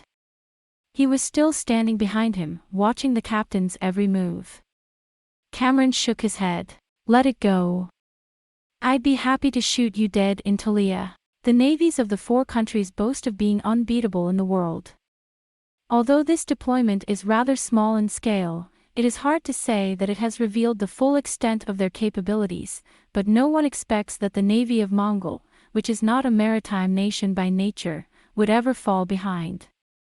For this reason, Cameron's thoughts tended to be directed not towards the wars that awaited him, but towards the sicknesses that lurked within the coastal states. Andinus monster. I'll deal with you soon enough. What could one brother, Lord Ollie, do? I know the shadow of Regal's toad, the monster Andinus, lies behind him. Gundo. As he remembered, Cameron called. Yes. Have you heard anything from the ants? Yes, nothing. Once we're anchored off the coast of Paro, I'll send someone over there on an errand to give you some more orders, so you'll have to think of a good excuse. Yes. I'll tell him you'd like to hire one of my men to do his hair. Fuck you. I'll kick your ass. Cameron brushed his mustache and made a bitter face, but then he started to laugh. There is not a single island on the gentle horizon, and on one side is the coastline of Talia. The sun has become a huge orange disk and is about to set. It was only a few days later that the 4-nation fleet made its imposing appearance around the rolling Cape Dal in front of the port of Paro. The courier has already told us what's going to happen. The port of Paro and the town of Paro had enough time to prepare for the coming of the 4-nation fleet. But in fact, when the great fleet of 40 ships appeared to block the black mouth of the Kes River, the city of Paro seemed to be rather quiet. Compared with the big cities of Primorsky territory, which have magnificent military ports, wharves capable of accommodating hundreds of large ships and well-developed port control systems, Paro is only a small, estuarine and remote port town. As it is the only window of export from Mongol to Primorsky territory and import from Primorsky territory, Mongol, which does not face the sea, has a large navy for a landlocked country and stationed it in Paro just for Paro, and is making efforts for maritime trade.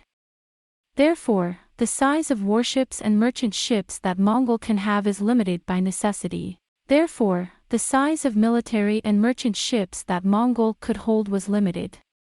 The port of Paro itself had a limitation in the number of ships it could accommodate. The city of Paro itself is not the territory of Mongol, but it is an independent free trade city like Raigor and Talia.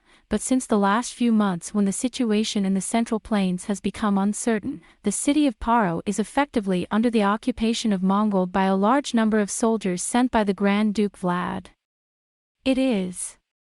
The free trade city, which claims to be without an army, has no way to resist the armed might of the nearest powerful nation. The beautiful town of Paro, built of white stone, looked as if it were frightened of the impending war. And even as the fleet of 4 nations approached, not a single flag or windcock could be seen in the streets, not a barge, nor a peddler's boat wandering about, nor a boat unloading cargo.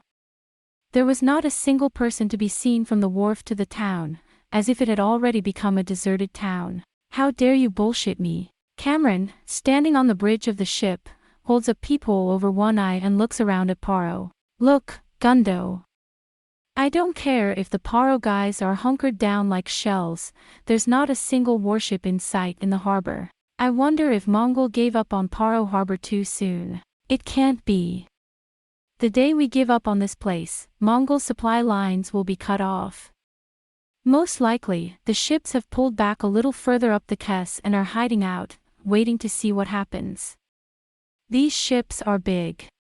The only way to blockade Paro Harbor and get up to Mongol is to go up the Kes River one ship at a time, leaving a lot of space between them. Striking there should be far more advantageous than engaging in a naval battle off the coast of the port. But with it so empty, it's as if the port of Paro has already asked us to blockade it on our own. Come on, man. Anyway, Mongol's realm is the army. If he can, he's probably thinking of luring them ashore and getting them to fight on land. Cameron said, still gazing around. Anyway, we can't go anywhere near the harbor until we know what the town looks like. As Cameron had said, the fleets of the Agulus, Thracians, and Ephraeans had also decided to anchor off the coast of Ross and watch the town, and the signals were sent from ship to ship one after another, and the great fleet of ships hastily pulled up their cloaks, rolled down their sails, and prepared to anchor. Borgo Valen's signal, which was also sent to Cameron's ship, suggests gathering the main commanders of each fleet and having a military conference after seeing a little more of the situation. Take out the third anchor. Fold up only the first and second sails, and leave the rest as they are. Cameron ordered. Keep the boat on the port side. I'm ready to unload. It's about time. The crew of the Orneus worked briskly, and the huge warship stood still like a great bird at a point in the beautiful Sea of Lent. The other ships, each at some distance from the other, began to anchor with their anchors hoisted, sails folded, and ready for action at any moment. They occupied a part of the sea like a great and mysterious city that had suddenly appeared off the coast of Paro. However, the boundless expanse of the Sea of Rents seems to swallow the city of illusion into the endless blue of the sea. Still no word from LAX. Captain. The barge has been lowered from the Queen of the Sea. It's coming this way. The sailor came to report. A small barge, like a water trough, jumped from ship to ship, and came alongside the Orneus's belly, and climbed up to the ship by means of a rope ladder, which was lowered smoothly from the Orneus. I've come to deliver your brother's message, Admiral Cameron. I'll take your message. Yes, sir. I suggest that you land at the port of Paro as soon as possible, since you can't stay here. Admiral Cameron has also suggested that you make a proposal to the other fleet commanders and arrange for a military conference as soon as possible. By the bald head of the Holy Dryad, tell him I understand him very well. Cameron was about to say something, but changed his mind. There's no point in complaining to Jiro. Again with the nonsense. Gundo spits in the ocean. Perhaps you'd like to talk a little smugly and feel that you're the commander-in-chief of this fleet. If you really want to go ashore, Your Highness, you're on your own. Hey, Jiro, how's it going over there? It's not a story. It's not a story. Jiro frowned. My beautiful Queen of the Seas is filled with the makeup of bitches and clowns and drunks and the smell of hemp. The lugubrious one never leaves her cabin, and she sits on her back all the time, carrying sugar pickles and hot sake. That's the way he likes it. He picks up the candies with his stubby fingers and drinks honey wine with sugar in it. He rattles off orders at the drop of a hat. Poor old captain. He's so frustrated he thinks he's going crazy. Yasuko-san, twice a day, morning and night, he comes to report and thank you for flirting with a male prostitute. I'm sorry about Logan. Cameron felt sorry for him. If it were up to me, I'd have thrown him overboard and been done with. He says the city of Paro has lost its will to fight at the sight of this fleet. The absence of warships in the harbor is proof of that, so we can land without a single bloodbath. You're afraid of a fight. Keep her at the top of the mast so you can see which way the wind is blowing. If you have a mast thick enough to hang a big guy from, wait a minute. Look at that. There's a barge coming toward us from Paro Harbor. You've got the white flag up, said a calm Gundo. It's a military messenger. What's Borgo Valen's flagship? Oh, they're unloading the boats. He's going to say something to the messenger.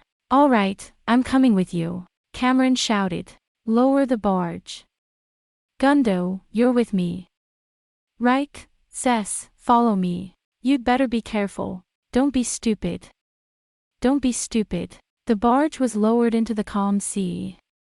Cameron slid down the rope ladder and jumped onto the swaying barge, shouting merrily. I hope he didn't come with some bullshit story about the town of Paro surrendering, like Big Ollie said. I don't like the idea of coming all the way out here without a fight. In the meantime, boats were unloaded one after another from the flagship of each fleet and rowed around to the front of the Seria of Aurra to hear the words of the military messenger. The paddler of the boat carrying the Cameron was a strong man, and he approached the Seria before anyone else, and rowed up to where the barge was visible. On the barge were the flags of the town of Paro and a white flag on a pole, and in addition to the paddler there were 2 or 3 men on board, but all of them were plainly dressed and did not appear to be soldiers. It was not Borgo Valin or Old Admiral Thor Dariu who stepped off the Seria, but Vice Admiral Nero Arn.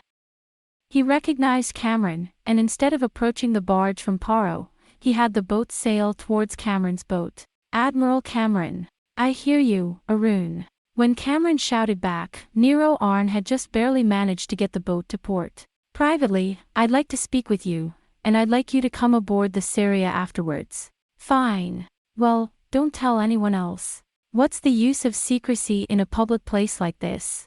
"No, I mean, to your commander." I know. Don't tell me what to do.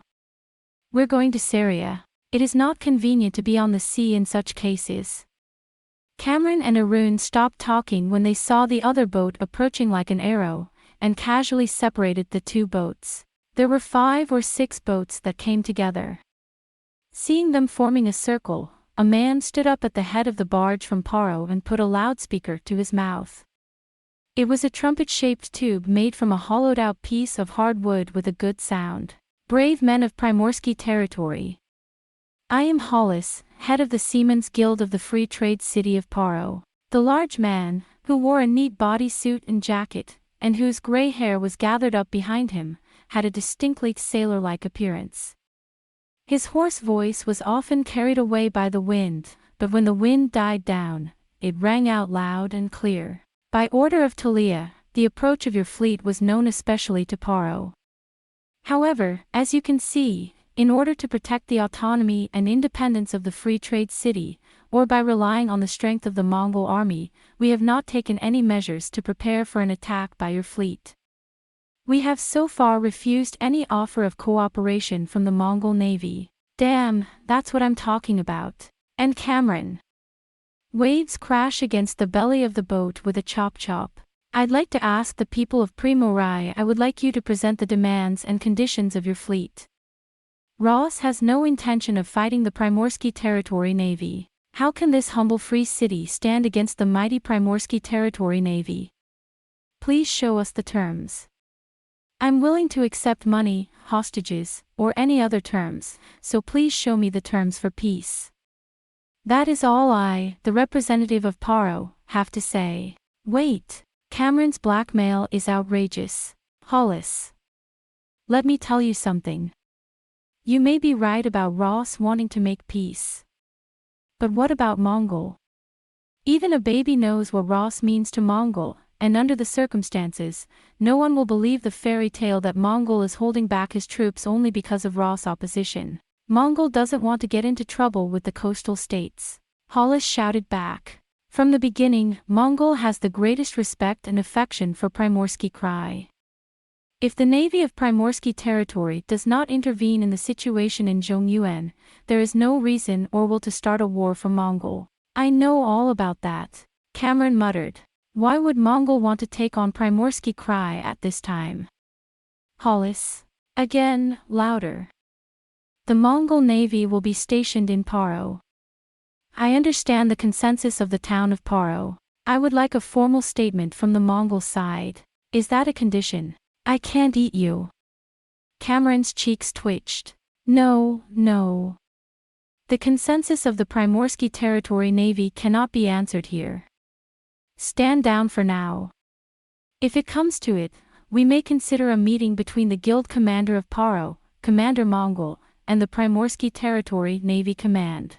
If you do that, of course, I will take care of all the settings and Hollis, the mayor of Paro, will take full responsibility. Hollis is somewhat relieved. "So, when can I get an answer?" "I'll send a messenger for you later." "Can you get us into the port of Paro?" "Of course." Hollis put the tube to his mouth again, as if to remind himself. Face it, Ross has no intention of fighting a feudal war. We beg for peace, no matter what the cost.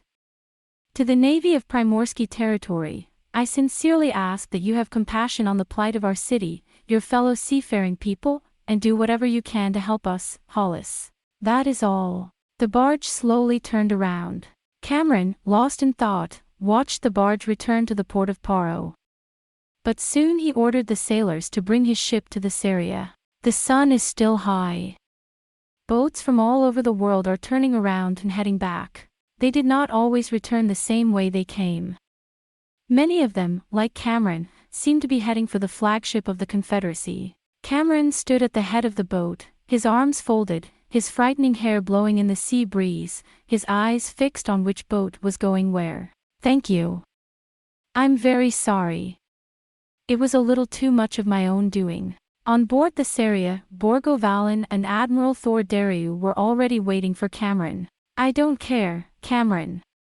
You're the best of the bunch, and in that case, there's no way I can respond to you except as you responded to me. Dariu and the king were on the edge of the ship, listening attentively, and they had already received a detailed report from Nero Arun, who had gone up to the Seria. That guild leader is quite a stubborn fellow.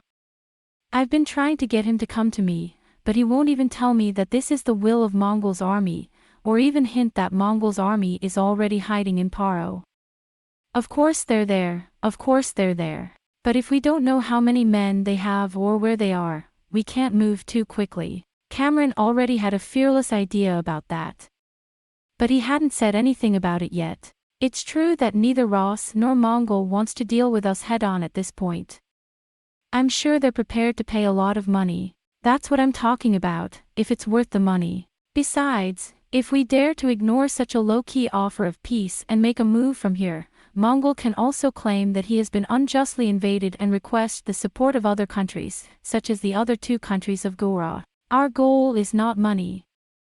The Primorsky Territory Navy is not a pirate. Borgo Valan was a little furious and slammed the desk. No matter what Mongol says, we are for justice. A while. But if Ecclesia, Thrace, and I'm afraid my brother, your highness, will jump at the mention of reparations. It's no use talking about justice. You're right, Cameron. Thor Dariut said quickly, looking at the disgusted Borgo Valan. Besides, your majesty, it's not that simple. For example, even if the four countries unanimously decide that no peace agreement will be reached, we can't just blockade the port of Paro and call it a day.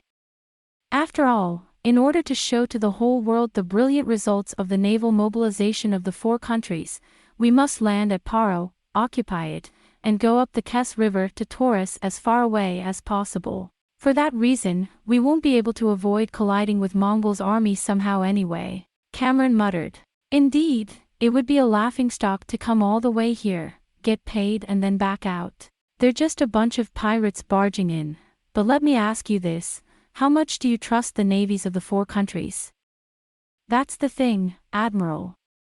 As a matter of fact, that's why I wanted you to come all the way up to the Seria, Borgo Valan said, recovering his spirits. With all due respect, I'm not sure how much we can trust the Valachian commander-in-chief. Let's just say that we, myself and Dariu, are also highly suspicious of Thracian and Ifritian loyalties. How much can we trust that fat man, your majesty? As much as the doll. Or that I'm calling this vase red. Cameron pointed to a beautiful vase of blue flowers on the wall. I have more faith in that lavish lord brother than I do in my own eyeballs. The living Doziman is that man. You say that, Cameron. Dariu chuckles. Cameron shrugs his shoulders. But at the risk of sounding glib, don't worry about the Valachian Navy. I don't care what that fat bastard says, the Valachian Navy won't move without my orders. Even the Queen of the Seas, well, she's a throne ship, so even if the Queen of the Seas obeys Ollie's orders, the other 10 ships. In fact, I don't think there's anything that His Highness can do about it. Anyway, I'm glad you're here. Dariu patted Cameron's firm arm reassuringly. However, we still cannot say that we have full confidence in the Thracian and Iphrygian fleets. Fortunately, the Thracian and Iphrygian fleets are small in number compared to the Aeolus and Wallachian fleets. We have 10 ships each, while Thrace and Iphicles have 13 ships combined. But it hurts that we can't trust 2 of the 4 countries. For example, if we divide the fleet into 2 and blockade the port of Paro with one side and send the other side up the Kes River to attack Mongol, we should allocate our forces after careful consideration. But if you join the attacking team, you will be leading the blockading team of the port of Paro. I see. That's not good. It might have been better if we'd only gone on the expedition with Aglaia and Wallachia. It's no use saying that. Anyway, you should check out Mongol's total strength, deployment, and how much he's willing to fight. One of the best ways is to test him by asking him unreasonable questions, such as a huge amount of money which Ross cannot pay no matter what, the control of the seas of Ross, and the heads of 10 guild leaders. However, that too would be met with opposition from Ollie and Governor Corvinus. Even if we discuss it here and now, we cannot come to any conclusion. Even if it is only a formal procedure, a decision must be taken by the assembled commanders of the 4 countries. This may be the greatest weakness of the mighty Primorsky Territory Navy. Cameron thought secretly. I feel the blunt hand of Andonis, the monster of Rygor, who is not even here, stretching as far as the coast of Paro. Then let's have the Council of War aboard the Saria at the same time as the 3-point belt tomorrow morning. Very well, sir. Sooner or later, the sun will set. The city of Paro is lit up. The lights flickering on the surface of the harbor are as beautiful as a dream. Then let's pass the notice around. And Cameron pesters Borgo Valen and Dariu. He begins to speak a thought he has been keeping secret.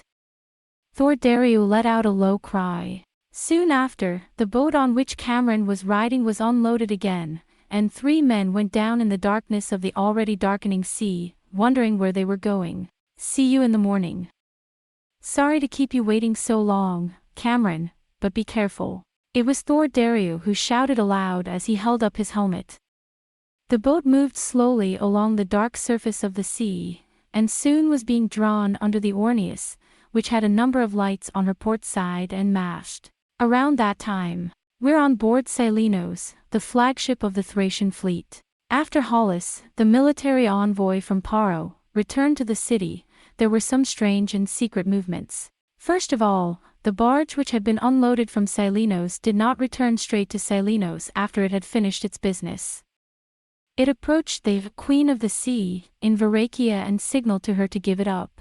Ollie Trevan, who pretended to be the captain of the ship, was unusually on the upper deck of the ship, watching the messengers and the boats of the fleet as they gathered and dispersed, when he was greeted by a messenger from Cylinos. When he heard the words of the Thracian subaltern, his brother became very nervous and told the captain, Logan, that he was going to Cylinos. He told Logan that he was going to Cylinos because he had been invited to dinner by Count Orlok. Logan, a sharp Wallachian sailor, secretly thought that there was no need to hold a dinner party at such a time when the war was about to begin, but he thought that it would be better if he went, since his brother was on the ship anyway, and he was having a feast with male prostitutes. Even the sturdy sailor, who was deeply in love with Cameron, had long ago grown tired of Ollie.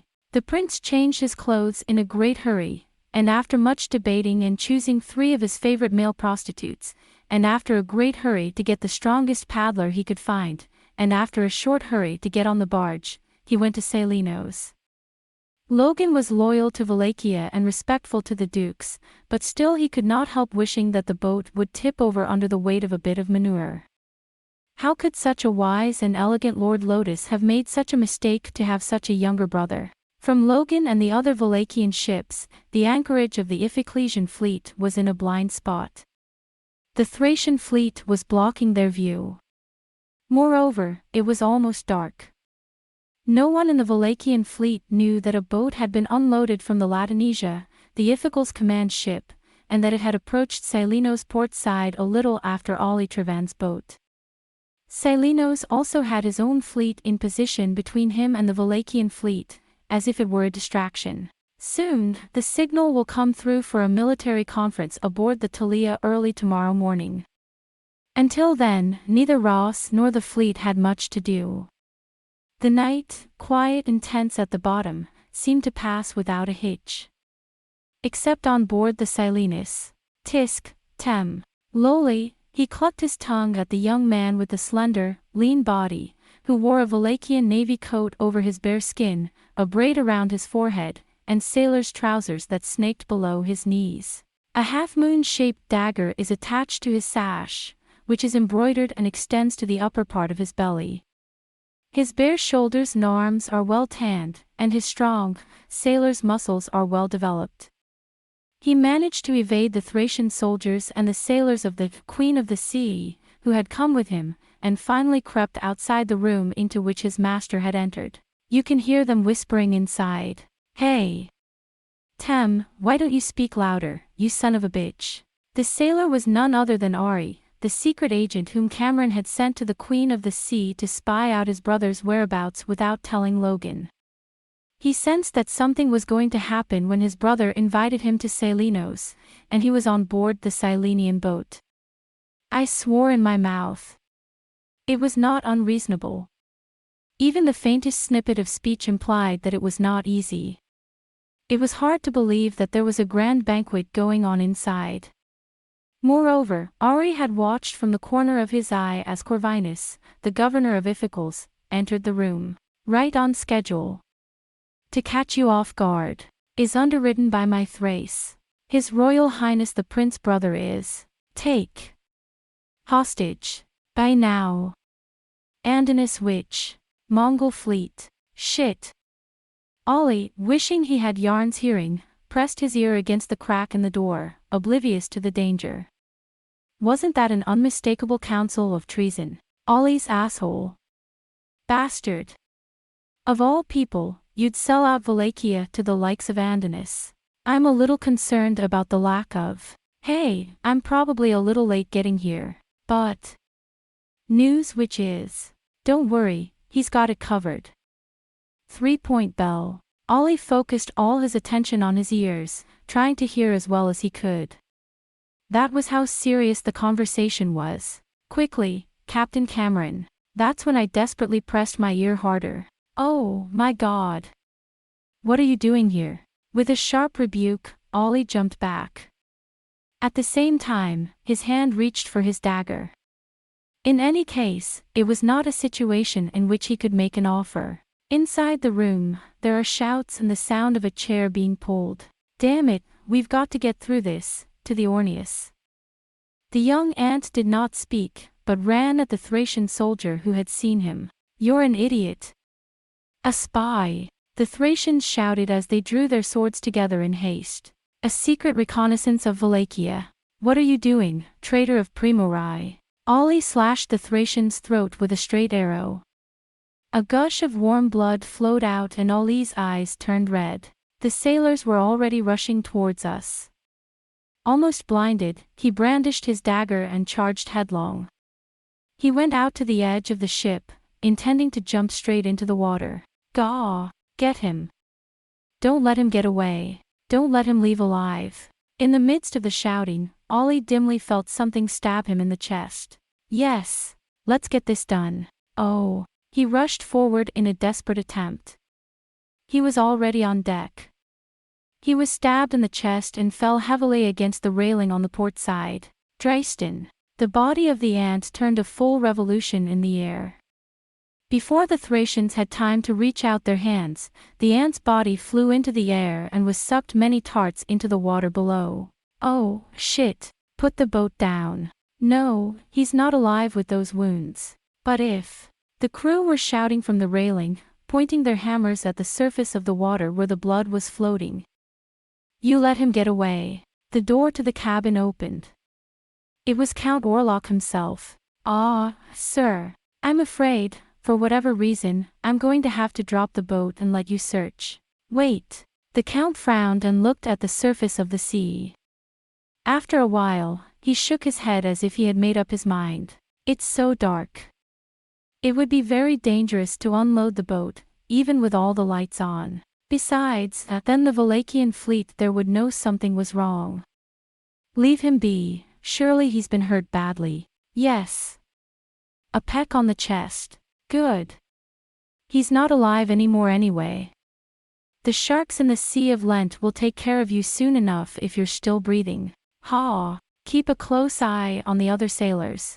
The Count's voice was stern. What a nuisance you are. Doesn't he know that his sailors are secret agents, and that his own men are watching and suspecting him? The voice faded into his mouth, and the Thracian lord, with a stern look on his face, opened the door and went back into the chamber. Inside the room, he was greeted by anxious faces. The Count of Orlok looked at Olitrevan, who was sitting up from his chair. Your Highness, it seems that a number of secret agents have infiltrated your midst. One of the Valachian water masters was standing in the way, and when my soldiers challenged him, he suddenly came at us, so we cut him down with a single sword and threw him back into the sea, probably as a secret agent of your brother. Olitrevan began to tremble noiselessly.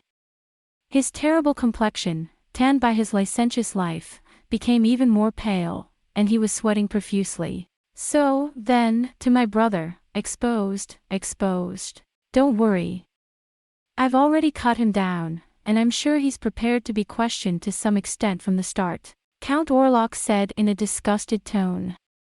Count Orlok was not regarded as an outstanding figure among the heroes of Primorsky territory, such as the monster Andinus, the wise Lodistrevan and his right-hand man Cameron, and the wise old Dagon Wolf. However, it was clear that Count Orlok had to take the lead here, ahead of the Iphiclesian Corvinus and the more timid Olitrevan. We can't afford to take any chances now, Your Highness. At the same time, the plan to assassinate your brother is steadily being carried out in Primorai. We'll be fine here on Salinos, as long as there are no other Valachian scouts. Earl of Orlok is a sullen man. I hope you're not showing weakness at this time. You will not face the Andinus. O Andinus to which, may I? Now is not the time to be discussing details. I'll check again.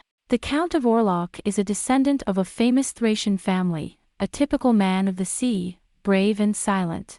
The Count's willingness to listen to Andinus' proposal was partly due to his desire to make Thrace at least as strong as Wallachia, but more than that, it was due to the seduction of his wife, Lady Elysia, who was known as the Nymph of Thrace. Lady Elysia, Countess of Orlok, was a woman of unusually strong ambition. Corvinus is dissatisfied with his position as a tribune of Wallachia, and Olitrevan, needless to say, wants to ostracize his brother and become Duke of Wallachia instead. We're just Andinus puppets. But I would have preferred to work with a partner with a little more power. Count Orlok opened his mouth, still expressionless. Very well. As I said before, Andinus has already contacted Mongol and sent his regards. Therefore, what we should do is to blockade the port of Paro and send half of the Agulhas fleet and Admiral Cameron of Wallachia to the Torus invasion force up the Kes River. The waiting fleet of Mongols will disperse them. At the same time, we will board the Saria and hold hostage Borgo Valin, king of Agraia, in order to suppress the remaining units of the Agraian fleet. The most important thing is to escape the small number of Thracian and Iphrygian fleets so that they are not included in the Taurus invasion force, and then, once Borgo Valin is taken, we are on our own. In the meantime, of course, we'll keep in close contact with Paro and have the Agulhas navy come up to Paro to be disarmed by Mongol forces. So, will it work? You have to let him go, Your Highness. The Earl of Orlok glared in disgust at the wobbly, shaking manure. Surely the Wallachia navy will do as Your Highness commands. Well, that's because I'm a commander. Very well. We'll wait for the signal from Mongol. There's no turning back now. Your Highness. Count Orlok's voice was piercing. Chub, chub, chub. The quiet sound of the waves washes over the flaps of the small boat. Captain. We're about to enter the mouth of the river. Oh, be careful. There's all kinds of weird stuff in the Kes River that don't belong in the ocean. From his seat on the far side of the boat, came the unmistakable voice of Cameron, who should have been returning to the Orneus with his men. At daybreak, as if to show the Queen of the Seas and the other ships, a shadowy figure climbed swiftly up the rope ladder that had been lowered from the Ornius, certainly wearing the captain's cloak and the clothes of an admiral. He was now creeping under the cover of darkness to the mouth of the river Kess, and was clad only in the black shirt and trousers of a plain sailor, which he had borrowed from the Saria, and his black hair and his clothes were deliberately lost in the darkness, and his boat, which was not lighted, was made by the Saria, so that the ships of Thrace and Iphicles could not see his movements. In this darkness, it seemed impossible to see its movement. Aboard the boat were Reich and Zeth, the two trusted men whom Cameron had brought on board the Saria, and Aglaya's rowers, who had been borrowed by the Saria. It was Aglaya's double, wearing Cameron's clothes, who returned to the Ornius. "You're a good man, Cameron." As Cameron sits with his knees upright in the manner of a Valachian, his eyes fixed on the port of Loth and the river Kess, his ears suddenly recall the sigh-like words of Thor Dariu when he revealed the plan and asked for help. "It's a pity I couldn't make you my daughter's son-in-law, but maybe it's for the best. For my daughter's sake, you do everything too much on your own, even though you're an admiral in the Valachian navy and captain of the Ornius, the best ship in the Valachian navy. You go off on your own too much like an adventurous kid. Just like the case of sneaking into Antinous' ship, or the story about sneaking into Rygor's place. Youthful indiscretions, I suppose. I know I'm not that old. You must listen to the old man, Cameron. I'm worried about you. I hope it doesn't come back to haunt you one day. If that's what it takes to get you killed, you're not on your own, Cameron. You've got the Valachian navy on your shoulders. I know that, I know that. I know it all, Cameron replied to Thor Dariu, secretly in his heart. But, it's not working. I've lived like this for too long, too long. I know I'm not a greenhorn anymore, I know I'm a liability, I know I'm a dilettante. But what else am I supposed to do? Let my body move faster than I can think. I don't regret a damn thing you did. But I sure as hell don't want to regret what I didn't do. He had been born this way. Or perhaps it should be said that even though he was over 40 and 5 years old, Cameron still had the heart of an adventurous boy. When he thought of the pain of moving his men and waiting idly for their reports, it suited him much better to go off on his own into any dangerous land. I already know. My men know your captain's father's a dilettante. Paro Port is sleeping. Already, the lights of the towns have been extinguished, and all that remains is a lighthouse and a wharf light, which have been lit all night. Both Ross and the Mongol army must have been fully expecting such a reconnaissance force to be sent out. Even though they seemed to be quietly sleeping in the forest, they probably had multiple warning nets in place.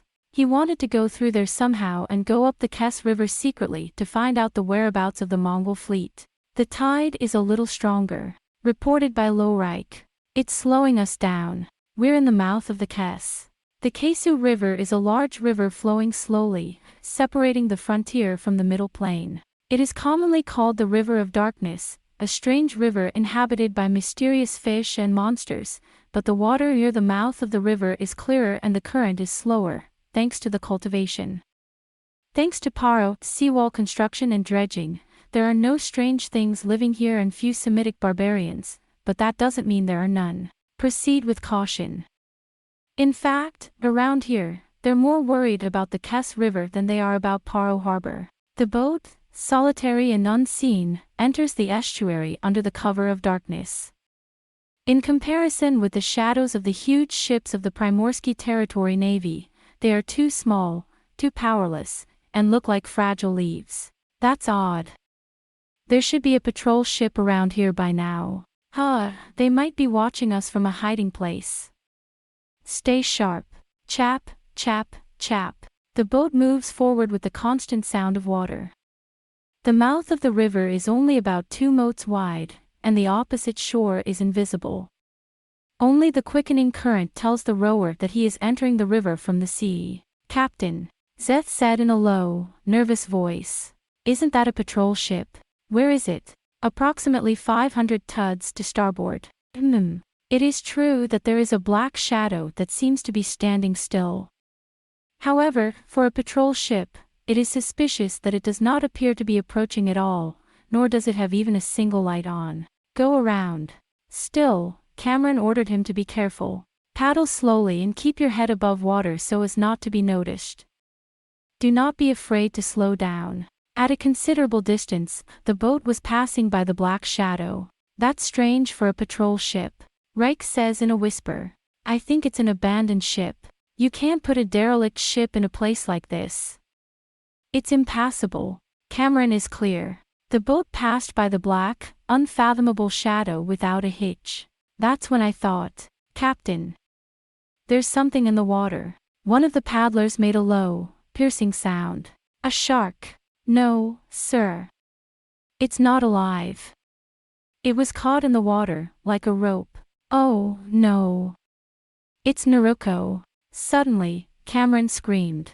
That's the lookout. Bring the boat back. Bring the boat back, get out to sea. Yeah, but, whatever. Come on. The captain's orders are absolute. The paddlers had no choice but to turn the boat around. Full speed. I don't care if they notice.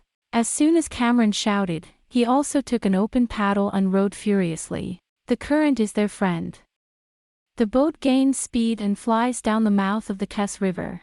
Look. Relieved to see that he had managed to get out to sea again, Cameron looked behind him over his shoulder. In the black silence of the ship, a small presence was beginning to appear, one that would have gone unnoticed if not for his words. At the same time, on the other side of the river, in the city of Paro, there was a feeling that something secretive was going on, that it might be lost in the movement of the air. Obviously, without even a light, the boats are unloaded, the men are sent out, and the intruders are about to come after them. It was dragged from the boat to shore on a rope or something with a light weight attached. Cameron said, if anyone tries to sneak past, they'll get caught. Why don't you move that ship to the other side? And Seth, I'm sure they've already taken care of that.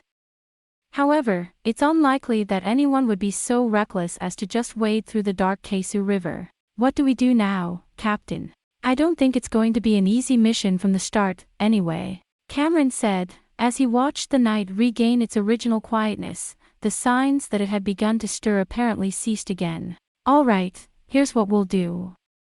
Turn the boat around and get to the other side. I'll go up the shore a little ways. Yeah. Reich and Seth shouted at the same time. Well, it's dangerous. On the other side is the frontier of Nosferus, the land of the barbarians. I don't need to know that. But there are very few Semites near the mouth of the river. Don't worry, I'm not asking you to go either. I'll just take a quick look around on my own. I can take care of myself. No way, Captain, no way. If you do that, we're going to be the ones who beat you to a pulp. You idiot. Who's the captain? Cameron gave a shout. The two men and the rowers of Aurra still opposed him, but Cameron finally overcame their will and turned the boat so far that it drew up on the opposite bank of the estuary from the town of Ross. We've got to get a move on. It's gonna be a long night. It's no use. If you insist, we'll come with you, Captain. Fine. I'm lighter on my own. We don't know what's out there, you know. They were sailors from a far-off coastal province. If they had had the slightest knowledge of what the inhabitants of Mongol and of Paro knew of the river Kess and the strange region on the other side of it, they would probably have stopped him by force and brought him back to the Orneus. But Cameron would not be deterred. Not long afterwards the boat was hauled up on the beach near the mouth of the river. Again, there was a little argument as to whether to go alone or all ashore.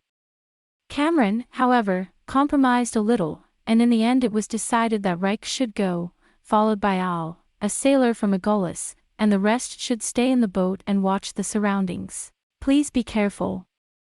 Nosferus is said to be a nasty place with a lot of unique monsters living there. I know. Take care of the rest. Cameron was the first to flutter and jumped down to the beach of Nosferus. The two men from the landing party followed him.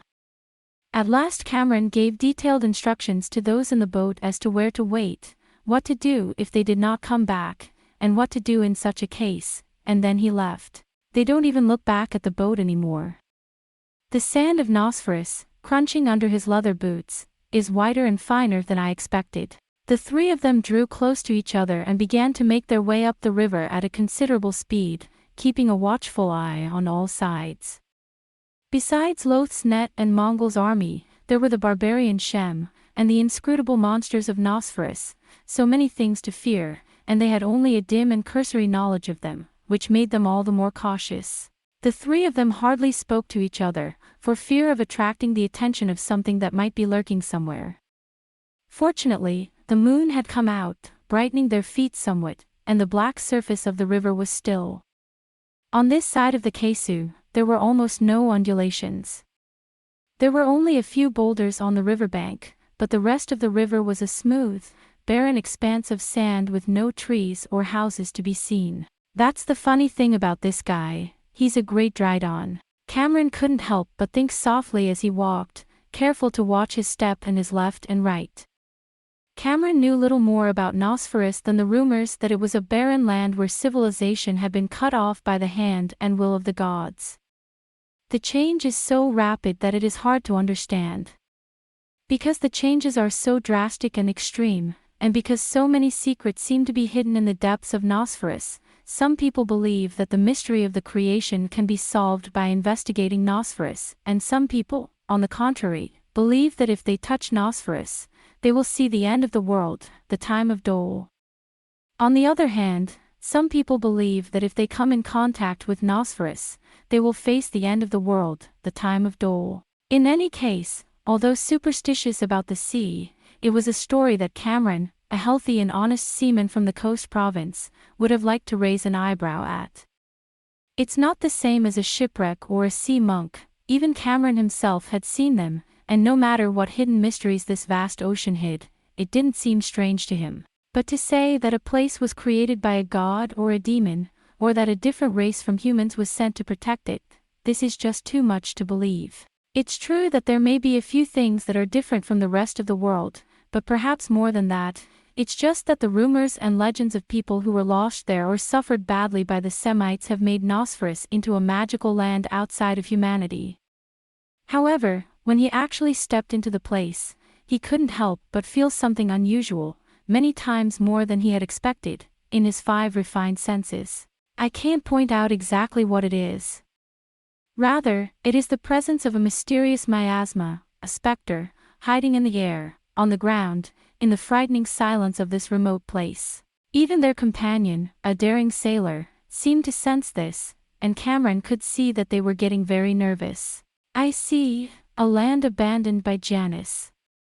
You're right, there's something about this place that makes me think that. However, the three of them were determined to complete their mission, and, driven by a sense of duty rather than by the excitement of adventure, they plunged deeper and deeper into the interior, following the shore. On the way, we paused for a moment and ate some dried fruits of the vasha that we had brought with us.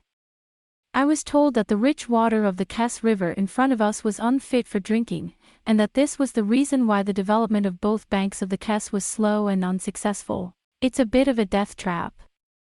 If I were a Mongol, I wouldn't stay in this strange place overlooking the desert across the river every morning and evening. No matter what, I might want to leave for a richer, safer, more beautiful land. I made sure that nothing strange was there by knocking around on the sand and rocks with the tip of my sword sheath, and then I sat down to rest there. Sometimes it comes on the wind. Or perhaps it is the barbarian Shem who imitates the birds and secretly gives the signal. Don't stay long, even if you have to. However, as we went on, the surface of the river was still black and there was no sign of the Mongol fleet. First of all, in this darkness, they could not see the other side of the wide river Kes, and they could not light a light for fear of being discovered. Cameron was hoping that the Mongol fleet, which was not likely to be discovered by the enemy anyway, would be at anchor with their lights on, when he entered the upper reaches of the Kes, but the surface of the river, which was wide and looked like a little sea, had become black and still, and the occasional splashing sound was probably the splashing of fish or something. The occasional splashing sound was probably fish or something. Are you wasting your time? No, of course not. There's no way that Mongol's fleet hasn't been dispatched to Paro no matter what. Mongol can't give up on Paro, can he? Even the fact that the guild leader Hollis never answered Cameron's question, it is certain that Mongol's army is already waiting for him around Paro. If there was no Mongolese army to protect them in case of emergency, the town of Paro would have made a more simple offer of total surrender and help of Primorsky Krai Navy. Free cities are tough. We have to survive somehow.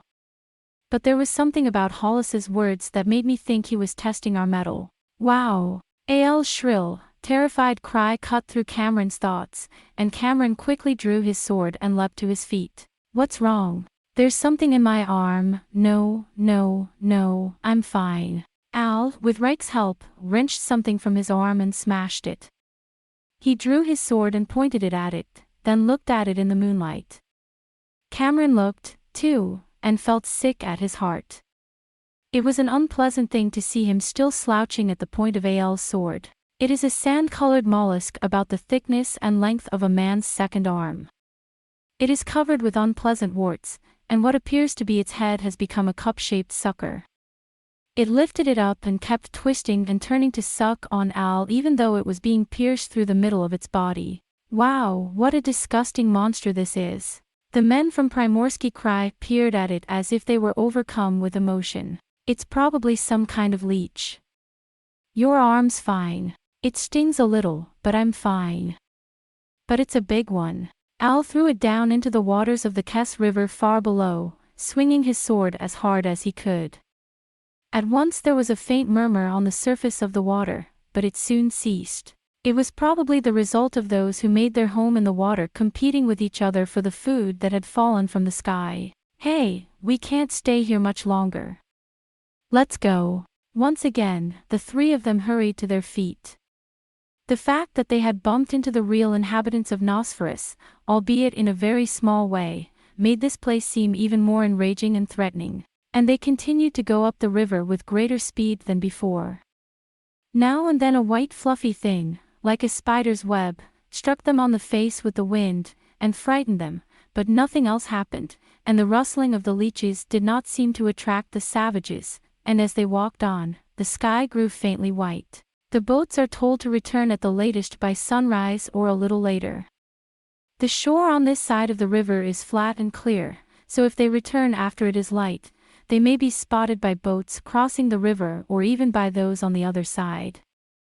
Cameron had an instinctive feeling that it would be dangerous to go too deep into the land of Nosferus, so he wanted to stay on the river and return to the boat in the dark. It's time, it's time. Cameron was about to speak when he tried to be brave. Captain. Reich's nervous voice popped. That one. Oh. There you are. The surface of the river is about to dawn. Many black silhouettes are hovering in the direction Reich points, as if trying to hide themselves in the pale azure of the night's vestiges. There were lights on the windows and masts. Although much slimmer than those of the Primorsky Krai and suitable for river rafting, they were unmistakably military ships with heavy iron plates on the port side and swords planted on the sides. A black and gold flag hangs from the mast. Cameron, having seen what they had been looking for, stood still as if they had seen an unexpected vision. But Cameron quickly regained his composure.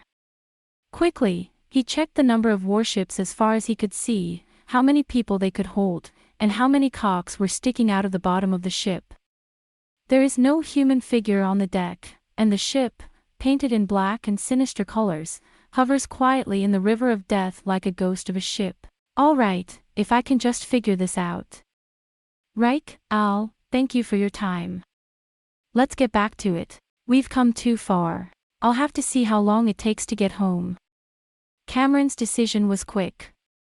In his mind, he was already reassembling his plan based on the facts he had ascertained. Then, Admiral. Someone's coming, Al said in a wheezing voice. It looks like a lot of people. What the fuck? Shem. By the time I say it, Cameron is hiding behind a great rock. No, it's not Shem, it's...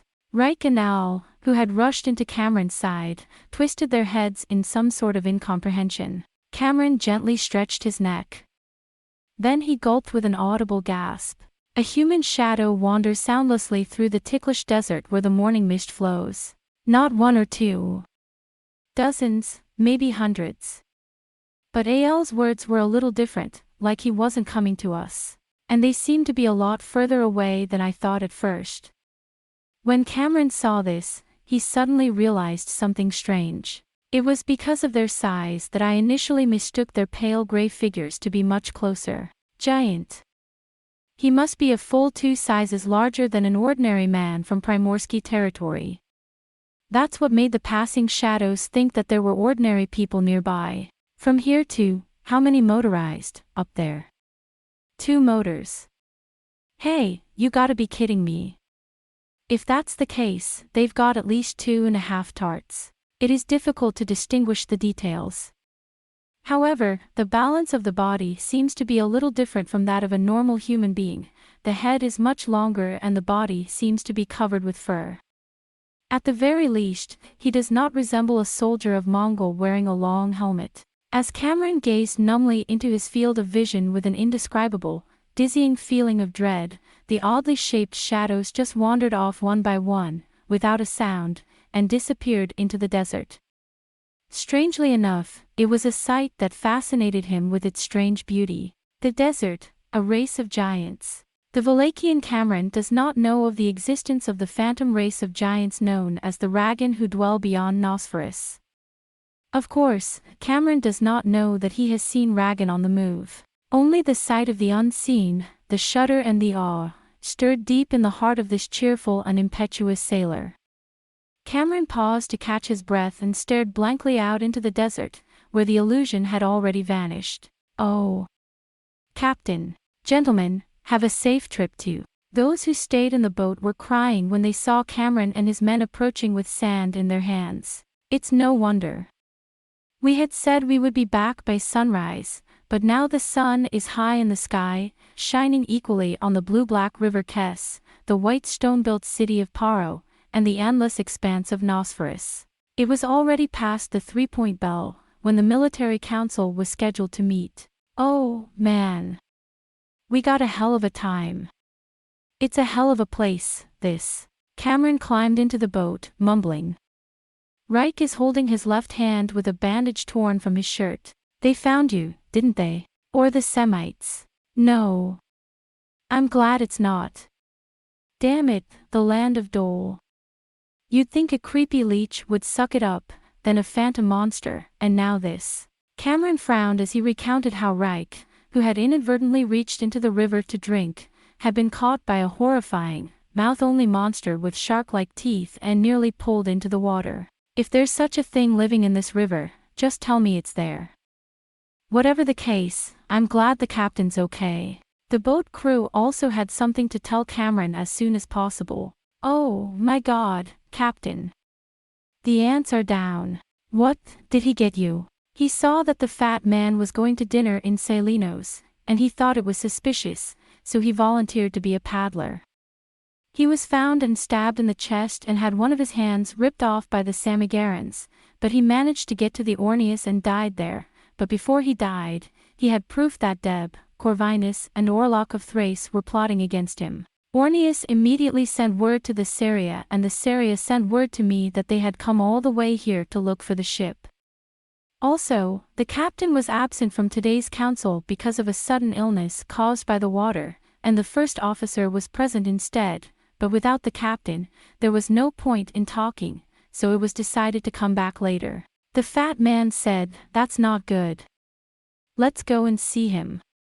So First Officer Gundo refused, saying he might be ill. But he seems to be in trouble because he can't cover it up. Anyway, it's not a good idea to go back to the ship directly.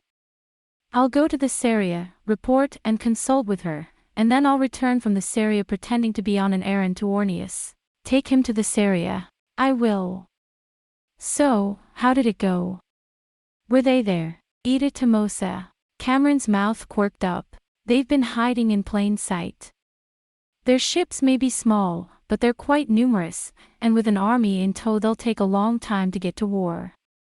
And we've got our own internal troubles to worry about, so protect us, Drydawn. I knew he was up to something when we left Wallachia anyway. Why don't you just lock him up in the hold for now? I'm sure Captain Logan won't mind. Wait a minute. We'll talk about it. Cameron, on his knees and with one hand on the boat's edge, sat at the end of the boat, which was running like an arrow, and watched it as it sank into thought. The boat, steered by strong rowers, glides smoothly along the surface of the sea. As I looked back, the town of Paro was quiet as if awaiting judgment, and as usual, there were no people on the docks, no barges or ships in motion.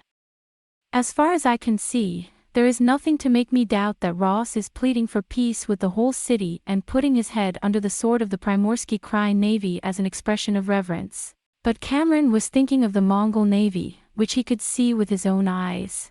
Even though the Kesu River is a large river, the ships in the Primorsky territory are large. One by one, you have to enter the river at a considerable distance and be careful. On the other hand, the boats of Mongol are designed for river rafting. If you are cut off and surrounded one by one, you cannot take the land route.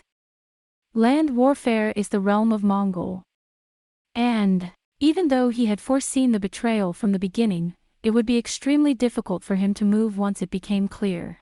I don't know what to do. Take Ollie's men and Iphiclesia with me, but I don't want to be caught between Mongol and Iphiclesia on the Kes. But if we leave them behind, they'll blockade the port of Paro. They'll make contact with Paro and start cooking to contain us. Now we're in trouble, Cameron thought. Andonis's grimace seemed to fill the air. No, wait a minute, that's right. We can't move until we know when he'll betray us.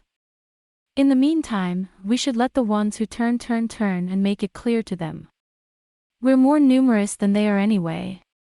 Even if we turn Mongol, Iphicles, Thrace, and Loth against them, we can still win. I'm confident we'll win. One thing we could do is kick the fox out of the hole. There were so many things to think about.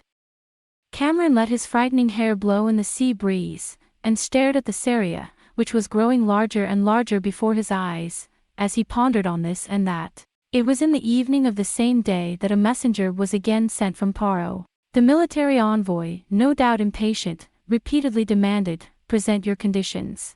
Once again, Primorsky Krai's answer was simply, "Wait until we send an envoy." The opinions of the Primorsky Krai side were not unanimous. Once again, a summit meeting was held aboard the Salia, this time with Cameron in attendance, but the leaders of the four countries had their own agendas.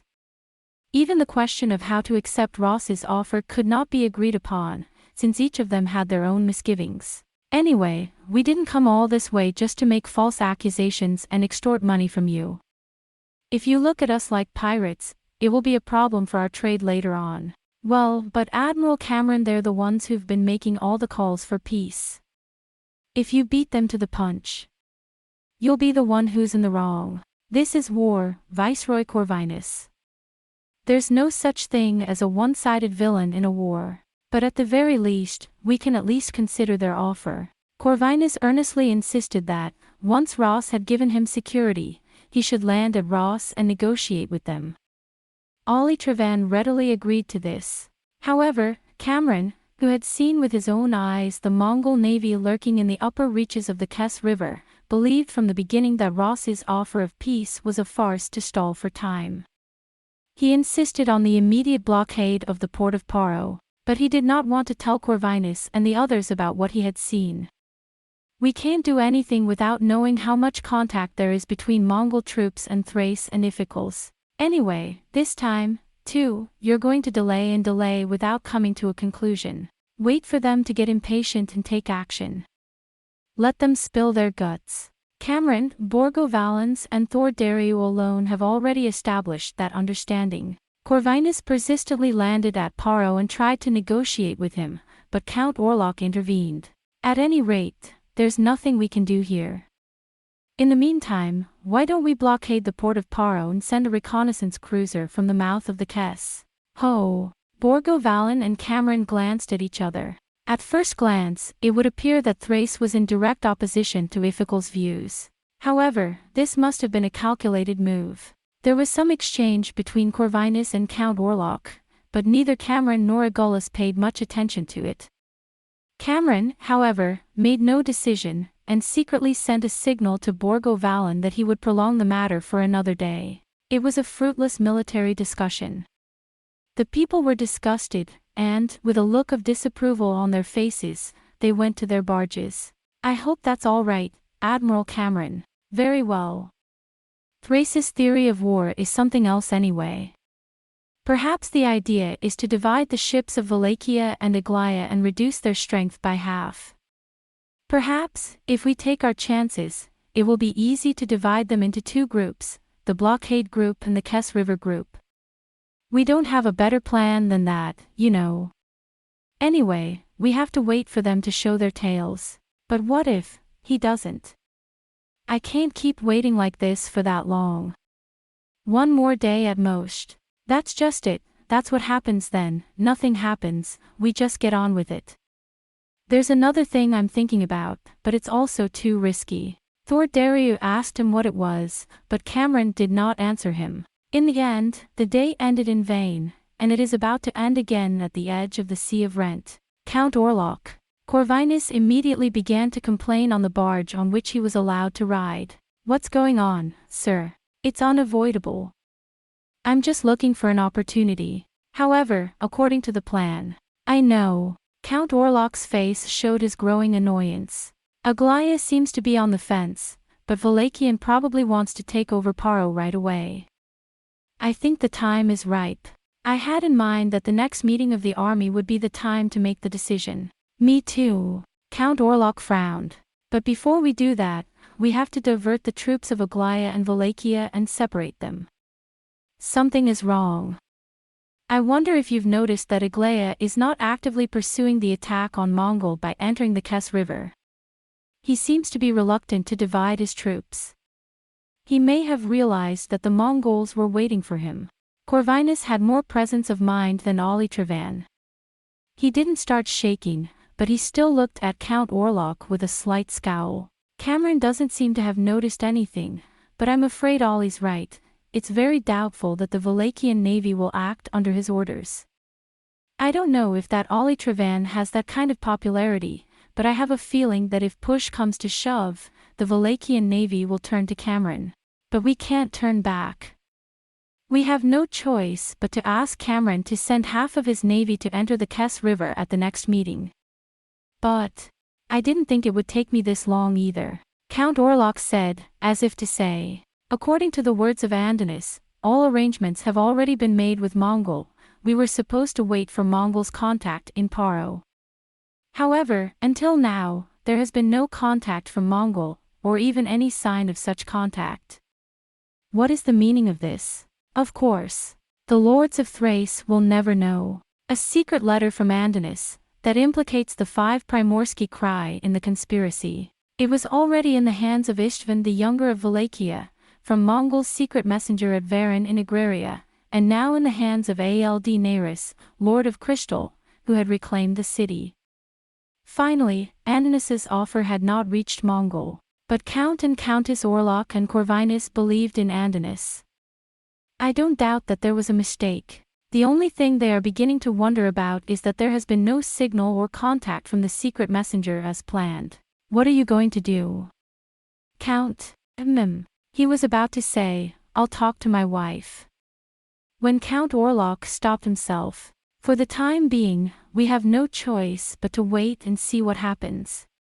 Or perhaps, for some reason, the arrival of the Mongol navy is behind schedule and we can't move even if we wanted to. In any case, we shouldn't make any move before the situation is clear. Fortunately, Aglaia's side is also unsettled. What if it turns out to be the start of a general offensive? For now, we'll have to work with them. The Count's voice lowered somewhat in confidence. Just wait for my call. After sending Corvinus back to Latinasia, the Count returned to his flagship Salinos, completely lost in thought. The Countess of Orlok, a sturdy woman, arrives at her husband's house dressed as a man with her ample limbs wrapped in a loincloth. How was it? This is why. Lady Alicia, Countess of Orlok, is a woman of 40 years of age, who calls herself the captain of Salinos, and is an ambitious Thracian nymph, wife of Drydan. Her pale blue eyes shone brightly, and she was still quite beautiful, but despite her beauty, there was no hint of femininity or softness, despite her fullness. She was the only woman in Primorsky territory who could stand up to Yeo Alona, the queen of Rentier and the female Andonis, head-on. In truth, this is not the time to be waiting for a call. Alicia thought for a moment and then said firmly, "If you stand idly by, you'll be late." "Very well, sir. I'll send a courier to Paro right now." But if there's something we're not talking about, if the Mongol navy hasn't arrived, if we're not sure they've gotten through to the other side, to Aglaya and Wallachia, then it's time. Put on an air of innocence and join us in Paro. Andonis is far away in Primorai anyway. We can make any excuse later. Let's send a messenger not as a Thracian but as an Iphiclesian or a Wallachian. That way, if they find out you've been communicating with Loth, they'll be able to smear you. Wallachia is better. Ollie Trevan would be too frightened to know what's going on. But it's... Gasping for breath, the Count looked at his wife. What a horrible thing for a woman to say. Is that what you're saying? I also think it's strange that we haven't heard from Mongol. But anyway, since he clearly signed Andonis' letter of attorney, and since he has a weakness, we must succeed in driving out Aglas and Wallachians if we can. Andonis' attempt to assassinate Lotus Trevan will not fail, because Andonis is the one who will do it. And if we don't succeed, there may be a war between Rhaegar and Aglaya and Wallachia. If that happens, Thracia will not be able to stay safe. Before that happens, we have to get Aglaya too. You're a horrible woman. Count Orlok stared at his wife as if it were too late.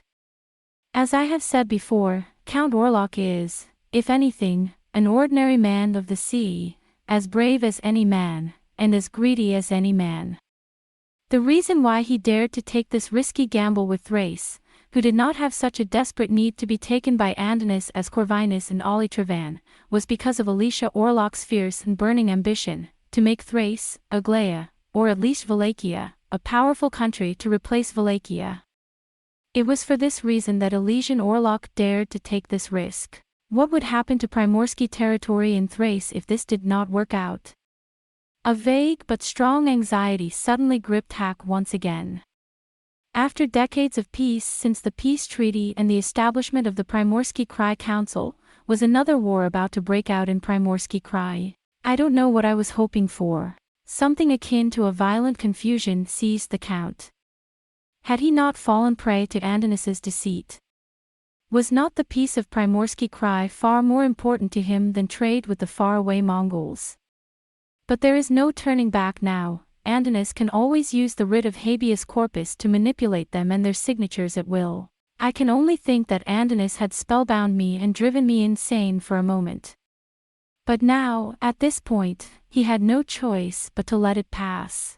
Take Borgo Valan hostage, have Cameron killed by Mongol. Honey. There's nothing to think about. Alicia patted her husband hard on the back. It was as if she were the man, the husband. If it comes to it, we can just kill Andonis and pretend we don't care. If Mongol did not agree to Andonis' plan, then we belong to Primorsky territory and we should behave as decided by the Primorsky Council. So the only thing you need to worry about is that you should act carefully and opportunely. Especially old Borgo Valens and Thor Dariu, but you have to be careful with that Cameron. Don't worry. I'll be right behind you. Count Orlok nodded his head.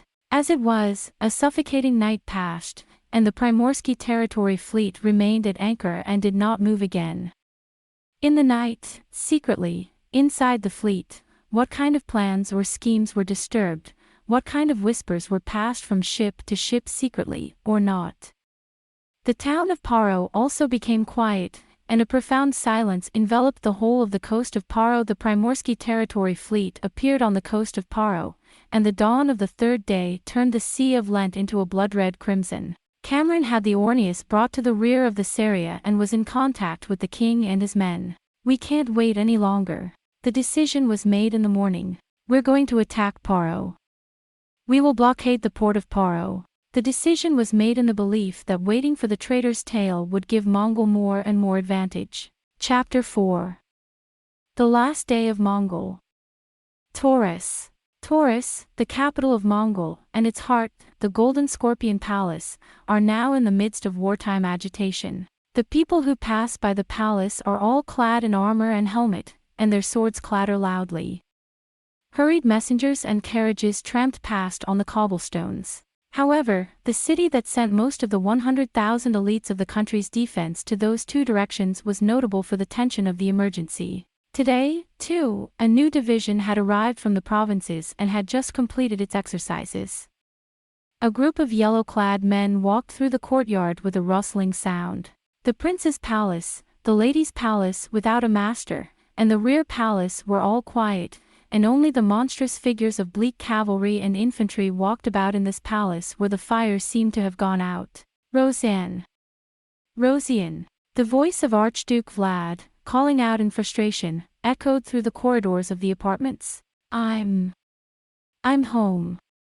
I'm home. General Rosen of the left prefecture rushed to open the door. Ever since he heard the news of the outbreak of war in Paro and the departure of the navy of 4 countries to Paro, the Grand Duke's temper and impatience have been on the increase. Even a man of Rosen's rank would be shouted down if he did not rush to the door as soon as he was called. These days, you seem to be getting more and more irritable, and the situation in the 4 surrounding areas is still. After Amneris, the general of the right, left Torus with 50,000 men, he jumped on his horse and was told that Paro had risen. Tyran, the commander of the Paro forces, has died, and the Paro forces in Mongol are in retreat to join the Amneris forces, although, in fact, they have lost their commander. Next came the news of the destruction of Tyran's second-in-command Naren's army. What is Amneris doing? The Grand Duke was shaking his head on his throne. His face, which had recently been prone to darkening, became bloodshot again, and his eyes glittered as if they were about to burst. You worthless, useless, you let Tyran die, and now you're calling yourself the Lord Commander. Yes, but it is too much. Amneris' departure was not long ago, and the distance from Torus to the Crystal is too great for a large army.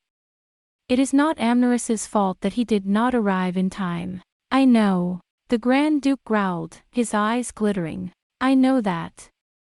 First of all, she was afraid of him because he was that man. He was easily deceived by that man of color. It's doubtful that a man who can't win at love can win with a sword. It's a pity. If it hadn't been for Paro, I would have taken the initiative myself, and with 50,000 of my best men, I would have torn that frivolous child to pieces. He's a lucky man, and a very unlucky one. He evaded the assassins of Baran and defeated Tyran and Naren. I don't think it's strange that he's no match for Amneris. If only Malice were here. His speech seemed to be incoherent, Rosen thought, and he was secretly concerned. The death of Prince Mayer must have taken its toll on him, for ever since then, though he was not yet old enough to be considered senile, the Grand Duke's words and actions seemed to show signs of having grown old. He is unnecessarily angry, and sometimes his words do not make sense. At other times, he stares blankly at a single point and lets his mind wander. If we survive this war, the best thing to do would be to get Amneris a suitable son-in-law. Rosen could not help but feel the grief of this dictator, who had built this country in his lifetime and lost his only son to an assassin in his old age. When your grandchild is born, you can take heart that the line of Mongol will never die out. But now is not yet the time to speak of it. The war is raging on all sides, and Mongol is forced to respond with a rashness and precision akin to that of a tug-of-war. Roseanne. As Rosen entered, the Grand Duke was staring at the map with a large fan, as if he were hot even though it was not a very hot day. I apologize for the delay, but the exercise has come to a successful conclusion. Oh, Rosen. I just got word from Talia. The Grand Duke yelled at him urgently. They, the traitors of the sea, will soon appear off the coast of Paro. And in his duplicity, while Paro is under Mongol's occupation, you acted as if you were Mongol's friend, wanting the right to trade Paro's specialties, and now that Paro has escaped Mongol's yoke, you want to take advantage of us. However, Rhaegar is not the ally of the Primorsky Territory Federation, and there is also the matter of Aglaya's marriage. I don't care what you say. Primorsky Cry looked at Mongol's feet. That's why they don't trust merchants' countries. All they do is talk about their own interests. The barbarians of Kauros are more worthy of our trust. Roseanne. Who was it that's in Paro right now? General Lind has about 20 ships and 4,000 men in the navy, and to Paro, Alvius has 3 battalions with Cov, Cowman, and North Asherin. So said the Grand Duke. Talia reports that they have a large fleet of 40 ships in Primorsky territory.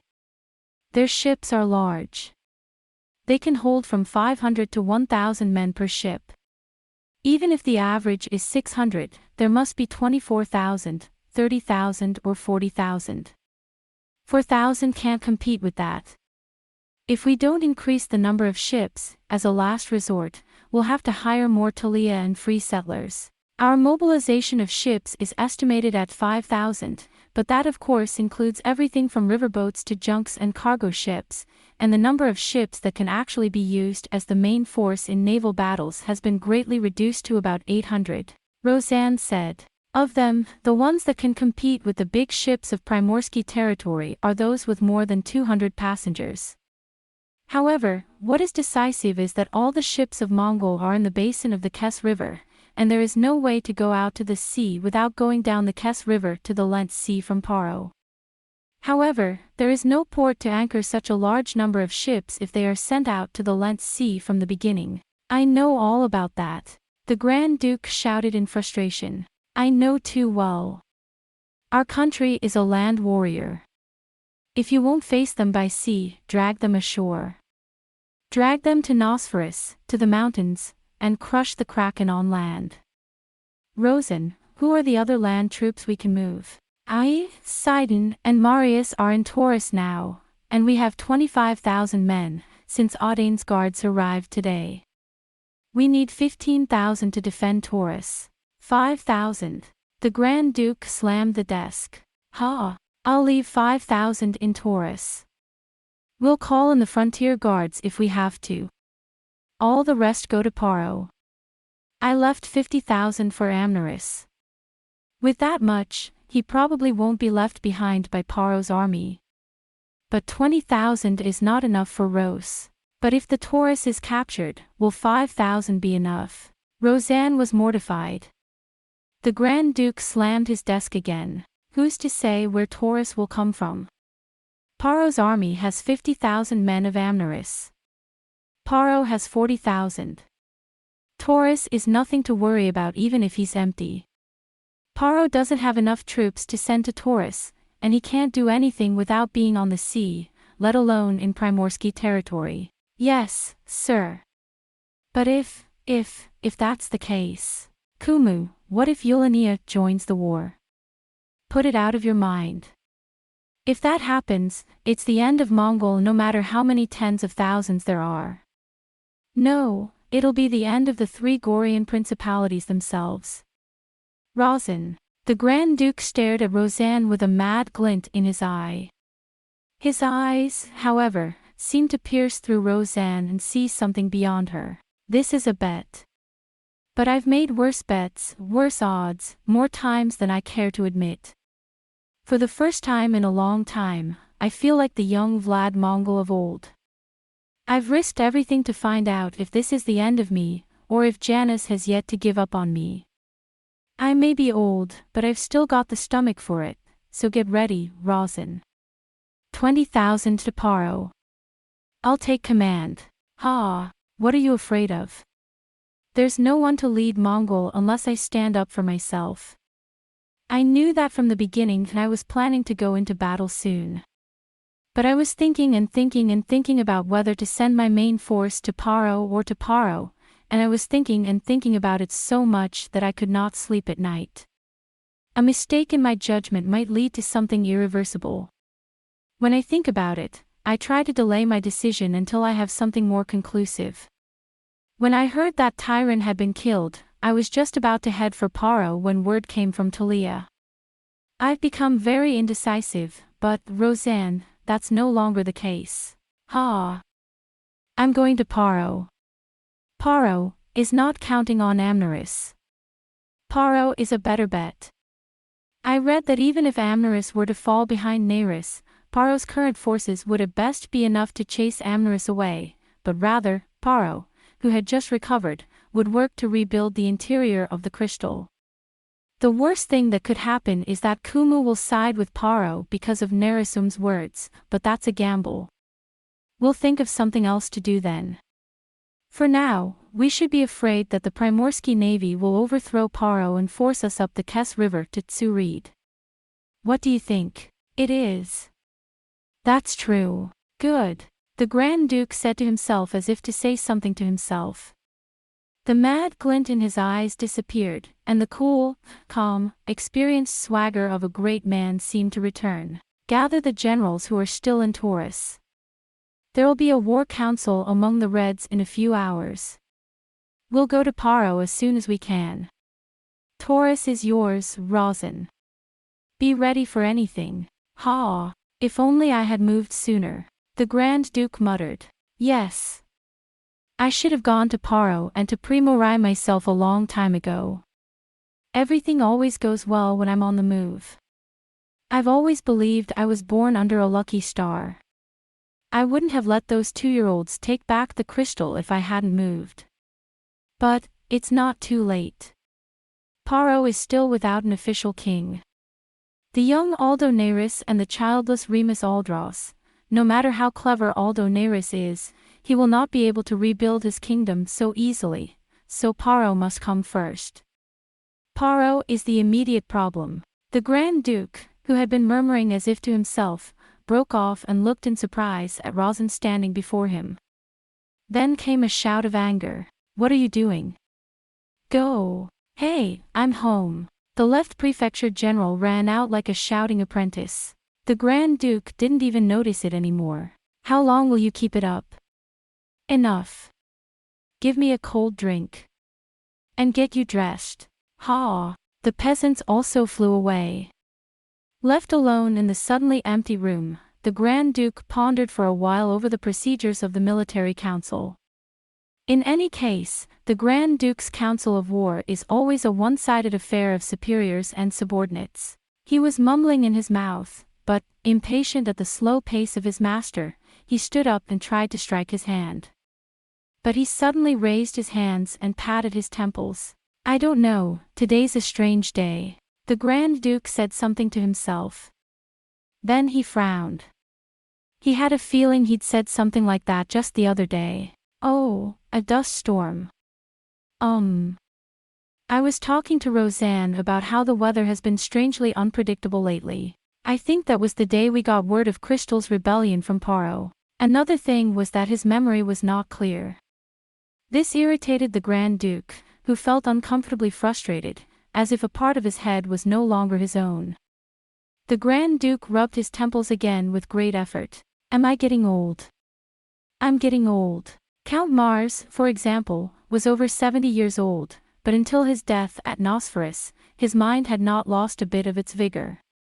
Dagon Wolf, the renowned Prime Minister of Agulus, a great power in Primorsky territory, came all the way to attend the wedding of Aldo Neris and Amneris as a representative of Primorsky territory at such an old age, and I heard that he was in very good health. The Grand Duke must be more than 10 years younger than Count Mars and Dagon Wolf. That's why I've lived more than most. At last a peasant came in offering a tray of food. The Grand Duke grabbed a cup of well-chilled Kalam water and gulped it down as if he were terribly thirsty. It was hot. It's gonna be another dust storm. I thought so. The 5 men gathered in the Red Room were General Rosin of the Left Prefecture, Sidon, the Red Knight Commander, Drusus the Mage, Marius, the Blue Knight Captain, Arion, the White Knight Captain of the King's Guard, and Marcus, the Taurus Guard Commander. Most of the other generals have already departed for Paro, or the frontier, where they belong. At last, the Grand Duke himself will stand. It's a critical moment for Mongol. The young Marius and Arion were whispering to each other in hushed, nervous tones. Rosin went to the side of Marcus Asturias, who had been absent from the court for some time due to illness.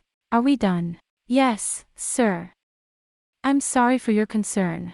I know you've been through a lot, but where's your son? Secretary Marx's long, skinny face tightened. I believe Astorius is no longer with us. If he should ever return to Mongol, as director of security, I will have him arrested and punished accordingly. It's not what you said.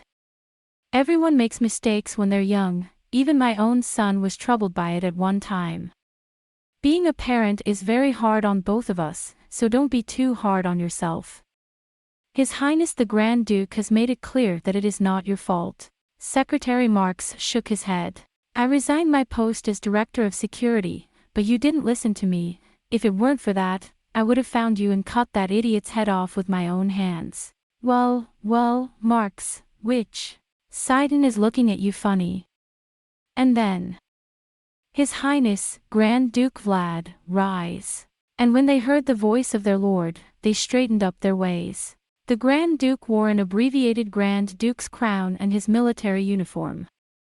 Before entering the room, he raised his hand and put it to his temple. It was hot and the crown was annoyingly heavy. When he entered, however, he wore a dignified and stern expression. As soon as he had passed through the ranks of the officers who were waiting upright and unmoving and had taken his place on the upper throne, he ordered cold kalamsui. It was also his usual habit to start suddenly and without warning. As you've probably heard, the Primorsky Cry has arrived at Paro, blocked the port of Paro, and is planning to travel up the Kes River to 2 leads and get behind Torus. In Paro, Lind and Alvius are stationed with 20,000 troops, but the naval strength of the Primorsky Territory Navy exceeds this. In addition, I have asked Lind and Alvius, in liaison with the mayor of Paro, to avoid fighting as much as possible and, if possible, to beg for peace with reparations, which I have no right to offer, but if the other party has no intention of peace, I must defend Paro and repel them.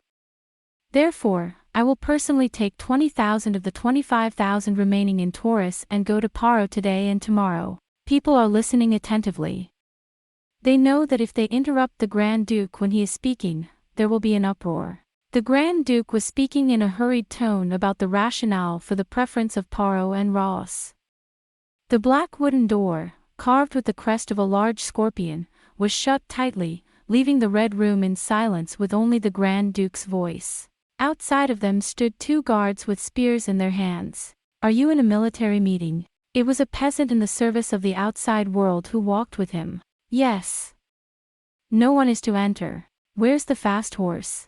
Don't let them through at all. Wait till it's done, it won't cost you anything else. I mean, wait until the meeting is over. The farmer went back and told the grumbling horseman. He had some business to attend to and hurried off. I've got something important for you.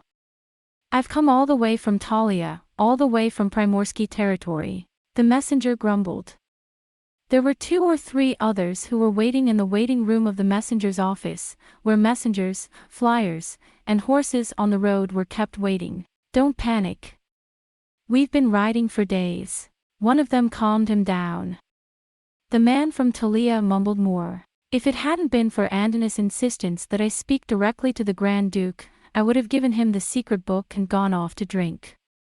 You're a clever boy, Lugrus. You didn't know that we decided on the dice which of us would take the secret book. If he'd had the book, he'd been treated better. It's like the 4th tail on a doll, but of course my mission is important. I'm not just some messenger. You'll get your money's worth. What are you whispering to yourself, young man? No, do you know when Rogrolls got here? The man inquired of the maidservant. He must have got there a lot faster than I did. I followed Andonis to Lycurgus. You know, the one who came back from Primorai. In Rigor. The man from Talia cut off his words in surprise and listened closely. What's wrong with you? He became impassive and shouted. What's going on? I hear a buzzing sound like a bee. A sandstorm. This is the Paro snow team. Quickly, Grand Duke Vlad finished his explanation. Any questions? No, sir. Good. As I told you, during the campaign, the Torus is in charge, Rosin. Marx will assist him. And Drusus. Ha! Did you find out what happened to the messenger Takumu? Yes, sir. Very well. The Grand Duke was satisfied. I'm not as old as I'd like to think I am. I can handle anything. They take what I say as if it's the golden rule. I must have been feeling a little tired and sleep-deprived recently. Since Kimiko's death, I've been having trouble sleeping at night. But all would be well once I got moving. Roseanne. When will you be ready? It'll be ready tomorrow or the next day at the earliest. By the end of the day tomorrow. Yes, sir. It's quicker that way. We'll take a boat down Kess from the Tzlight. Marius. Yes. We're going to Two Reeds Castle where my late father spent his last few years. You'll be glad. Ha! The color of blood flashed on the cheeks of the son of the young Count Mars. Like the Archduke, but even younger than the Archduke, Count Mars was busy fighting the barbarian Shem in the far-flung borders of Nosferus, without seeing his eldest son complete his military service and become a soldier. When this war is over, Count Marius, I'll leave the two leads to you. With a suitable promotion, of course. That was the hope of the lost Mars. I'm sorry for your loss. Count Marius came over and caught the Grand Duke by the hem of his cloak and kissed him, expressing his gratitude. My late father would have been very happy to see you. Take the credit, Marius. I swear, I'll show you the power of 1,000 men. Satisfied, the Grand Duke nodded.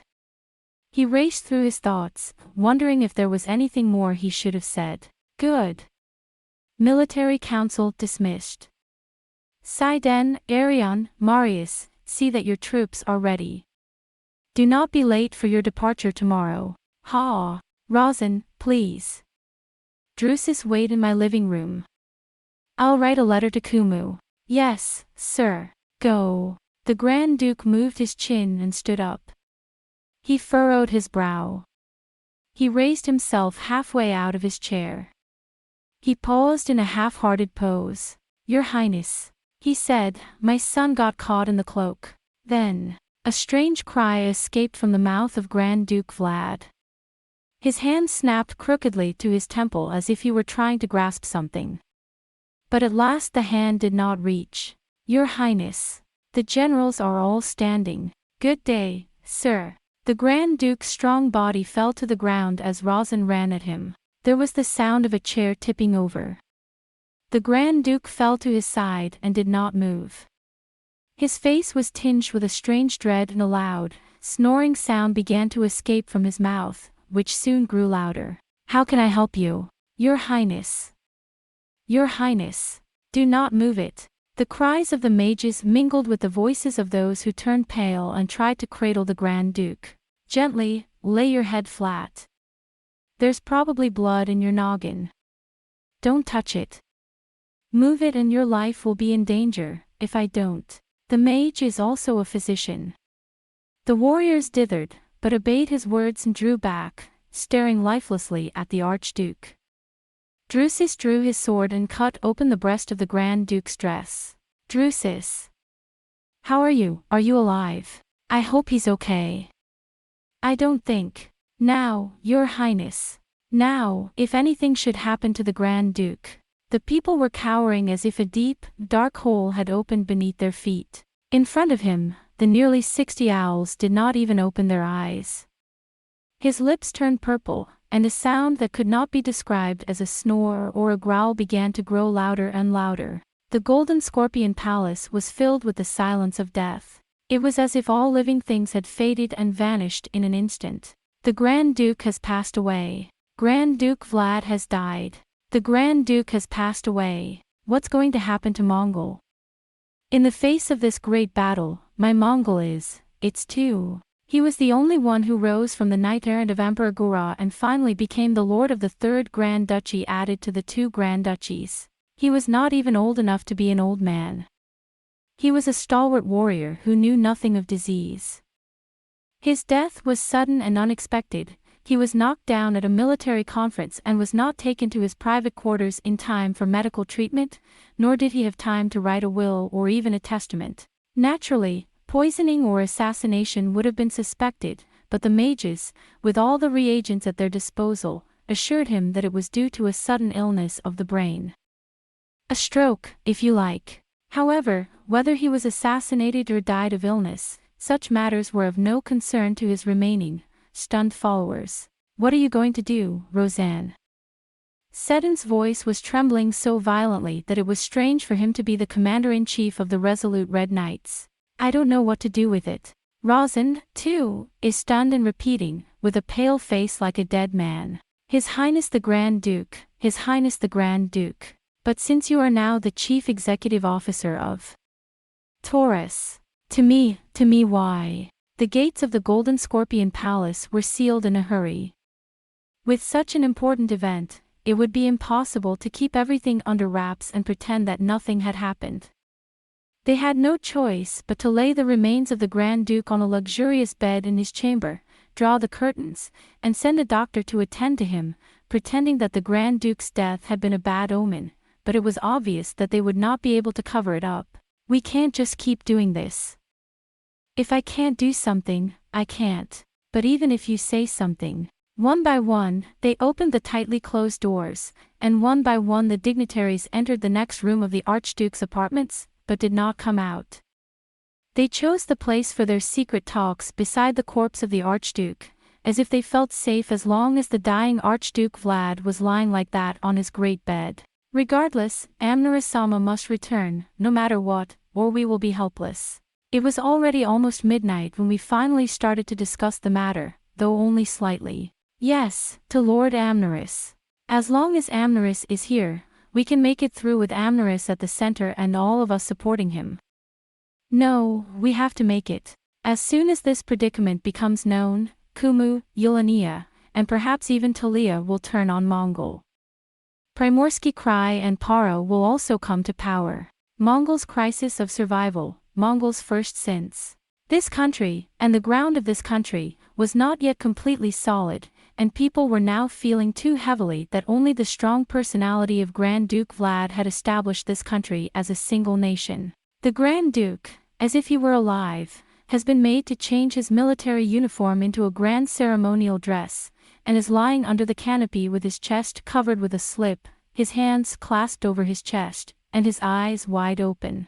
They were afraid to look at him, and they were anxious to go where he could not be seen, and they did not leave the room. It reminded me of those foolish guests who, unable to escape or save the ship that was about to sink, clung to the masts in vain or tried to believe in a vain hope. How long can we keep the Grand Duke's death secret as an illness? How and to what extent should we inform him so as to cause the least confusion, and what should we do from now on? There were too many things that needed to be considered and decided quickly. And there was no one who always made the right and strong decision with a single word to guide the huge young ship called Mongol. Father is at the Torus Road, a straight road that stretches forever and ever. Amneris hurries along the red road that still has no dawn. Father speaking indistinctly. As yet, there were no tears in her eyes, nor any realizations, fears, or concerns. It would not be wrong to say that Amneris, who immediately moved to retreat upon hearing the hurrying horses, showed perhaps the most splendid and calm command in his life so far. She was truly worthy of the name of the Princess General of Mongol. Detailed messages were sent out one after the other, and great care was taken to deceive the eyes of the Argos-Paro mixed army, which was facing them only 2 motods away. Bonfires were lit one after another, and the sentinels walked about, while the Mongol troops retreated quietly, one by one, behind them. The horses were armed with buckskin and their hooves were covered with straw and cloth. Swords and spears that glittered in the fire, and white and blue long helmets were covered with black cloth. If they had been caught in the middle of their retreat, they could probably have defeated an army of 50,000 with a small force of 1,000 or 2,000. Fortunately, however, there was no night attack. Night had already fallen when Amneris drew quickly to the outskirts of Zaim to join the last of his men coming up. It was one of the longest nights that Amneris had ever experienced in his 19 years of life. There was no need to hide anymore. Under one order, the Mongol expeditionary force took off their hoof cloths at once and ceased to move slowly and secretly. The army of 50,000 men was now retreating in an avalanche. To Torus. Torus. But what a hopeless, dark torrent it must have been. When we went into battle, there was still anger, patriotism, and a desire for humiliation. But what difference does it make if it is not a defeat, but a retreat that leaves the enemy in the dark? Finally, without even a single fight. Although they had a small skirmish with the Scar forces of Argos, they were unwilling to retreat without meeting the army of the mighty Paro, led by Aldonarus. The fact of his father's death still did not sink in for Amneris, who had received the news so abruptly in faraway Zame. It was too sudden and too incongruous with the image of her father that she had in her mind, so even though she accepted the news as words, it did not penetrate her heart at all. Instead, she saw Aldonarus, who had come so close to her but had to turn back, as something much heavier. I swore I'd never step foot on Torus soil before I raised Lord Neris' head. Before his tongue is clean. Is it love or is it hate? For the woman who dreamed nightly of raising his head and kissing his cold lips, the road to Torus was like a whipping, and she was being pulled away from him. Haifa, near the border between Mongol and Kumu, is already in the territory of Mongol. To Haifa, the great army rushes on, not even pausing for a moment. Amneris, Gaius, and Bonhoeffer lost their color when they heard the words of the beholder returning. The armies of Paro and Argos are pursuing our forces at a distance of about half a day. Oh my God! Chase! I never expected that they would boldly pursue us with an army of 40 or 50,000 men. Shall we hold them back and intercept them? No. Amneris has made his decision. We're no good to them here. Let's just drive to Haifa. Once in Haifa, there will be border guards. The Paro-Argos army will be stopped in its tracks before Amneris' army can confront it. Fearless. It may have been the decision of Aldonarus, or it may have been the tactics of Scar, the Black Prince of Argos, the impersonal thug, but in any case, it must have been a move of someone who knew the subtleties of war very well. But that's only until Haifa. I'll send 20,000 or 30,000 to Haifa and have them join up with the Haifa Guard to block Paro's army, while Amneris's main force hurries to enter Torus, and if the situation in Torus settles down quickly, I'll return and crush Paro-Argos' army. That was the unanimous opinion of Amneris, the mages, and the generals. In fact, since the situation was brought to a head by the messenger from Torus, Amneris' mind has calmed down, her heart has sunk, and she feels that she has regained her judgment and her ability to carry out her duties as a general of the Ice Lords. If it's true that your father is dead, as a woman, she must lead her country through this difficult time as Grand Duke of Mongol. Her brother Mayer is gone. His mother is gone. His uncle Count Eunice and his guardian Count Mars are dead. I'm all alone. Without realizing that his father had died, Amneris felt a shudder run through him. The word loneliness came to mind. I don't care. No matter what fate, no matter what trials, you can beat me, you can beat me. I'm sure one day I'll mock that fate. When she thought of her lover's death, of her lover's grief, of her womanly weeping, of her days of idleness clad in black mourning, she wondered how she could have been so fragile and weak. Now she bears the fate of all Mongols on her slender shoulders. Now, I'm sure. What are you going to do now? The Mongol troops do not take a rest at night, and continue to call only for a short time, pausing only to eat and rest. When they were finally allowed to take a slightly longer break, on the advice that this would weaken the soldiers and horses, both men and horses were exhausted. Don't drink too much water. You'll get tired. You'll have to wait until Haifa. Once we get to Haifa, we'll let you rest. The captains whipped their gripped bodies and walked to encourage them. In the meantime, fearful of the approach of their pursuers, they began to watch one by one. It's strange. When we faced them head-on and waited for them, we did not feel that we would be defeated at all, but once we turned our backs on them, before we knew it, we became as fearful of our pursuers as a defeated army. Amneris felt that he had unexpectedly glimpsed a part of the realm of life's wars. What is this place? East of Lamia and southeast of Rankin, my lord. We'll pass the eastern edge of Kumu territory in a day. Kumu, one more day, one more breath. As expected, relief washed over me. The army of Parawargos that had been chasing him from behind had become such a heavy pressure. All right, let's get this thing started. Yes, sir. The rest was all too short. Amneris himself sometimes dismounts his horse and takes a nap in his carriage, but this does not really take the edge off. I can clearly see the cotton-like fatigue accumulating in the core of his body and piling up. Anyway, let's take a day off in Haifa. If my father were dead, the dead would not hurry anyway. That was when Amneris suddenly shuddered. Oh, no. Amneris, my dear. Immediately, there was a tremendous shout. What the hell? Instantly, Amneris grabbed the sword. I also say. Ahead of us, at a distance of 1 motorrad, 5,500 Kumu troops, led by one of the 3 Kumu princes, Dauphin Talu and General Daden, have formed a camp and are urging us to surrender. What the hell? Amneris was there in the illusion that the world was crumbling beneath his feet. Tell me again. That's all I finally said. Yes, yes. At the end of the road, more than 50,000 troops led by Prince Talu of Kumu blocked the road with crossbows to the Mongol army. All forces cease. Amneris shouted. Her voice stuck in her throat and became a high-pitched whisper. Betrayal, she said in a faint voice.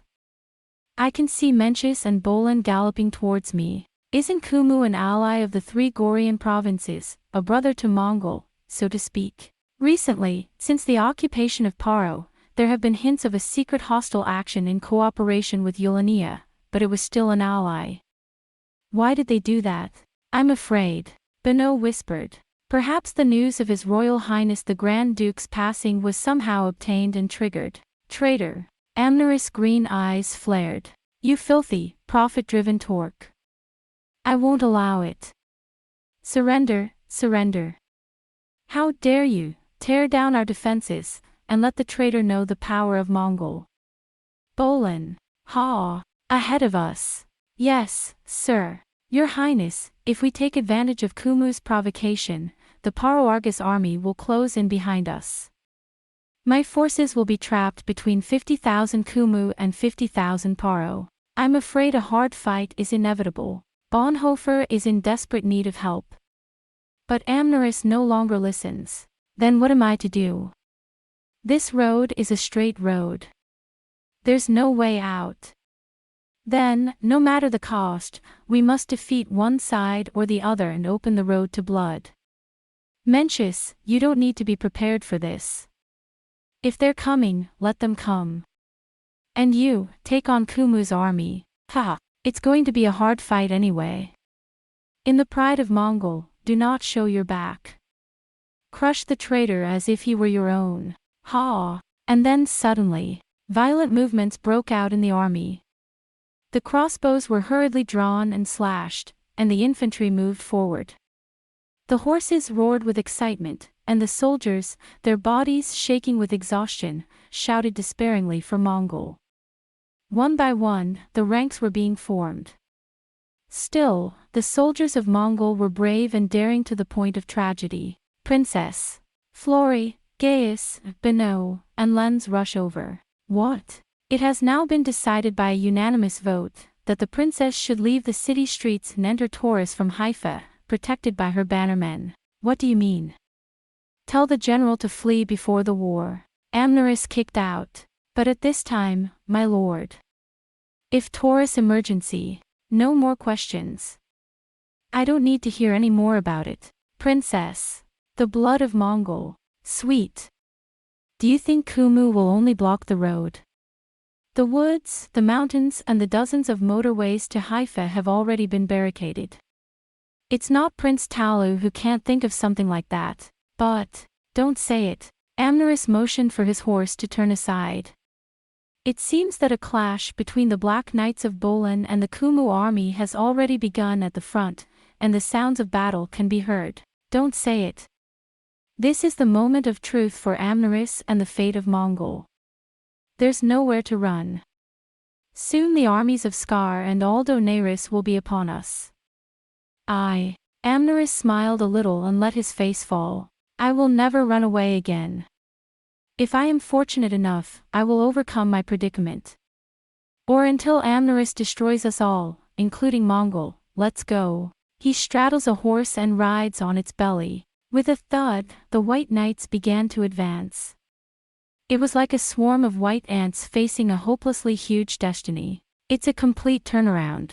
There are times when everything changes in a way that can only be described as amazing. It was as if the dice of Yarn's destiny, which had been wandering unsteadily, sometimes in one direction and sometimes in the other, but still undecided as to which side to take, had suddenly made up its mind and fallen in one direction at once. At that time, the ungodly people could not help but call the fate that befell Mongol similar to the thunderous thunder. The death of the Grand Duke. It was too huge a shock for Mongol to cover up even for a day or two. In the Torus, which is nothing less than the focal point of the war in the Central Plains, secret agents and counterintelligence agents from various countries have infiltrated the Torus in various guises and under their own cover, searching for the interests and safety of our country. There's something wrong with the Golden Scorpion. This isn't just some bullshit. The news immediately spread throughout Torus, despite the desperate efforts of the Rosens to keep it quiet. At the same time, martial law was imposed on the whole city, which, although it increased the suspicions of the people, served to catch some of the secret agents who tried to escape from Torus as quickly as possible. However, there were others who successfully evaded the nets and quickly escaped. In the midst of this turmoil, of course, in the Golden Scorpion Palace, which seemed to have reached the end of the world, the messenger who had brought Andinus of Ligurd's speech to the Grand Duke by word of mouth, under the firm command of the Grand Duke, did not even think twice. Everyone was running around in a daze, not knowing what to do. Neither Rosin nor Sidon knew that Ruggles' letter had failed to reach the Grand Duke.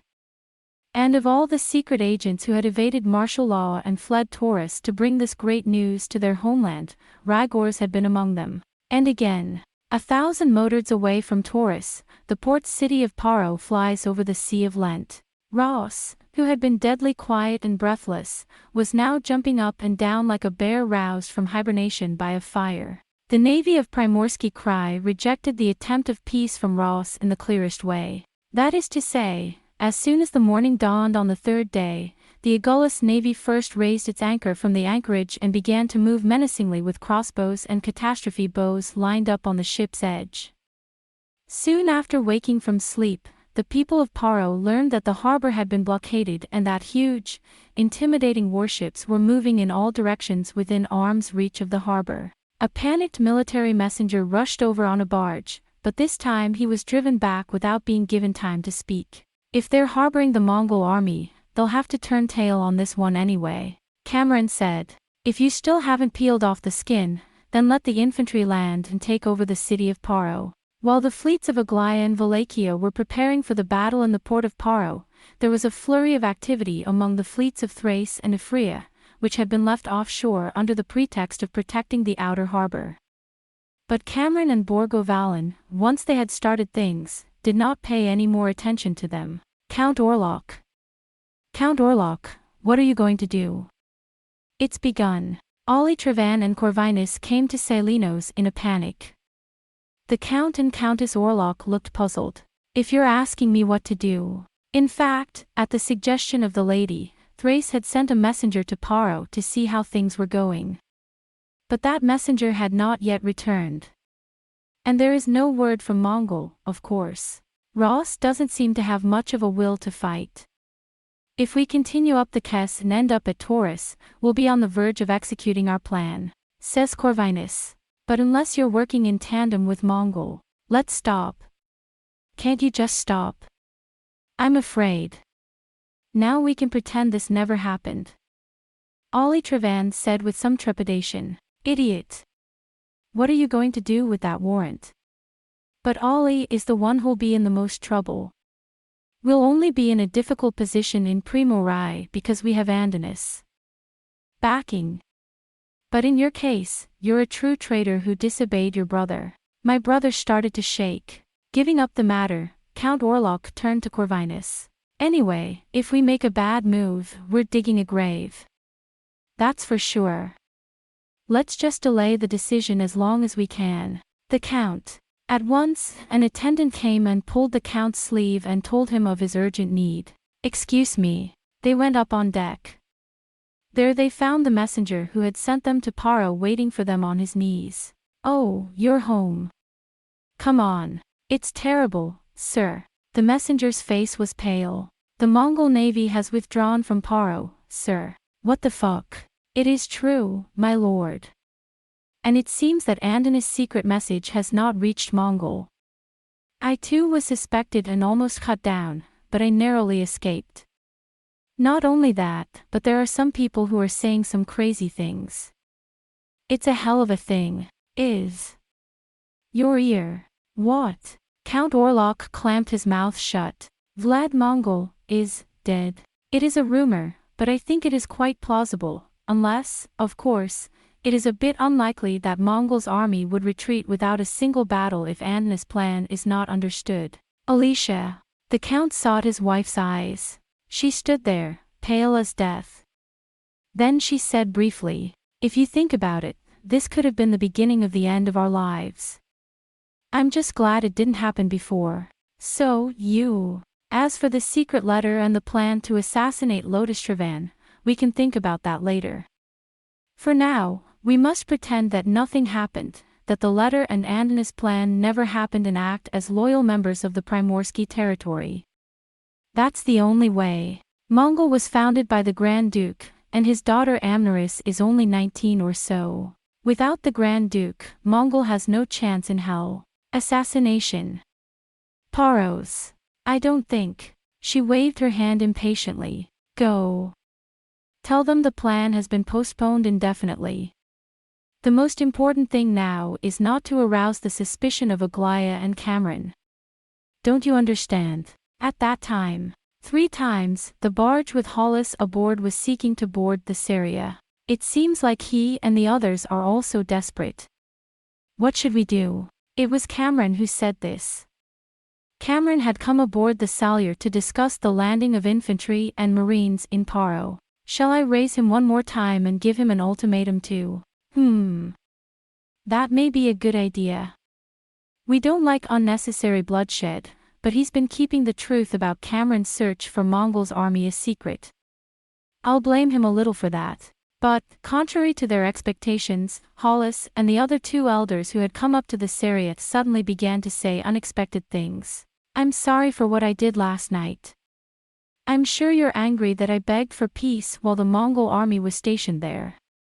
However, I was ordered by the Mongol command to say this. But that was no longer necessary. The Mongol army, both sea and land, withdrew in a hurry this morning. Now there is nothing to protect us. This time, I will not hide anything. Paro will surrender unconditionally. I have come here to ask for your generosity. Withdrawal." Cameron, Dariut and Borgo-Valin looked at each other, half in disbelief. "Why the hell not again?" Hollis wiped the sweat from his face. "Of course, the army will not explain to us townspeople every single thing to our satisfaction, but rumors have been whispering secretly. A messenger from Torus arrived last night, and the Mongolese army suddenly began to retreat. In fact, His Highness Prince Vlad, the Grand Duke of Mongolese, has suddenly passed away." The Grand Duke of Mongol. And again they looked at each other. If that is true, then the outcome of this war has been decided without a fight. Whether this is true or not, we have no way of ascertaining, but we can swear before the gods that the army of Mongol has retreated for the time being without a single man to be seen or taken. The Yellow Knights, who have been stationed here in Paro ever since they rose up on our side, have left not a single soldier behind. How Hollis? Cameron stopped Daru, who was about to make some kind of accusation, and spoke to the mayor, inquiring about the location of the Mongol Navy's hideout, its strength and number of ships. Hollis answered without hesitation. His answer was exactly what Cameron had been able to ascertain with his own eyes. "I'm not lying." Cameron and Daru nodded at each other with their eyes. There was still a possibility that this was another elaborate trap to entice the Primorsky Territory Navy, but it was much more plausible than before. Anyway, send a scout out to Paro and the Middle Kes River. If it is true that Archduke Vlad, well, let's just say that he's sick and wounded, this is a golden opportunity. I'm going to go up to Kess and take the Torus from the Tulid. If that's the case and Mongol's army pulled out early, the sooner we get there, the better. The decision was made quickly. Very well, Borgo Valan said gravely. 1 day later, 2 battalions will be landed at Paro to disarm it. If you are unwilling to surrender unconditionally, you will return to Paro and hoist a white flag in sight of the harbor and the sea. If there is any discrepancy in your oath that all the army and navy of Mongol have been withdrawn, you may assume that the city of Paro will disappear from the face of the earth with all its inhabitants before the rising of the sun tomorrow. As for what to do after the surrender, the compensation, and the treatment of the elders, we will discuss it later. That will be all. You have been very generous. As the people of Primorsky territory will understand, a free trade city is not a free trade city, and if it is conquered by force, it will have to choose a way to survive, despite its own will. I do not mean to say that I am in favor of Mongol, so please be aware of that. I know. Just go. Hollis, feeling much more at ease, returned to the town at once. Not long afterwards, on the top of a small hill and on top of the building of the Harbor Association, a huge, dazzling white flag flew up in the air. Confirming this, Borgo Valan landed 2,000 infantrymen in the port of Paro. With a regular sound of footsteps, the soldiers of Primorsky territory are marching toward the city of Paro. The rest of the fleet has already been notified. Fleets of Thracians and Ephraeans came into the harbor one after another, in order to land if the result of the inspection was not abnormal. Neither Borgo Valan nor Thor Dariu dreamed that they had narrowly escaped being taken hostage and assassinated by the hands of their allies by a mere coincidence of yarn. And at last neither Count Orlok nor Corvinus knew what had happened to Ananus's secret book, or that its careful planning and plotting had been brought into conflict by a trifling incident between a young Valachian, the Ishvan whom Cameron sought, and the former Mongol. There is no way of knowing. It is precisely because people are unaware of the irony of Yarn's single eye fluttering above them that they may have been able to live with their ambitions and dreams in their hearts without hesitation. Cameron personally took the Orneus and the Swan into the Kess River and undertook reconnaissance. He was confident that the Orneus would be able to overcome the Mongol navy even if it was beaten back by them. But even if we go back to the point where Cameron saw the fleet of Mongols waiting quietly, there is no fleet or even a barge there, as Hollis said. Only the dark blue waters of the Kess River, shimmering in the shadows of the rocks and dull grasses along its banks. To be sure, we went on for a while longer, but the same thing happened. If we had started out while it was still dark this morning, we must have gone upstream to the middle of the river by now, far from the mouth. After having the boat lowered a little farther and examined to see if there were any tributaries or rocky places suitable for waiting, Cameron ordered the boat to return. It seemed to be true that the naval and land forces of Mongol had pulled out and abandoned Ross. If so, it is also possible that something serious happened to Torus that forced him to do so. Cameron, standing with his feet planted on the edge of the Orneus, which was sailing down Kess like an arrow, was thinking hard about the thread of the foul yarn's destiny, and the wonder and transience of the country and the people who had to be traced and manipulated by it. The fierce and short battle lasted only half a day. Rather, it was obvious from the beginning that no matter how elite the troops of Mongol were, they would be defeated if they faced the same number of enemies on their bellies and backs. Nevertheless, the Kumu army seemed to be buoyant for a moment in the face of Mongol's invincible strategy of combining their shields and charging forward as one. Get out of the way. Don't look behind you. Break the cover. The captains screamed for their throats to be ripped open, and the soldiers in their scaly cowls drew back in fear of the charge of the steel bull with its sword horns. The Black Knights led by Barand, the Blue Knights of Mencius, and the rest of them, are all mixed up, climbing over the backwoods, flinging crossbows, leaning on their heels, and chomping at the bit. Amneris, protected by the White Knights, was watching from behind. Or maybe we can, after all, no one can stand up to the Knights of Mongol as long as they face them head-on. A mad hope arose in his pale face, and even a slight smile appeared on his face as his ally's messenger told him of the battle. But, Olea, Olea, after the fierce battle of Nizan. This time, there was a tremendous, blood-curdling scream behind him. Scar's Argo's army and Paro's army led by Nerys were catching up with them. The hope of somehow defeating the Kumu army and cutting through here to join up with the Haifa Guard before the mixed army attacked us from behind has vanished. I couldn't be afraid of anything now. Amneris ordered his bannermen to intercept them. Stone bullets whizzed by, and arrows sliced and slashed in unison. The horsemen of the steppe showed no sign of fear. They ducked their heads and charged with swords and machetes. Fight! Fight! I might die here. Amneris suddenly thought as he shouted through his throat. It's like a dream, Amneris thought. Everything was a dream, including the fact that I loved him. Fight, fight. Mongol. Mongol. For the sake of Mongol. Ulala. Ola. Count Lens and Dirk had formed a circle of white knights to defend Amneris. We don't know how much damage Bolan's and Mench's troops have sustained against the Kumu army, nor how they are faring. Even if it's a tough fight, she doesn't have another army to send in. The only thing she knew was that she was at a disadvantage. At least I'll have a shot at Paro's army. But the army of Amneris was surrounded by the army of Scar. Their attack was fierce and fierce. Paro's army, no matter how far they stretched out in their saddlebags, could not see that their silvery suits were in the midst of this battle. Or perhaps they are saving their strength to switch places with the Scar when the time comes. Why don't you come out? Why don't you finish me off with your hand? Do you avoid me at the last moment, Aldo Nalaeth? Is your heart so hardened? After all you've done to me, shouldn't you at least stain your hands with my blood? Nalis, princess. Captain Dirk, you have died. Message, message. Count Bolan, killed in action. Count Bolan, killed in action. Commander Menches surrenders, badly wounded. Bolan Corps, all dead. The defeat was already too deep. The wolves of the grassland stain the white armor of the White Knight with blood and slay him one by one. Blood splashes, broken swords fly, and men and horses fall to the ground. In the midst of so much acidity, the human mind becomes numb and feels nothing.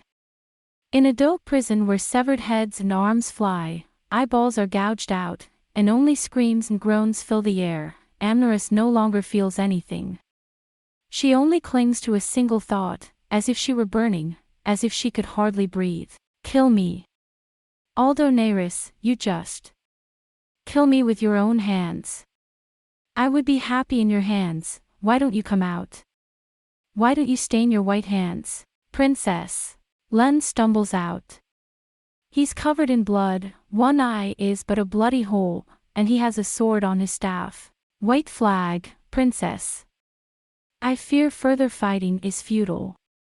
Mench's troops have raised the white flag, and would rather fight and be annihilated, than defend the sole bloodline of Grand Duke Mongol. Mongol shall perish with me. With a face as white as paper, Amneris said with a strange calmness. If it is God's will that I should lay my body bare on this street, princess, may your life be young. 50,000 generals are. Princess, make your decision. Mench's troops have already given up the fight, sir. Princess. Gaius, Beno, and the rest of his entourage said it. Amneris does not answer. He is still staring at us with a strangely pale and expressionless face. It seems to be waiting for someone to show up. My princess. Then, there was a squeal of excitement. After destroying the Baran Corps, the Mench's Corps has fallen under its command, and the Kumu Corps, which has been gaining momentum, is coming at the main army, which is still fighting, with its scaly and fierce helmet shining, to give strength to the Scar Corps. And look where it's gotten us. I'm sorry, princess. Lentz rushed to the carriage and with bloodied hands took off the white cloak of Amneris. He tied it to his spear and began to swing it with all his might. Lens. You disobey the Lord's command. Furious, Amneris puts his hand on his sword. Gaius and Bonhoeffer hold him from behind, and Flory clings to his knees. Princess, you must not die a dog's death. Kumu is an ally of the Aurra, and will never neglect the princess. We must bide our time, for now, bide our time. Let it go. No, no, no, no, no. I struggled desperately to undo it, but it was futile. The sound of sword fights slowly ceased as if the tide were receding, and amidst the smell of blood and groans, my blurred eyes caught sight of a black mass approaching from both sides. They were the bannermen of Prince Scar, the Black Prince of Argos, and Prince Talu, one of the 3 Kumu princes. Princess Amneris, Lady of Mongol. Amneris listened vaguely to the wild voice, which suddenly came to him with a terrible sense of weakness and unreality. I am Talu, Crown Prince of Kumu. Put down your sword, and you will be taken into custody by Kumu. Scar says nothing. As he walked his horse around, he looked down at her, the wounded and defeated white knight, and his entourage like a black hawk, and there was a strange light in his eyes that said pity, rather than the ferocity with which he had trampled them. The horsemen are going around to put an end to the badly wounded. The surviving Mongol soldiers have been disarmed and gathered in one place, where they stand dumbfounded and covered with blood. All of this, however, seemed to Amneris like a picture without any sense of reality, like an event in another world looking down on them from above. Flori's cries, the feverish gaze of Taru, Prince of Kumu, the strange light of pity in Scar's eyes, all her emotions were numbed. She felt no sorrow, no anger, not even humiliation. There is only one thing in her mind, as if to say that as long as the stain that has stuck to her mind is not removed, there is no room for other thoughts to enter. Only one delusion is slightly smoldering as a living emotion within her. Nerys is gone. Although Nerys is gone, so much you betray me so much. He has lost his father, his country, and is about to be trapped in a war. It was only such a small and too personal anger that captured the proud heart of Amneris, Princess of Mongol. Lord Nerys. Paro's army was in line at a little distance without losing a single soldier because the white flag was raised in Mongol's army before he could be replaced by Scar's army. What, Ligeia? Valerius is a great man. You've done a great job of coaxing come into the fight. It would be a shame to leave him under Linus' thumb. Lord Nerys. You're not coming. Ligeia interrupted Nerys' words. Ha! Amneris and his bannermen are being led into Kumu's camp. Would you like to see her? Why me? Nerys looked disgusted. I have no such ill taste. I will not have her humiliated further by appearing before the proud princess, captured and defeated. I will not see her, Ligeia. I will not see her like that. Ligeia was silent, as if she wanted to say something. But then a messenger came and knelt down. Your Grace. The Crown Prince of Kum, Talu, has requested a formal meeting with Lord Crystal, Lord Beck, and His Highness Scar. Yeah. Somehow, Nerys said, he was saved. I'll be right there. Where are you? So, Mongol's fate had come to an end. But Rozin and the others, who had been waiting for the return of Amneris's army, received the unexpected news that Kumu had entered the battle, and that Amneris's army had been defeated, and that Amneris had been captured in Kumu. Then came the news from Paro that the port of Paro had been blockaded and that Paro had surrendered. Alvius and Lind, who had hurriedly retreated after the news of the Archduke's death, reported that they had met and defeated the Primorsky navy at Turid. Yelenia sent a statement in the name of Saul, Emperor of Aurra, condemning Mongol's occupation of Paro, blaming Mongol for the war in the Central Plains, and urging him to put an end to this war immediately. If Mongol does not hold its ground, you traitors, who, in your better moments, have never even hinted at anything reprehensible, this treachery, this flip-flopping defection, has already left Archduke Vlad in a state of rage. In the meantime, the Kumu, Argos, and Paro allied armies began their march towards Haifa, and further towards Torus. From the frontier forts, one after another, there was a steady stream of fast horses reporting the approach of the Primorsky navy. Mongol was now a half-sunken ship, a wreck that could not be saved. It is said that Torks flee in swarms from a sinking ship and Nopamim flee from a sick man who is about to die.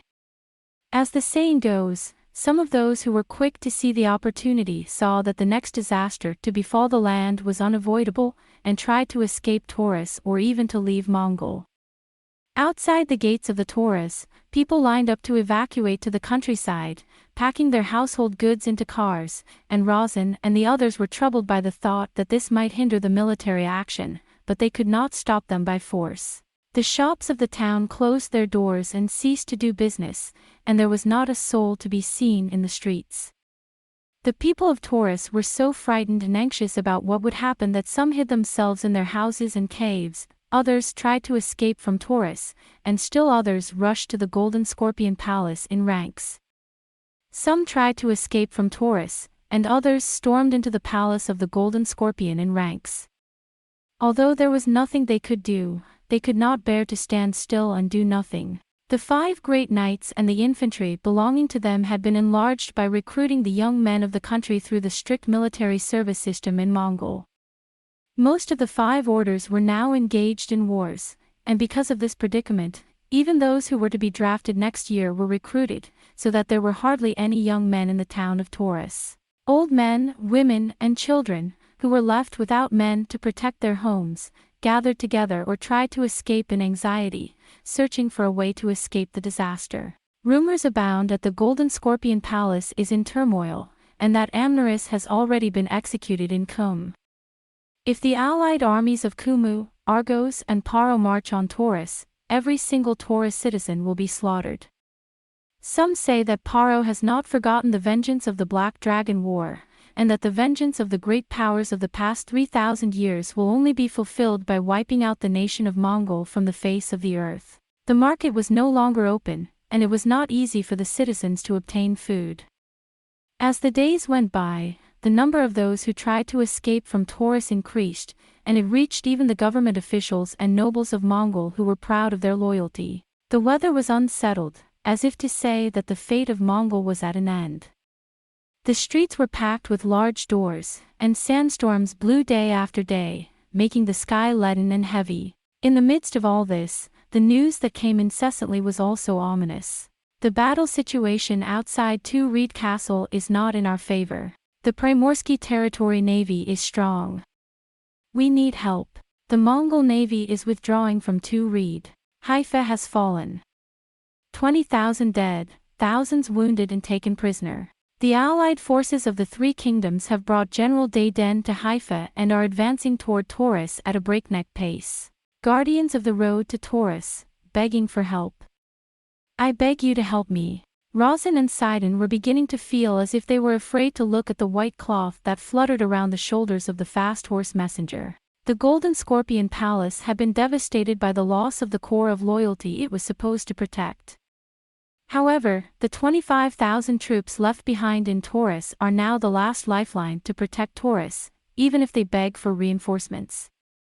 We cannot send them to the Tsarid or to Haifa. In the name of Saul, the Emperor of Gora, under the joint names of Yulania and Kumu, recommendations were made several times for the surrender of Torus and the opening of the Golden Scorpion Palace. What are we trying to protect?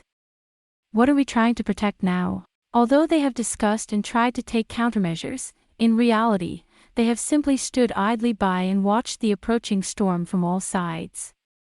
Now, even in the court, deserters and deserter soldiers are coming out one after another, and it is difficult to maintain order in the spacious Golden Scorpion Palace. The Two Reed has fallen. Alvius, General Lind, dismissed to the Primorsky Cry. Allied troops from Primorsky territory have landed and are advancing on Torus. It was like the sound of an apocalyptic bell. It was a short distance from Turi to Torus. Two Reed Castle is on fire. Torus is next. As soon as the rumor reached the city gates, the number of people who flocked to the city gates to take refuge swelled many times over. The seemingly deserted streets were quickly filled with miserable refugees carrying their belongings, pulling their cars, and crying out with babies in their arms. In the midst of all this, the country of Mongol continues to breathe its last, dying breath. What do we do now, General Razin? At this point, it makes no sense for us to continue fighting on our own. Don't tell me, Sidon. We are still the warriors of Mongol. Yes, indeed. We will defend Torus with our own hands, and install Princess Aurra, cousin of Princess Amneris, as temporary Grand Duke. Arion, that's a far too young idea. Grand Duke Vlad is gone, Princess Amneris is in Kumu's hands, and there are even plans to execute her. What good will it do now to hold Princess Illyria and continue a token resistance with the 25,000 remaining in Torus? Will we not only invite the wrath of the enemy and bring the misery of annihilation upon the citizens of Torus? Mr. Saiden. And yet, that's what Lord Rosin said. I'm still the officer who gave his sword to Mongol. Even though the Grand Duke is dead, or surrender. In the midst of the people wandering around the deserted palace, the corpse of the former dictator, finally placed in a coffin but without a mourner and without a temporary burial, lies in the inner room, unable to find rest. Not even Rosian would enter his chamber alone, even by day. With his strong character and his fierce life, the Grand Duke Vlad was already a legend. Everyone knew that his untimely death could not have made his valiant spirit go peacefully, and as soon as he was dead, there were reports in the court that the Archduke would come out of his coffin at night and walk around thinking about the fate of Mongol. When he passed by the Red Chamber in the middle of the night, he saw the figure of the man wearing a grand ducal crown sitting alone on the throne. The peace conference. Fight back. Nonsense. To betray one's country. While spitting, the generals secretly envied Alvius and the others who had already fallen to the army of Primorsky territory, and envied those of you who were left behind by Torus at the last moment, thinking that you had drawn the unlucky lot. In the midst of this, the army of Primorsky territory from the northeast and the allied army of the three countries from the south are steadily advancing toward Torus and Torus without slowing their momentum. Min's place and Grandpa Laszlo's place, they took Torus away and sent their relatives to Kadain. Ollie's voice was a little shaky. They say there's not much left of the arenas except for us. I don't know, should we go away too? You're such an asshole. Gadaro, the owner of the Smoke and Pipes Pavilion, said absently. Gadalo, the owner of the Smoke and Pipes restaurant, said absently, the restaurant has been closed for many days now, with no customers coming in. I was born and raised in Torus. I'm from here. Where am I going? Who am I going to talk to? Come on, we can make it. My uncle's out west, and I still have cousins I grew up with. Hey, do you think they'll be okay? They say the Paro army is hell-bent on revenge and is killing all the Mongols on sight, and that the steppe people are savages, killing women when they see them, using children's heads as balls for fun, and looting anything that can be bought. I wonder if you'll be alright staying in Torus. What's anyone going to do with a rundown tavern like this with no money, no young women or children? At most, the only things we can take are our hoarded liquor and the lives of the two old men. First of all, if we're not home when Dan comes back, he'll be in a panic. But if you can set fire to the funny side. Ollie clammed up. Yeah, I mean, I'm not saying I wouldn't give my life for something like that at my age, but, and you? I hate to say this, but will he ever come home? I've heard that there's been a lot of deaths in Turid and Haifa. By any chance, what if? Don't you dare say a word of bad luck. You're an idiot. Well, I'd like to think so, too. But, Ollie looked up at the sky. Grandpa Yim said. There are times when everything goes wrong. He said that when things are going well, they're nothing, but when one thing goes wrong, everything backfires, and there's nothing anyone can do to stop it. He also said. This country was born of a great lord. When the Grand Duke died, the life of this country was over. You're such an asshole. And Gadalo said. What would Grandfather Yem know? It's true, the Grand Duke is gone and the princess is gone. But, Ollie, this country didn't just spring up out of thin air by the Grand Duke. It wasn't a country, it was the Mongols, yes, the country, the frontier, but there were people on their graves in the Mongols of Gora long ago. My father, my grandfather and my grandfather's grandfather lived in the Torus for generations, managed to make a living, became part of the soil here, raised their children and died without ever leaving. So did I.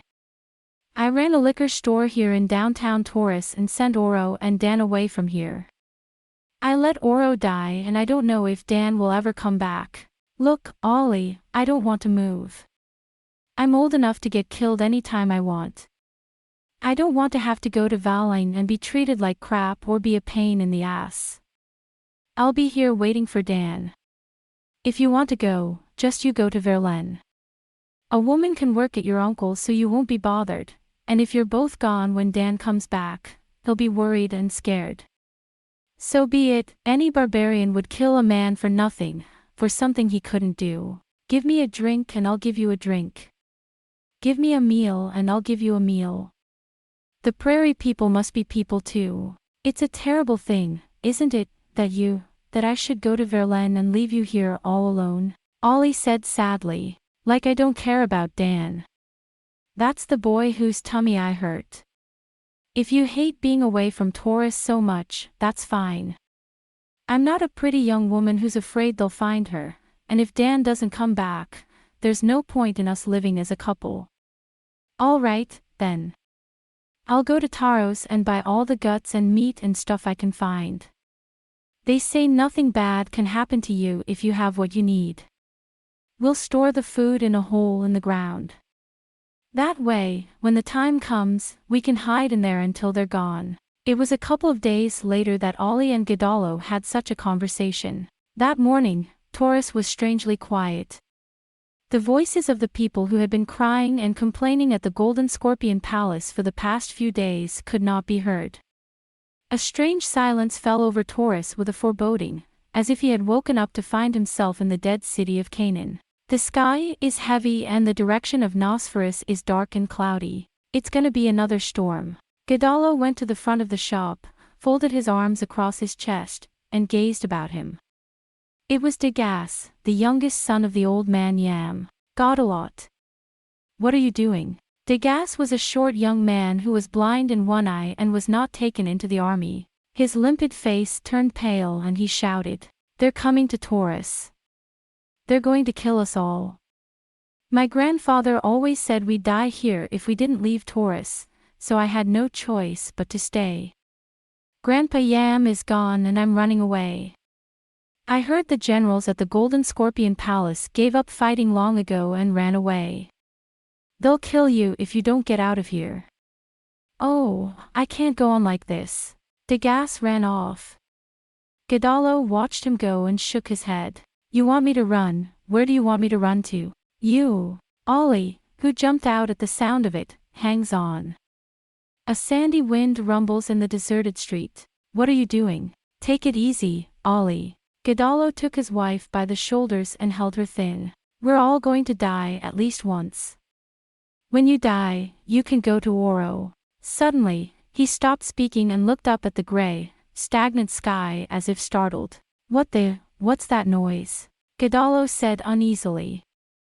"There's a sound coming from the north, something like distant thunder." "You." Ollie hung on to him. "You scare me." "It's all right. Just stay in the hole and you'll be fine, Ollie." Without much conviction, Guidalo repeated himself. For the first time the thought came to his mind that he should have run away. An old man came staggering out of the house of the old man Yam, and came towards them anxiously. They were frightened little animals. They stood up on their hind legs and sniffed the air. The smell of something strange, which the wind gave them, was now clearly indicating the approach of the evil. "Your Excellency." The soldier who had rushed in fell to his knees. "Enemy forces are coming from the 2 Reed Road. You're here." Roseanne gasped. There was no sign of Saiden. He had insisted on surrendering, and in the night, he had evaded Torus. "Arion. Marius. Ha! Whatever you do, don't come for me." He sounded so sure. There were deserters among the troops. Not even Rosin dared to know exactly how many thousands of the 25,000 were left. More and more, even though it was noon, the clouds grew darker and darker. It reminded him of the day of Prince Mayer's assassination, the day of Amneris's intertwined wedding at the Crystal. The Golden Scorpion Palace is wide and flat. Tada, Tada, tada. The people heard the sound of the waves or the rustling of the wind in the distance. Rosin and the others in the palace of the Golden Scorpion, Godalot and Ollie in the crowded streets of downtown, and those who had nowhere to go to escape the Torus, those who were too old or too sick to flee, shut their doors tightly, piled up their furniture inside, and huddled together, breathing hard. In the darkness, the refugees who fled in all directions, weeping and crying, loading their cars, carrying their children, pulling them by the hand, and calling out their names, the soldiers who, with only fear and anxiety in their hearts, caught the horses' bridles and waited for orders, all heard the sound. And it came slowly but surely and loudly and clearly to the Torus. Zap, zap, zap, zap, zap. Now, the footsteps of its doom are about to enter Torus.